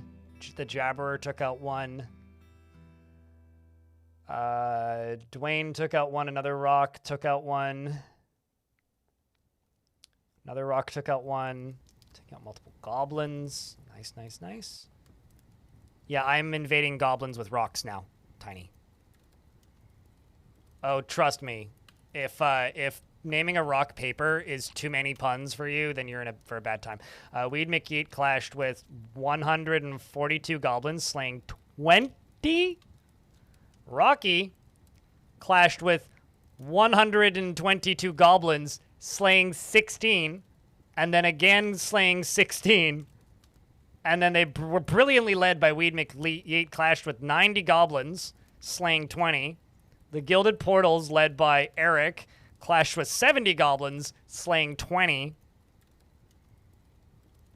Weed McYeet hatched a brilliant strategy. Where is it? A brilliant strategy and had a strong positional advantage. Rocky clashed with 50 goblins, slaying 8. The Gilded Portals clashed with 42 goblins, slaying 10.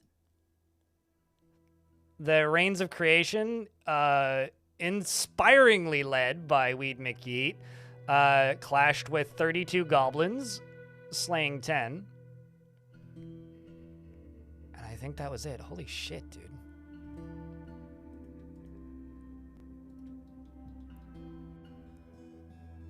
That was this one. Well, let's try and raise it. So I need to name a rock Paper. I'll look for a war rock for you. Paper. Paper Piper. Picked a peck of pickled peppers. You have 3 notable kills and 8 others. And you don't enjoy participating in physical confrontations. Works describes natural tendency to respect martial prowess. He forms strong emotional bonds with others at times to his detriment and is very polite and observe the appropriate rules of decorum when possible. We have a little bit of a rock family going on.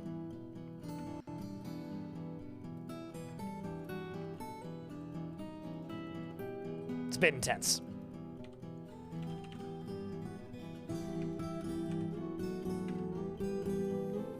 I don't know what command you're looking for, Iron Zach. Do just ask.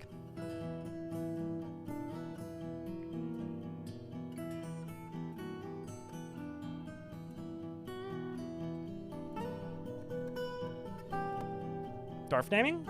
You have to get the redemption that Zortos just did. But because you're at tier 2, the command that you're looking for would be !DORF. Because you can just skip it. That's what happens when you, like, pay me $10 a month for your regional equivalent. Beard or no beard? Or would you like something that isn't a dwarf? Aw, you're too much.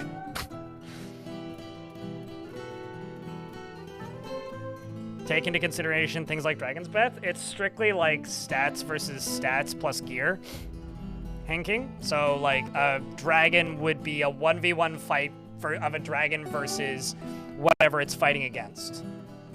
I could put one of the dragons into one of the squads and we could see how it would do. I can't guarantee it would do well, and I'm not certain I'd be able to get it chained back up. So I'm kind of not willing to risk it at the moment. Okay. I'm gonna be honest, I don't think you want a Minotaur. Mowgli, thanks for 20 bucks. Appreciate you.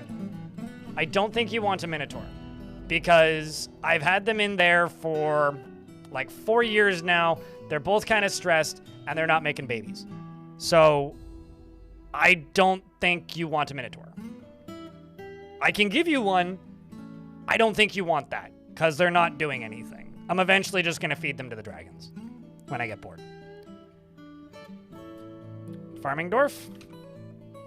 Them's the farmers me has. I mean, yes, Mowgli.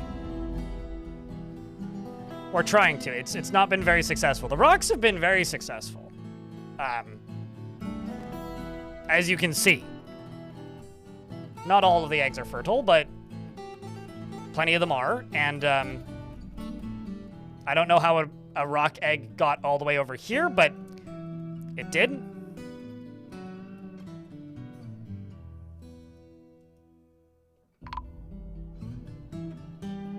Oh, that's good. That needs to be buried. Any? Okay. What about this dwarf?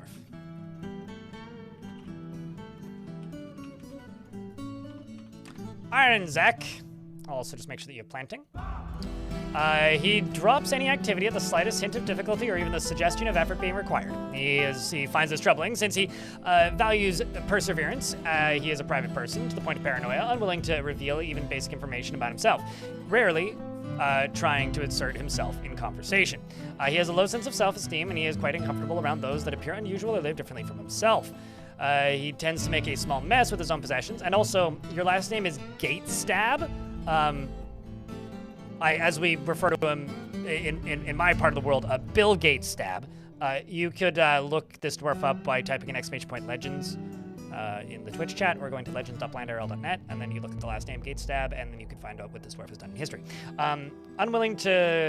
He has a low sense of self-esteem and is sometimes cruel, is somewhat uncomfortable with those that appear unusual or live differently from himself, and he finds those that he tends to make a small mess with his own possessions. He likes to keep things practical without delving too deeply into the abstract, and he could be considered rude. He often feels discouraged, and he likes to brawl, and he generally acts with a narrow focus on the current activity and occasionally overindulges, is not particularly ambitious and needs alcohol to get through the working day, and doesn't mind being outdoors at least for a time. He dreams of raising a family and personally believes that friendship is a key to the ideal life and greatly respects individuals that persevere through their trials and labors. He likes dolomite and brass and banded agate, as well as weasel leather and white-spotted puffer bone and linen fabric, as well as the color bright green, rings, catapult parts, alpacas for their jutting teeth, and purple yam plants for their tubers. When possible, he prefers to consume giant oriole, carrot wine, and 2-humped camel's milk, and absolutely hates large roaches. His medium-length beard is neatly combed, and his very long sideburns are braided. Sedur is your god, and you have lots of friends. Carrot wine, yes. Because he's a bunny rabbit. Bugs' favorite. Speaking of bugs, did I fuck this up this time? I did not fuck this up this time. Okay, so we're going to pull a lever again, and I'm going to try and cave into the thing and break the thing on the thing. Save the game? Okay, fine, if you insist.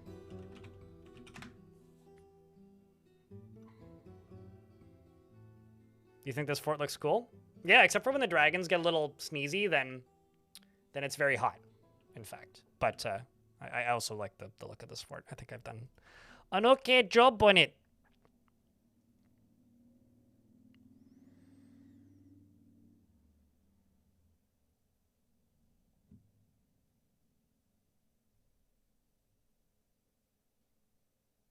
A pretty good job on it. Just in case. What could possibly go wrong? Everybody dies. Oh no!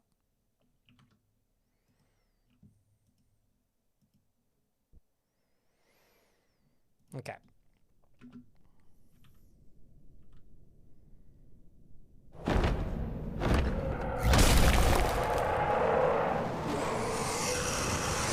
It's been a good 3 years. It's kind of wild to see how fast the time goes by. Hey, Zach? Everyone's dying as part of the fun. Yeah, also there's a Cyclops here. And a Forgotten Beast. Cyclops up there, Beast down there. Okay, well, Beast, you can stay there because you can't get to me. I'm getting attacked by Hank Green.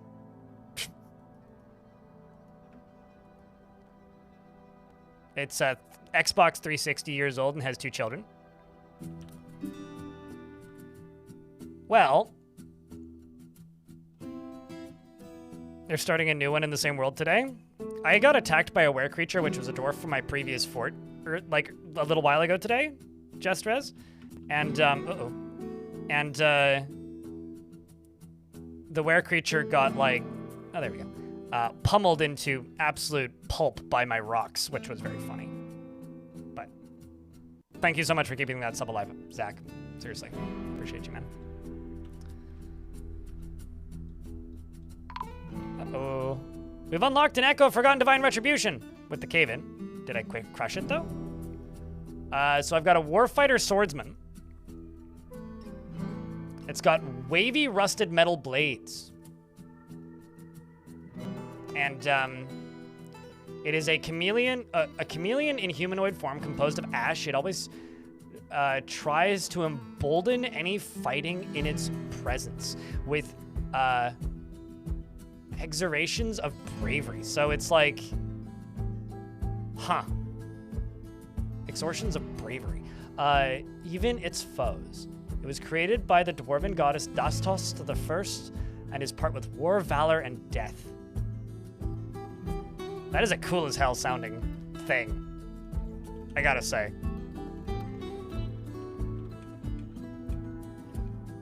Now let's see if it survives.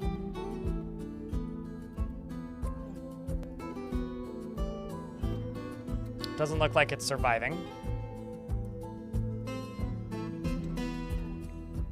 We've done a pretty good job of crushing it so far.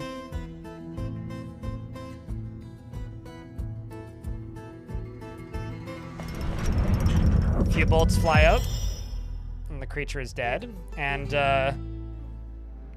Berdusim, the metalsmith, has created a Sham, a conical steel helm. I'm gonna offer this to you. New headwear. No, not handwear. Headwear. There you go, go get it.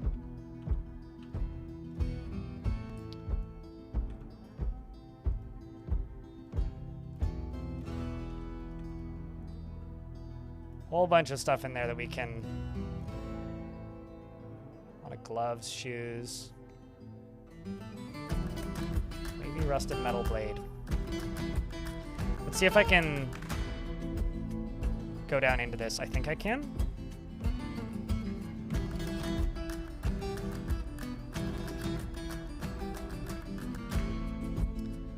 Bimbal here is fortifying this, and we'll see what's behind it.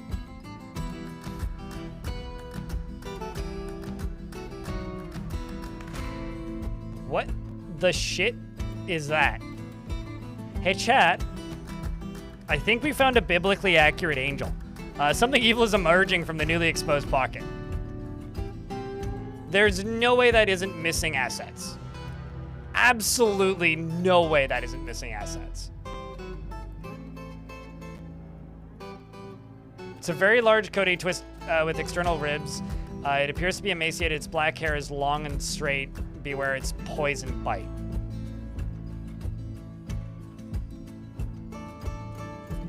But I kind of love the way it looks.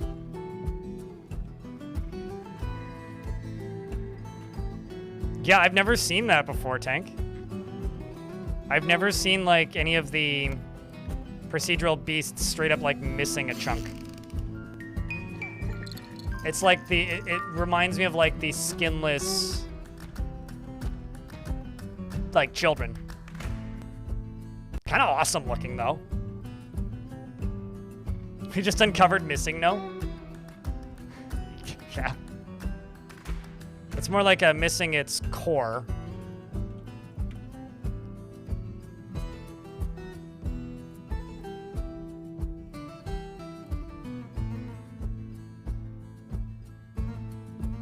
It's properly eldritch? Yeah, right?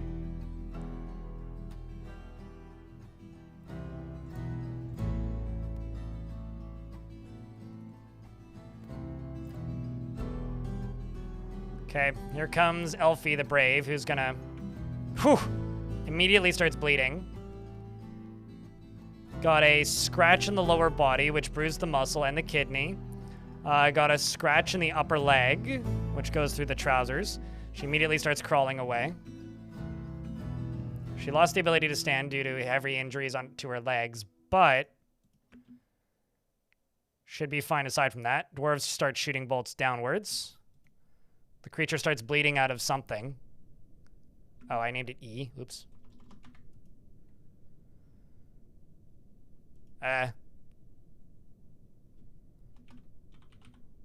Skinless. There was a bug in the game for a while which apparently is one of the oldest bugs in the game, but nobody noticed until Premium released. What the bug was dwarves have skin tones assigned to them, right? When they're born, based on what their parents have. And, oh no. Pinball, no! Well, Bimball got in there real deep, and didn't get the kill, but Kel got swiped. And it wasn't you. Was it you? Not you. Was it you? Not you. Was it you?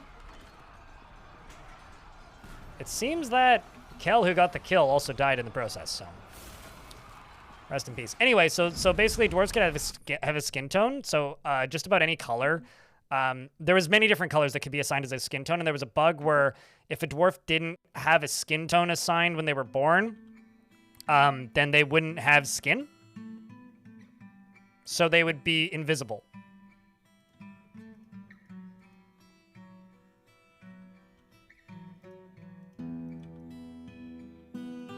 And by that I mean they would just be like a headless torso walking around. But the good news was, when they aged up 1 year, they would gain a skin tone and gain skin. That was in the game from 2006, probably, or whenever Tarna added skin color, until sometime in 2023. Because, like, the only thing that you would notice, right, is if you go to the, like, description of a dwarf, you can read it. It'll say what the color of their skin is in here. Like, his skin is dark peach. But in the ASCII version, the only indication that you would have that there wasn't a skin color was it wouldn't say its skin is dark peach. It would just be like,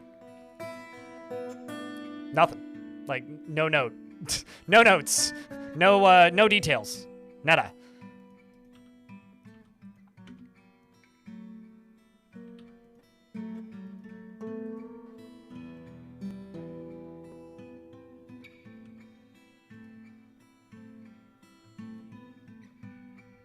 Oh, no.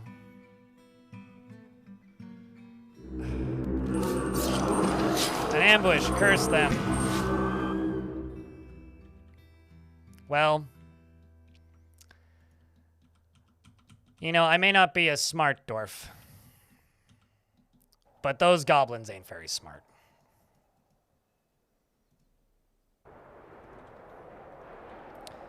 And on top of that, we have rocks, and they don't. How did the last fight go?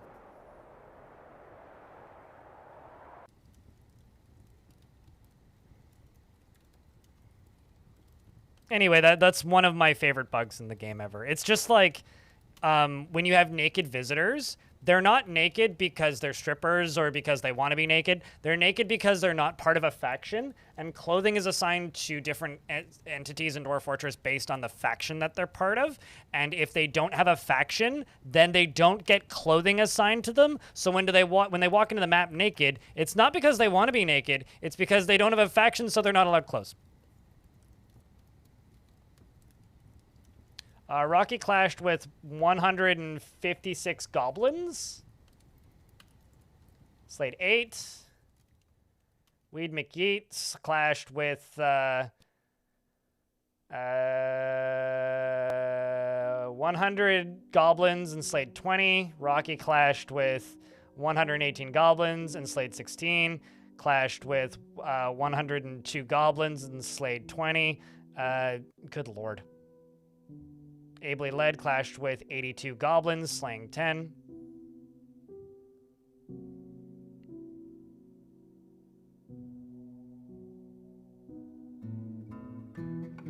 And, fun. How's Rocky doing with the kills? So, the Jabberer is doing pretty well. Holy shit. Holy crap, so many. Weed over here has 13 other kills. How about Rocky? Rocky's leading all of these squads. 4 notable, plus an additional 15. All right, well, we're under attack, apparently. By some goblins that are here to steal my kids.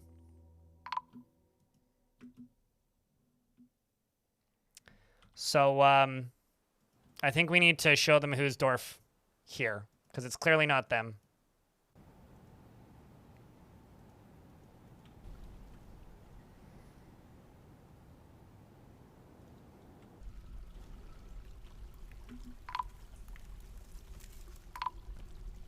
Snatchers, which are running away in fear.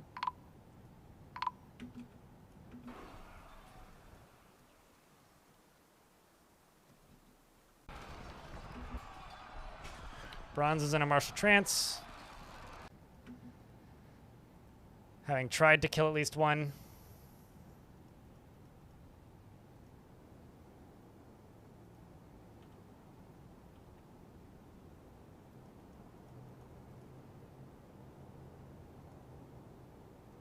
But they all ran away.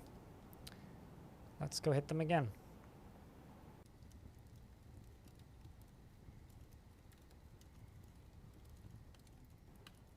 Let's see how this squad down here is doing for equipment. Let's put you guys on duty. Go up to here.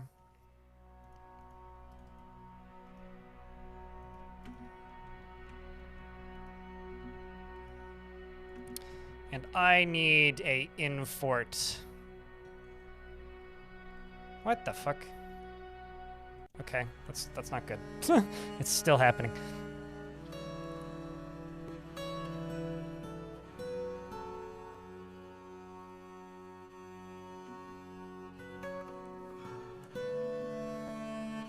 Okay, who killed that merchant then?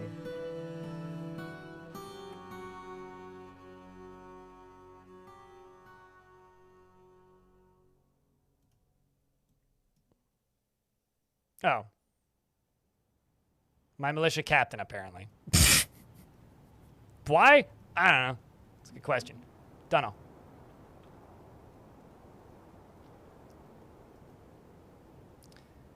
Chat room. I gotta be honest. I'm doing a terrible job reading chat. This fort is a lot. And my allergy meds have worn off. Like, I was starting to think it was feeling warm in here, and it is. But in like the last, I don't know, 15 minutes, I got this splitting headache like right there. And my eyes are watering.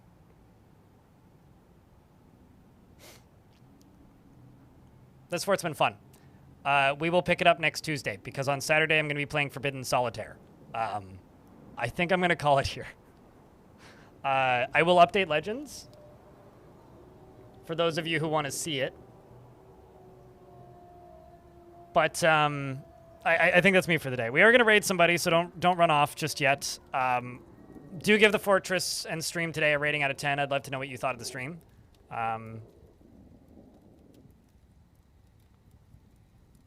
If the squads never come home, they're dead. Then the bugs related to armies leaving the map were fixed a long time ago. So, Fetius. Alrighty, YouTube folks, I'm shutting you down first. Thank you very much for hanging out, though. Take care of yourselves. I will be on Saturday, but like I said, we'll be playing Forbidden Solitaire. And we'll be back to Dwarfs on Tuesday. Take care of yourselves, YouTube folks. Oh yeah, also keep an eye out on the YouTube channel for videos, because I've got several things in the works. Laters, YouTube.